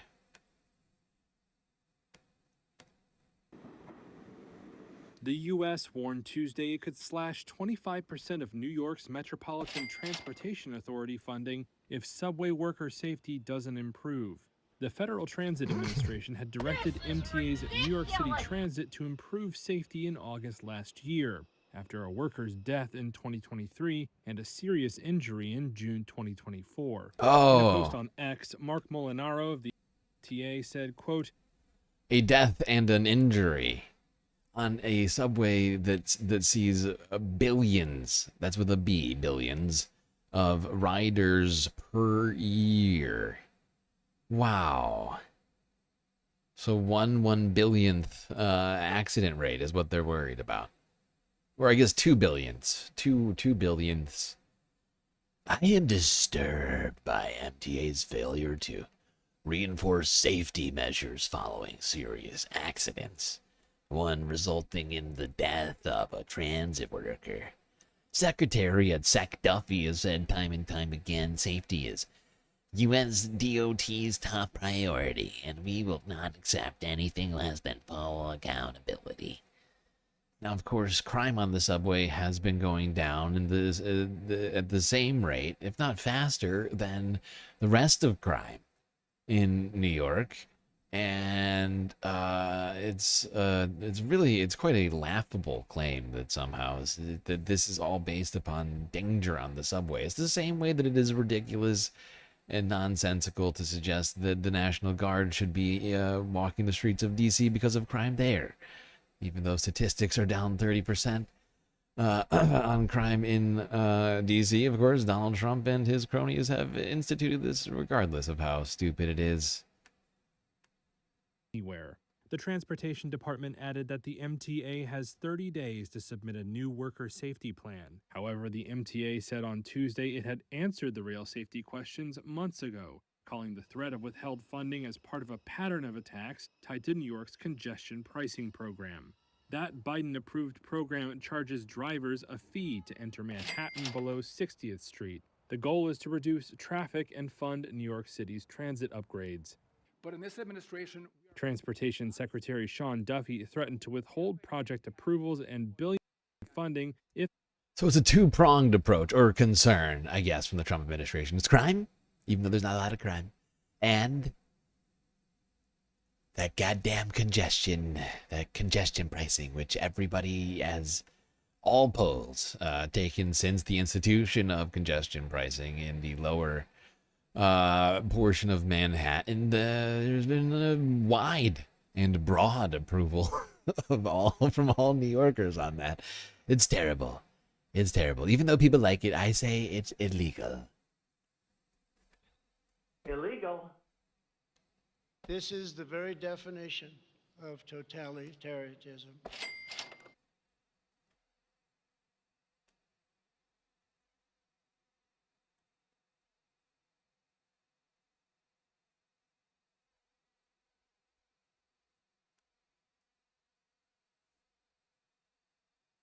Okay.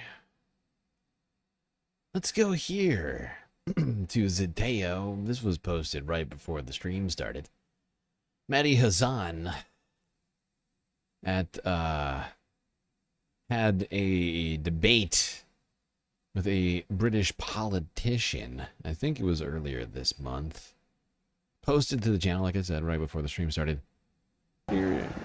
Oh, wait, what is this? Oh, shit. These are all out of order. Why is this here? What the fuck, dude? What the actual fuck? You are screwing me right now. Hope you know that. Okay, it's fine.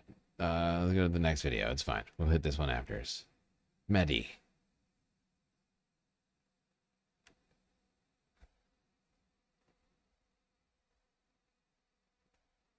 Ladies and gentlemen, the motion today that I'm opposing, and I hope you all are too, is Trump 2.0 will make the world a safer place. I'll be honest, it's a ridiculous motion. To believe this motion, you have to have been asleep for Trump 1.0. You have to have been in a literal coma. Well, first of all, some of the things... when Donald Trump did more drone strikes than Barack Obama, tore up the Iran nuclear deal, withdrew from the INF arms control treaty, helped Saudi Arabia bomb and besiege Yemen, bombed Syria, dropped the mother of all bombs on Afghanistan, and then did a friendly deal with the Taliban, heaped praise on Vladimir Putin, threatened North Korea with nuclear war, and then exchanged love letters with Kim Jong-un. The world was not a safer place under Trump 1.0.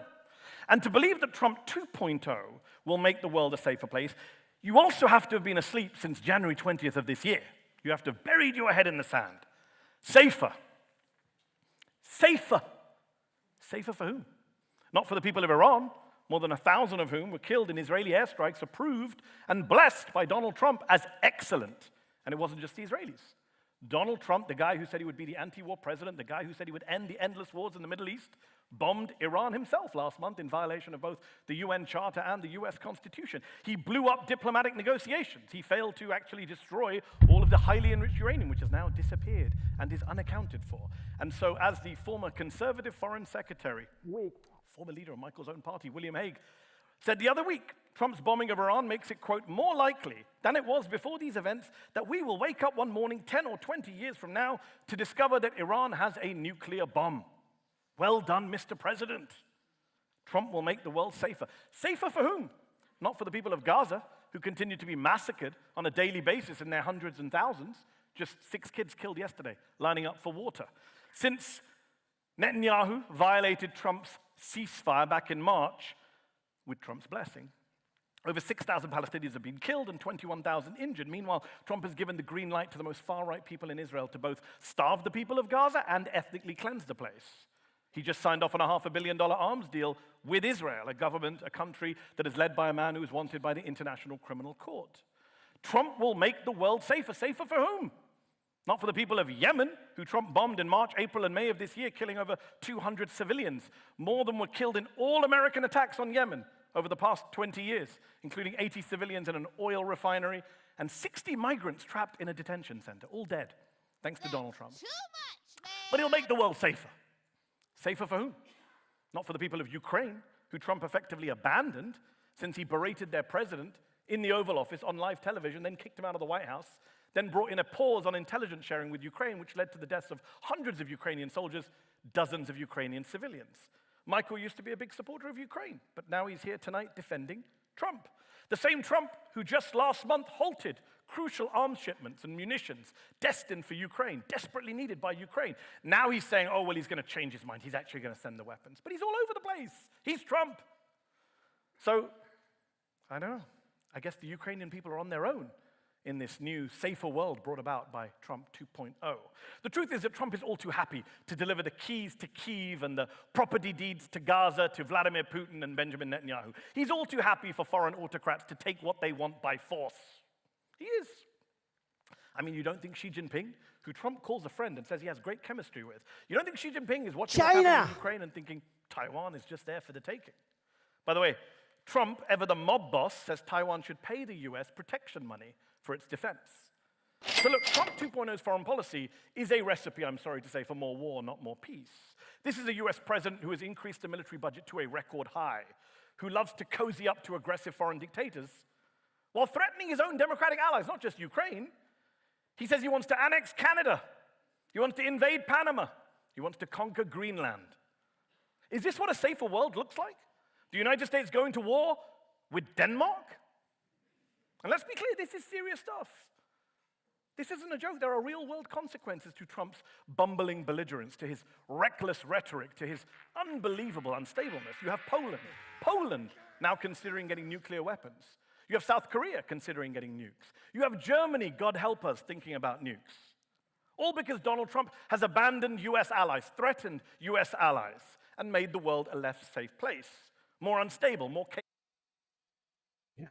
I hate to, interrupt Mehdi while he's cooking as hard as he is right now, but, so hot right now.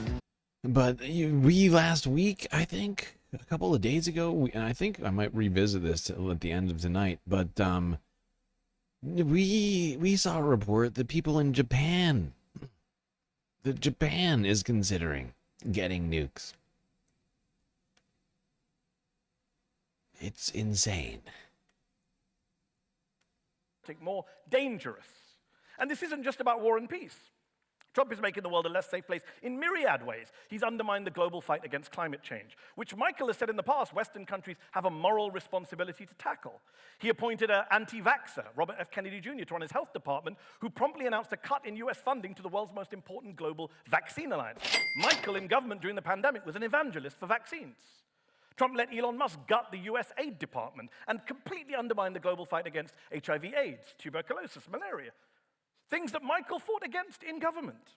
The Lancet Medical Journal said last month that thanks to Trump's cuts to the US aid budget, we could see 14 million additional deaths over the next 5 years, including the deaths of over 4.5 million children under the age of 5.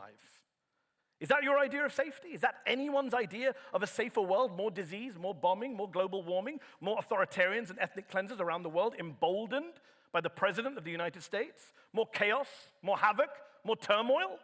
How can anyone seriously say Trump is making the world a safer place? Safer for whom? Safer for big oil and the arms industry? Sure. Safer for dictators and authoritarians? Absolutely. Safer for billionaires who want to dodge taxes? No doubt about it. But safer for ordinary civilians? No, not for ordinary civilians in places like Gaza City or Taipei or Kyiv. Not for journalists or dissidents or whistleblowers living under the rule of Trump's authoritarian pals in Pyongyang or Beijing or Moscow. Not for the climate, which continues to threaten our very existence on this planet. This motion feels like a parody. I mean, saying Donald Trump has made the world a safe place is like saying George Bush brought peace to Iraq, or Boris Johnson brought dignity to Downing Street. It's like saying, I don't know, Michael Gove got Brexit right. It's demonstrable bullshit. This is ridiculous! Right?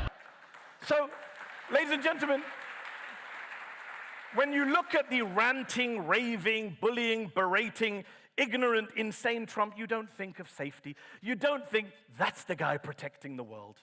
And to be honest, whatever Michael tells you tonight, he doesn't believe that either. Just last October, he said if he was an American, he would vote for Kamala Harris, not Donald Trump. And yet here he is tonight making the case for Trump, defending the indefensible, trying to make you all believe that the arsonist is really the firefighter, that the guy pouring gasoline, petrol on the flames of conflict in the Middle East and beyond, he's really pouring water. Are you kidding me? The world is not a safer place. That's hot. You know it, I know it, Michael Gove knows it, Donald Trump knows it. And so I urge you all to reject this absurd, offensive, and laughable motion tonight. Ladies and gentlemen, I beg to oppose. Thank you very much. There we go. Mehdi ending some comedy. But truly, Mehdi, I mean, seeing him at a real debate, unlike the Jubilee debate, is, it's something to behold. The guy is quite a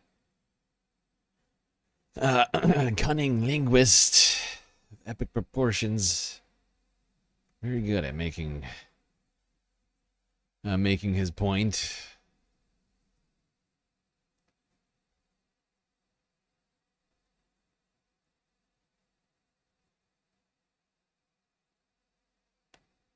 All right, now let's quickly go to Canada before we switch our focus on to environmental issues and such. Oh, wait, I've also got tech, but it's mixed in with AI, which is also a environmental issue. So I always think of it. Okay, all right, yeah.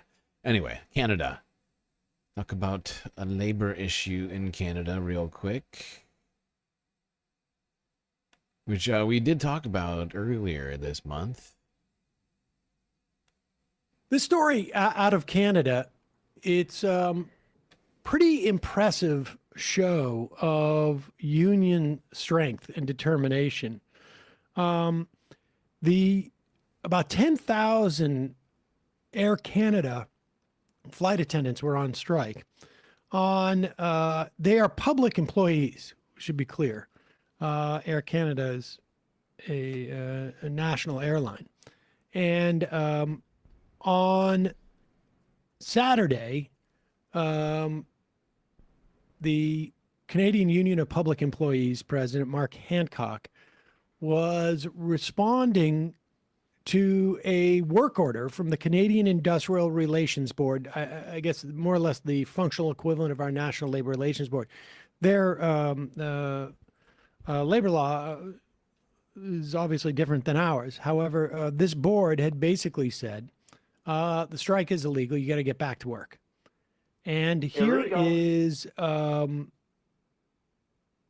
that they're the union president of COOP. I don't know how you pronounce it, but the Canadian Union of Public Employees in Toronto at the Pearson Airport. This was Saturday.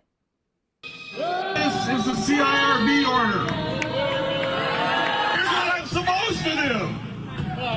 I'm expected to say, stand down. I'm expected to direct you to go back to work. I'm expected to end this strike.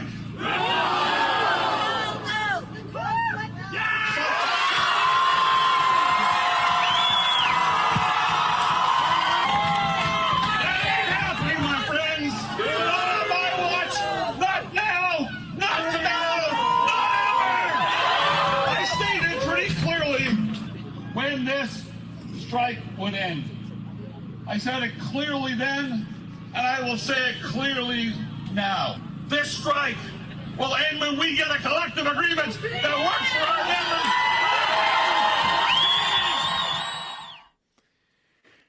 And of course, you know, if an employer knows that the government's going to step in and end a strike when it starts to becoming painful for the employer, it really diminishes the power of a union, unless, of course, that union says, we're going to defy this order. And yesterday, Monday, during the day, Hancock was, I don't know if he was in the CUPE national offices, but here he is yesterday. QP. Talking about the... Any Canadians in chat right now? Is it QP? I could have sworn it was QP. That order that was still in effect as of yesterday afternoon. There's no limit. We're going to stay strong. We're going to stay committed to making sure that those workers can do the job that they love doing and actually be able to afford a roof over their heads, to afford caring for their families. And if it means folks like me going to jail, then so be it. If it means our union being fined, then so be it. We're looking for a solution here. Our members want a solution here, but that solution has to be found at a bargaining table. And then late last night, well, I don't know how late it was, Air Canada brought them back in. They had meetings, and as of last night, they struck a deal with the union. It remains to be seen if the union's going to, if the membership is going to ratify it. I don't know the details of the deal, but it is a good, I mean, it's the more that we see unions, labor fighting, and if not winning, I can't assess this deal. Obviously, I don't even know if the details have been released in any way, but this type of fight inspires other people to fight. And you know, you'll recall, Sean Fain had about a year or two ago made a call for a general strike on May Day of 2028. And was. And I've been saying I think we need one sooner. Like, I agree with Sean Fain that we should do one. I think 2028 is too far off in the future. I mean, that's four freaking years from now. All right, not quite.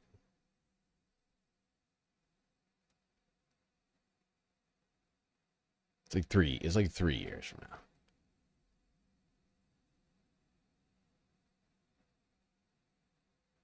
Keep thinking it's earlier in the year than it is. Okay, let's stay in Canada real quick, as I think this was yesterday. Mark Carney announced something relating to U.S.-Canada trade, which I found fascinating, and I'm wondering what the implications of this will be, what Donald Trump will say, and how Canadians will see this. as this is very recent news, but Mark Carney came out and said that he is dropping all tariffs on at least a number of different U.S. products. Not all of them, but is dropping most of the retaliatory tariffs.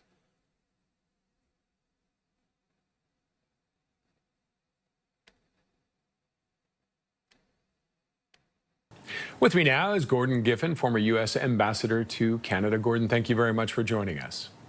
Good to be with you. Your thoughts on this move by Carney? Is this something that will pay off, do you think, for Canada? Without a doubt, I think it's a good tactical move, and I don't think it's giving up anything. So it was a good step to restart the negotiations, which have been put on pause while a lot of other things are happening in Washington, but it's time to get back to it. And will this be perceived, though, you think, by Trump as being weak or giving in? I don't think so. I think it'll be perceived as a good. That's actually the first thing that I see, that I thought in my head, was that Donald Trump would perceive that as weak. That's just me personally. We can have disagreements, I suppose, but I am of the exact opposite thinking. And also, I am of the exact opposite thinking on the first part of it. Like, how does this not change the nature of the playing field? If you drop all the tariffs, you lose a bunch of negotiating power that you had previously. At least that's my opinion. But hey, I don't know.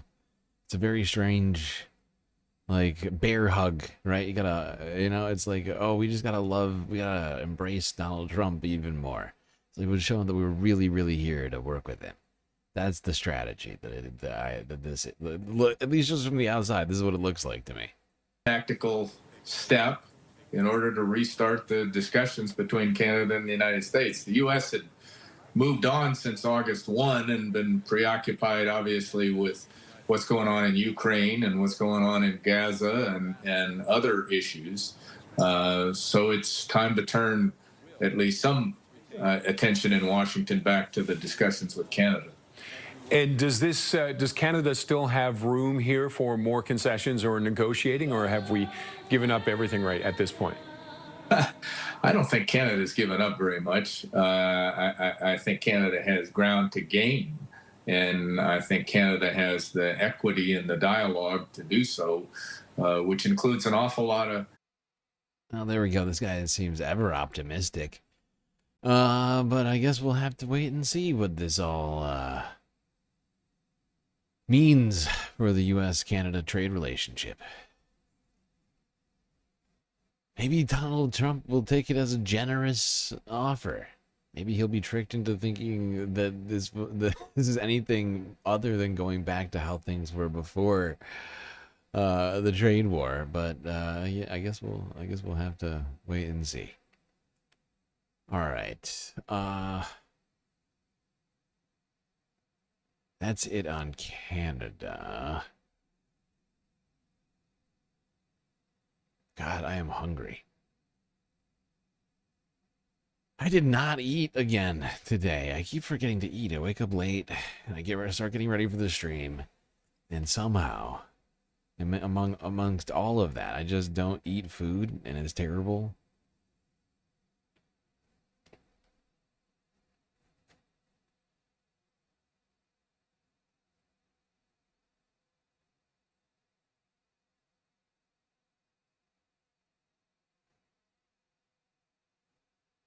All right, let's go to a couple of tech stories. First, this isn't so much a story as much as it just is a clip of a protest held outside the Washington, D.C. offices of Palantir.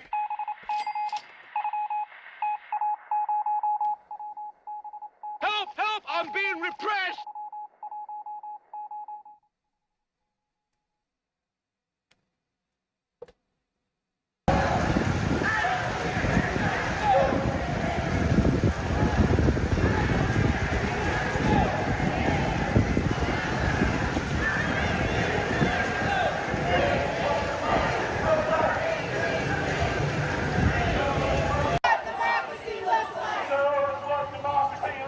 This is what democracy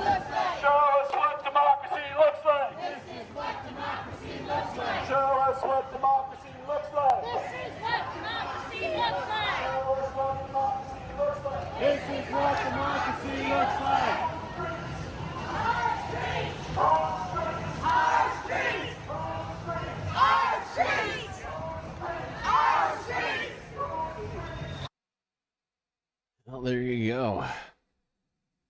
A lot of 1984 posters here. This is this right here is the all-seeing eye from at least one of the covers. I don't know which release it was of 1984. And then this is a Big Brother poster. Big Brother is watching you. And yeah, Palantir absolutely gives 1984 surveillance state vibes, perhaps more so than any other company on the planet. Because they've expressed as much of a desire to do exactly that. That Alex, what's his name? Alex, fuck, I can't think of his name right now. He's one of the co-founders of Palantir. He's said some horrifying and creepy things. Don't be creepy.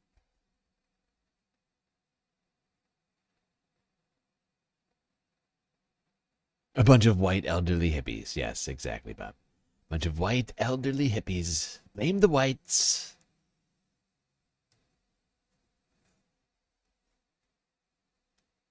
All right, let's talk about another AI company, ChatGPT, and its founder, Sam Altman, who recently admitted that AI companies are in a bubble.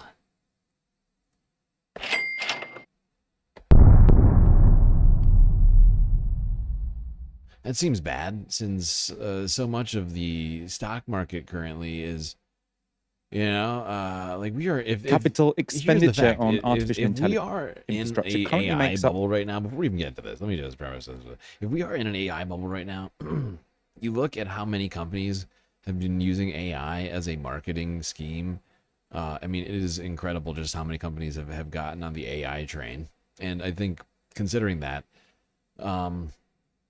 This may in fact be a fair assessment, and that would mean that we are in effectively like a 99-2000 style bubble with valuations at massive levels. And boy, oh boy, that would be... Now, the valuations right now, from my understanding, are slightly lower than they were in 2000, even though the actual stock prices are much, much higher. But the fact is AI has become so pervasive and been, like I said, used to, you know, being invested in by companies. Everybody's coming up with a new AI app or utility for their platforms. If it's all just a house of cards, could be in for a bad time. Capital expenditure on artificial intelligence infrastructure currently makes up 1.2% of US GDP. And that's a proportion of expenditure on one single technology, which is pretty much unheard of since the railroad boom in the late 19th century. It's not normal, and to a large extent, it's being driven by just the four biggest tech firms, or the four biggest tech firms who are investing in this. So Amazon, Microsoft, Google, and Meta invested $100 billion in capital in the past 3 months. So just 3 months. That's triple the amount they spent in 3 months 2 years earlier. So this is just a huge boom. It's this spending which, in fact, is keeping the US economy growing despite Trump's tariffs. So everyone has sort of been saying, how is it the case that Trump has this terrible economic policy, but the United States just keeps on growing? Well, one theory, which is borne out in the growth statistics, is that it's just because so much money is going into data centers, and that has a bit of a multiplier effect because people have to be employed to build those. That all means it's an interesting time for the world's most prominent AI. Now, that's only part of the story. We've talked about it, but part of the reason why we saw GDP rebound after having a terrible first quarter in the second quarter was that after the pause in the tariffs, people rushed to start buying things and start trying to work out other like avenues within the United States for supplying, which that in terms of that portion of it, that certainly is going to help with GDP, right? So there was certainly a lot more economic activity in the second quarter due to the pause in the tariff war. That it was just people trying to make make moves before it came back, before Re-Liberation Day. CEO to say this. So late last week, Sam Altman had a dinner with various journalists. It was on the record, and The Verge published this quote. So Sam Altman said, "When bubbles happen, smart people get overexcited about a kernel of truth. If you look at most of the bubbles in history, like the tech bubble, there was a real thing. Tech was really important. The internet was a really big deal. People got Just to be overexcited." clear, before we get into this, and I guess I could just read this myself. But the point is I want to make clear that I'm not saying that buying things from other countries helps with GDP, but in terms of people rushing to find stuff within the United States, that's certainly going to increase GDP, because there are some manufacturers in the United States, of course, so many of them had more business than previously, so yeah, that in combination with people perhaps starting to increase production, or looking for to building new production stuff, so all that kind of stuff is going to wind up contributing.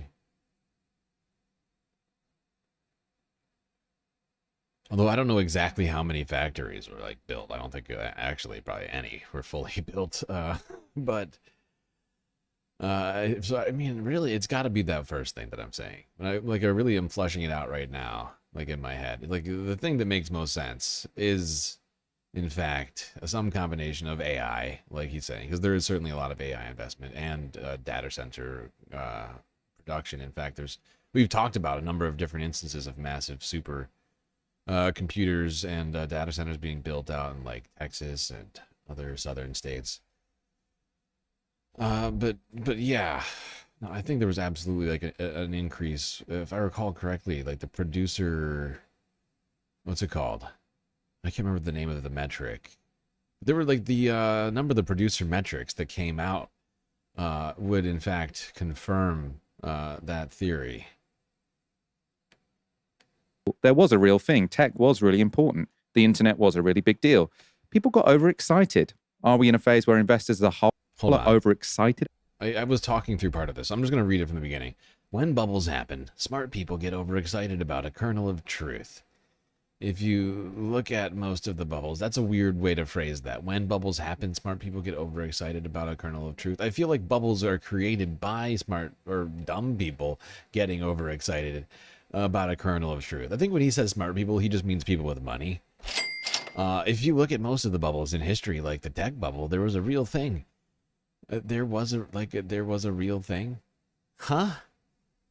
A what now? Tech was really important. The internet was a really big deal. People got overexcited. Are we in a phase where investors as a whole are overexcited about AI? My opinion is yes. Is AI the most important thing to happen in a long time? My opinion is also yes. Wow. So that's Sam Altman. I think there's more from this, right?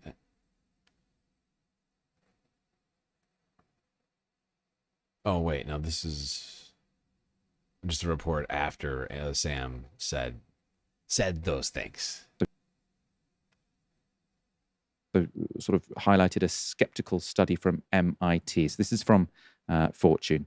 NVIDIA, so that's the company that makes chips, fresh off becoming the world's first $4 trillion company, sank 3.5%, while Palantir slid nearly 10%. The sell-off appeared to be sparked in part by an MIT report that claimed 95% of companies investing in generative AI are seeing no returns, and was potentially deepened by earlier comments from OpenAI's Sam Altman suggesting investors may be caught in an AI bubble. Late last week, Altman drew a parallel between today's AI frenzy and the 1990s dot-com bubble, when internet company valuations spiked dramatically before crashing. And while the MIT study attributed failures to corporate learning gaps and flawed integration rather than actual AI model quality, the market reaction highlights growing concerns about AI's commercial viability. Helena, this is over sort of all the newspapers, all the financial news. All right. Yeah, and it certainly caused tumult in the financial markets. But we've been talking about this in the past. We've certainly talked about it a number of times in the past, that it's my belief that AI companies have been in a bubble, and a steadily increasing bubble. They didn't see any real significant pullbacks until the massive market meltdown earlier this year after Liberation Day. And they've now returned basically to those levels or higher in recent months. The only real, financial incentive of this is for people to basically just delete jobs and replace them with AI. It's the main function of it. Certainly the main money-making function of it. And why, like, I mean, certainly in financial sense, why invest in a company if they're not going to make money?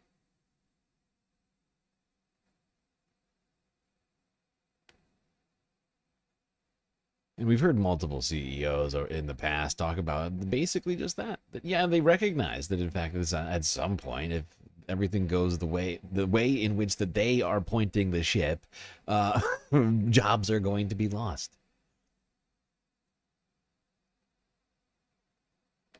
All right, let's move on to environmental issues now here. CBS News from 12 hours ago. This is a dramatic, concerning situation right now. Okay.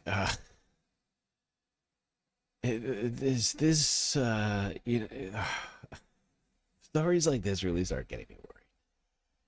And I almost forgot about this momentarily. Okay, so we talk about the, Antarctic ice shelf, the Arctic ice shelf, and glaciers across the world all the time, as it's certainly a big, an important barometer of how things are going with the climate. And there's apparently a new study out that is showing an abrupt shift in Antarctic ice, which could lead to quote-unquote catastrophic consequences. Consequences.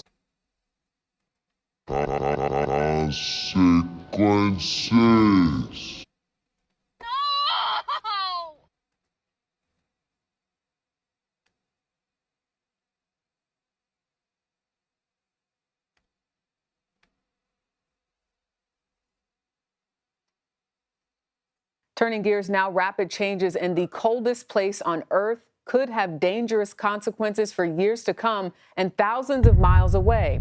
In a new study, experts warn abrupt and potentially irreversible environmental shifts in Antarctica could dramatically raise global ocean levels, resulting in catastrophic conditions for future generations. Climate change is driving these changes in Antarctica, hurting its ecosystems while accelerating the rate of global warming. This is so disturbing to me. And you know what's even more disturbing to me is that only 14,000 people have viewed this thing in 12 hours of it being up. And you got Jake Paul videos or whatever else. I don't know. Who's getting the most views right now? Point is like that there should be billions. There should be like billions of views on this. Like if this study is correct, and that we're looking at a potentially abrupt ice loss in the Antarctic, it would be utterly devastating to the entire planet and billions of people. Whoopsies! I did not mean to go. Hold on. Sorry. Go back. That's my bad. That's my bad. I made a huge tiny mistake.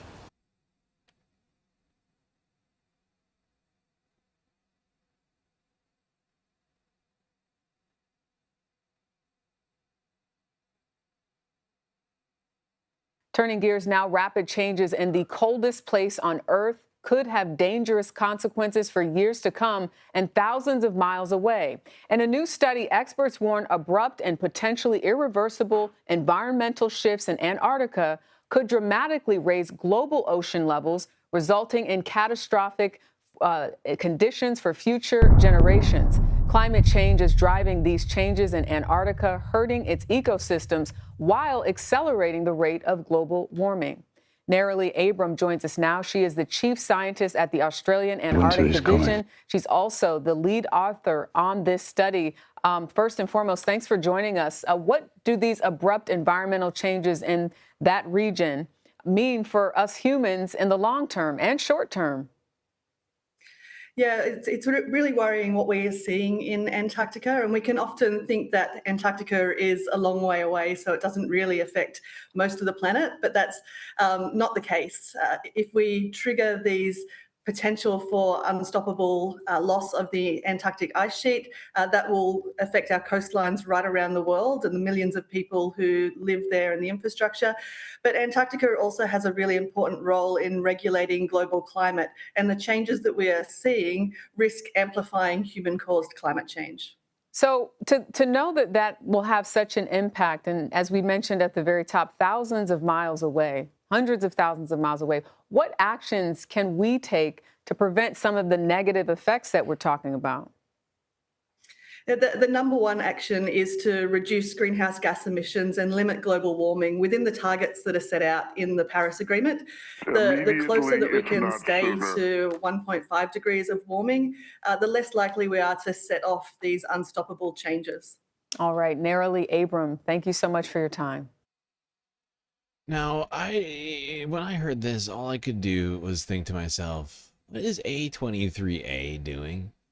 You may be asking yourself, StreamLord, are you okay? Are you feeling all right? What the hell is an A23A? Well, let me explain to you what A23A is. A23A is an iceberg larger than the state of Rhode Island, which has been floating off the coast of Antarctica for decades. It is the iceberg. It is an iceberg that broke off the Antarctic ice shelf in the 90s, which is what the movie Day After Tomorrow was actually loosely based on. And if you would like some more information on this, let's go here. This was BBC from 7 months ago. This is basically the last time we really talked about A23A in any great detail. This was after it had broken out of its death spiral, as it had been called for quite some time. Like I had said, it had been sitting off of the coast of Antarctica for decades, spinning around the same spot. And the water there is, of course, very cold, so it wasn't melting. And it was also not moving. Then 7 months ago, it broke away from that death spiral and headed off into the South Atlantic. Now, the world's largest iceberg has broken away from Antarctica and is approaching the British territory of South Georgia, home to large penguin and seal colonies.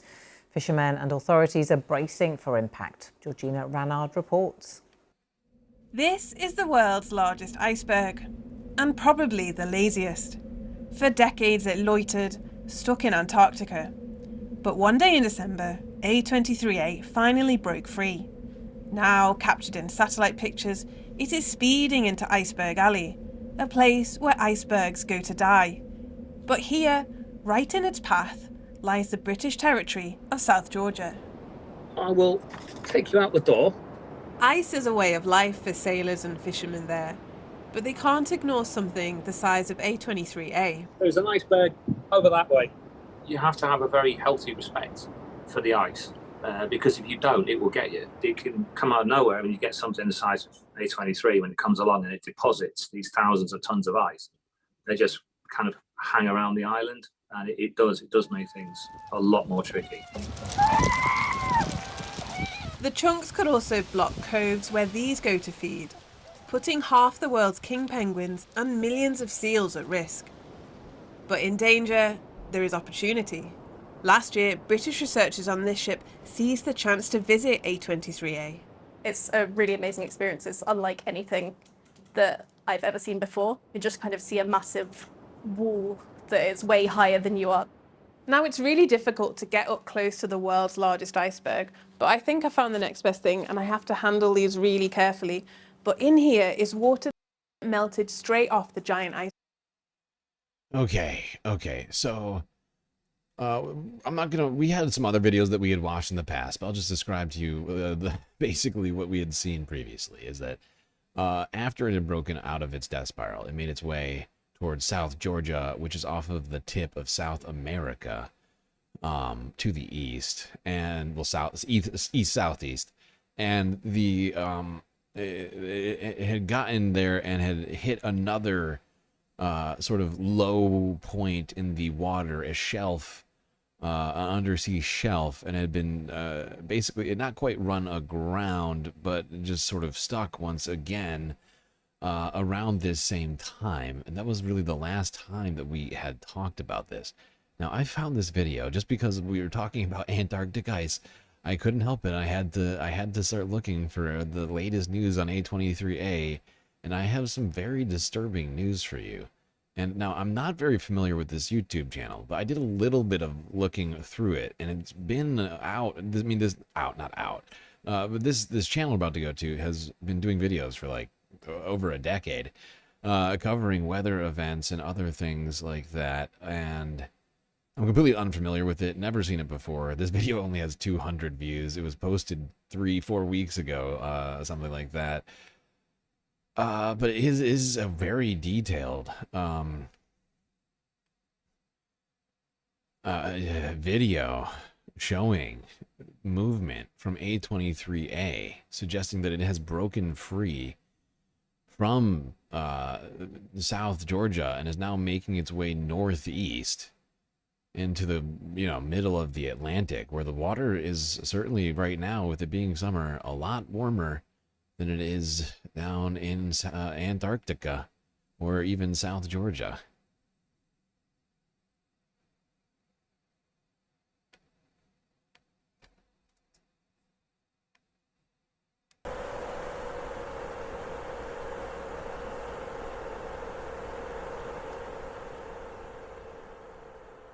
Greetings.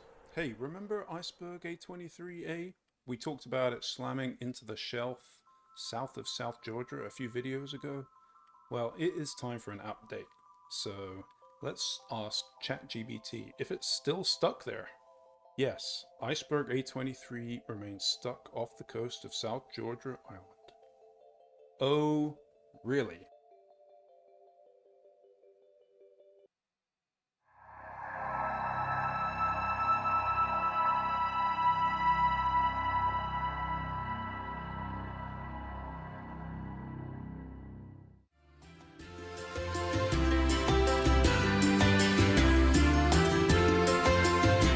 The music in this is hilarious.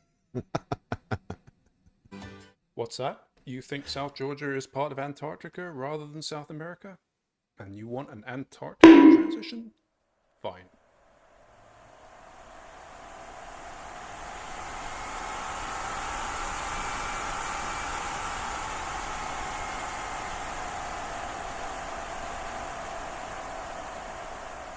It actually seems that South Georgia is part of neither continent, but let's move on from these shenanigans. What we found out over the last few days, and this may be a U-Storm exclusive, because at some point in the long dark southern hemisphere Antarctic winter, the iceberg must have broken free, because a brief glimpse from this just sunlit Terra Modis imagery shows the massive berg is now east of South Georgia. But when did it break loose, and what forced its enormous mass off the seabed? In this video, we investigate these questions. You'll find some background on A23A's fascinating journey to get to South Georgia in our previous video. Yeah, and you It's can an clearly interesting see. story. Sorry, wait, hold on, pal. Go back. You can clearly see here.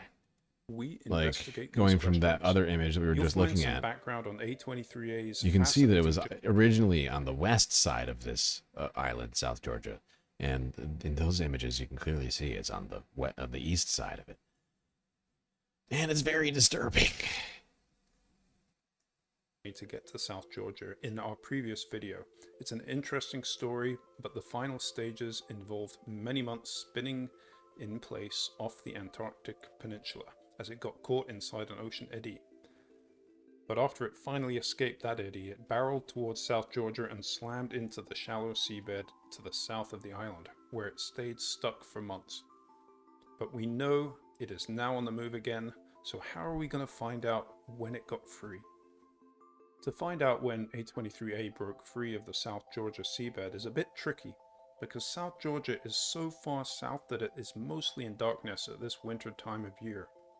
Because of this, the polar orbiting visible satellite views shown here have been cutting off in this area due to the darkness. But the days are getting longer now over South Georgia, and we can catch some nice glimpses of the berg spinning in the GO-16 geostationary imagery shown here. This shows that some large bergs have already broken off.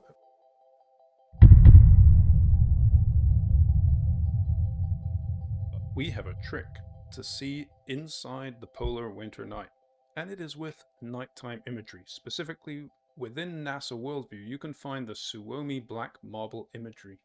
This imagery gets lit up by city lights, wildfires, volcanoes, burning gas fields, even the aurora.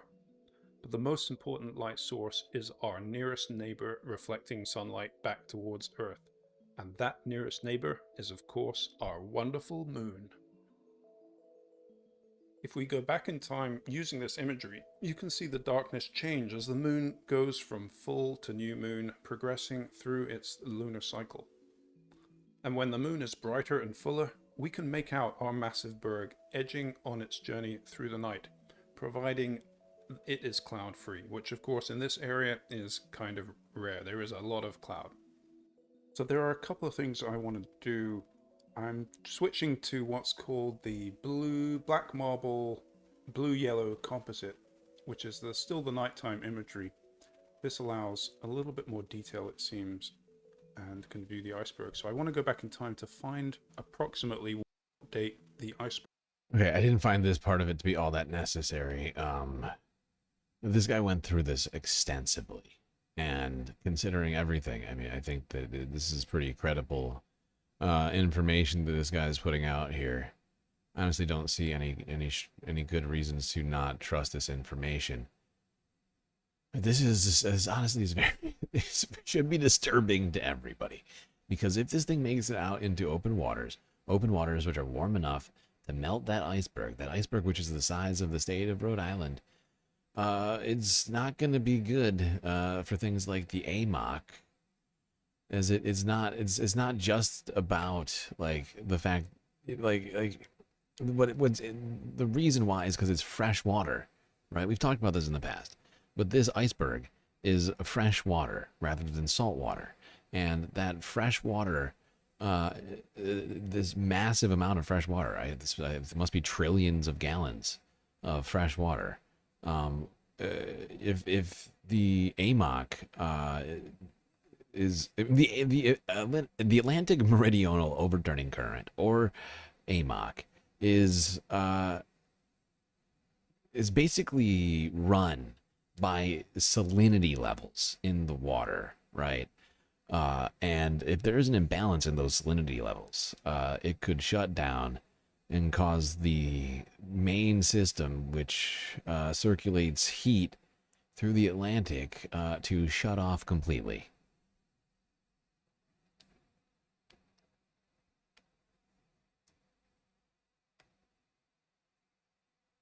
Oops. God damn it. Of May.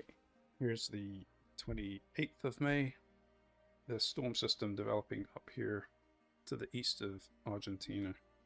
And then that's the 29th of May. We've got the strong system, kind of a mess, over pretty close to South Georgia. And then on the next day, there's actually a tiny little circulation. Look at that.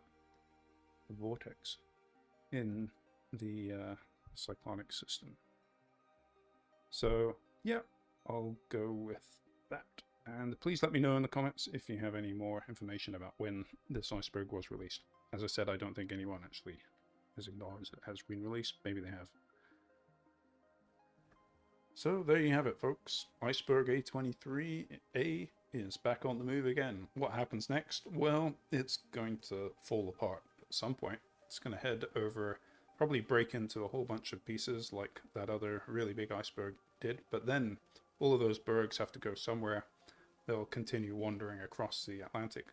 When I checked out the breakup of the last iceberg, I tried to trace all of the tiny little bergs that formed after it broke up, and actually some of them made it pretty close to South Africa. They went right across the Atlantic. Guys, from what I can tell, this guy's doing some pretty serious research here. Seems very well done to me. And it all checks out with essentially what I was expecting to happen with this iceberg. Nothing to see here. Yep. Nothing to see. It's all fine. Everybody in Florida, don't go anywhere. You're going to be fine.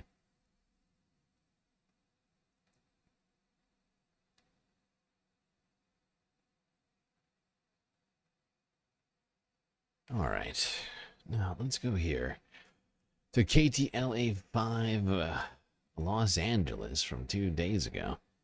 Talk about a heat wave which is scorching the SoCal area right now.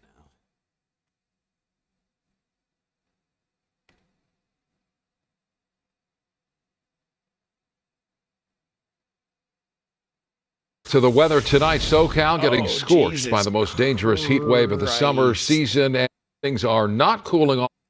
Oh my God, that just blasted my ears. And if I blasted myself, I know I blasted you. So I'm very sorry, space fans. I made a huge tiny mistake.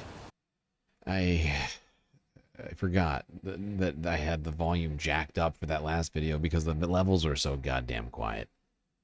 Hope everyone's ears are okay. Many apologies.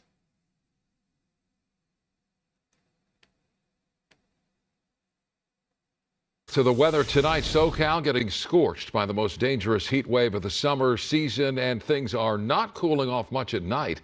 A live look over Hollywood tonight, where it's still in the high 70s. The dangerous conditions triggering red flag and extreme heat warnings across the region. We have live team coverage. KTLA's Lindsay Pena is in Calabasas, but first let's go to meteorologist Vera Jimenez with the latest on how long this extreme heat will last. Vera. Well, unfortunately, Cher, it is going to last at least through the weekend. Even though these are set to expire Saturday at 9 p.m., it is still going to remain hot even once these are lifted.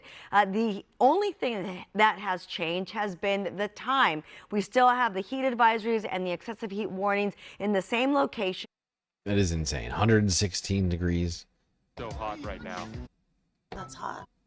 That is too much. That is too hot, sir. It's much too hot. But supposedly it's going to be cooling off just slightly this evening, actually. Right now, it's probably, if you're in SoCal, it's probably cooling off for you right now. Unless you're, well, I guess this isn't SoCal. Now that I think about it, this is NoCal, Northern California. In Napa County. Because if you're in Napa County right now, things are very hot. And so hot they are on fire. That's hot. Here's NBC Bay Area from 19 hours ago. We talked about this fire yesterday. And I think the day before? The Picket Fire. I think it's been burning for like 36 hours or something like that. And it every single 24-hour period, it has grown by around 100%.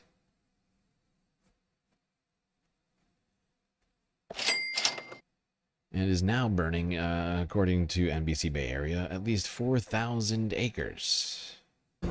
Right out 11, an intense firefight continues in wine country. The Picket Fire has grown to nearly 4,000 acres, forcing new evacuation orders near Calistoga. But as crews race to stop the flames from spreading, some people are choosing to stay put. NBC Bay Area's Pete Serratos has been tracking the firefight all night long for us. He joins us live from Pope Valley. Pete.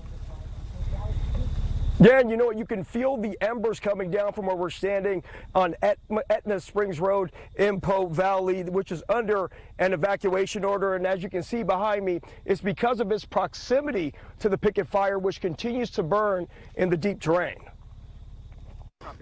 Tristan, watch out. Dakota and Tristan have been hard at work the past 2 days, protecting properties in Pope Valley at risk of being impacted by the nearby Picket Fire. We're protecting our friend's house because he's pretty darn close to it. We did 10 feet from, all the foliage. We did 10 feet away from the house.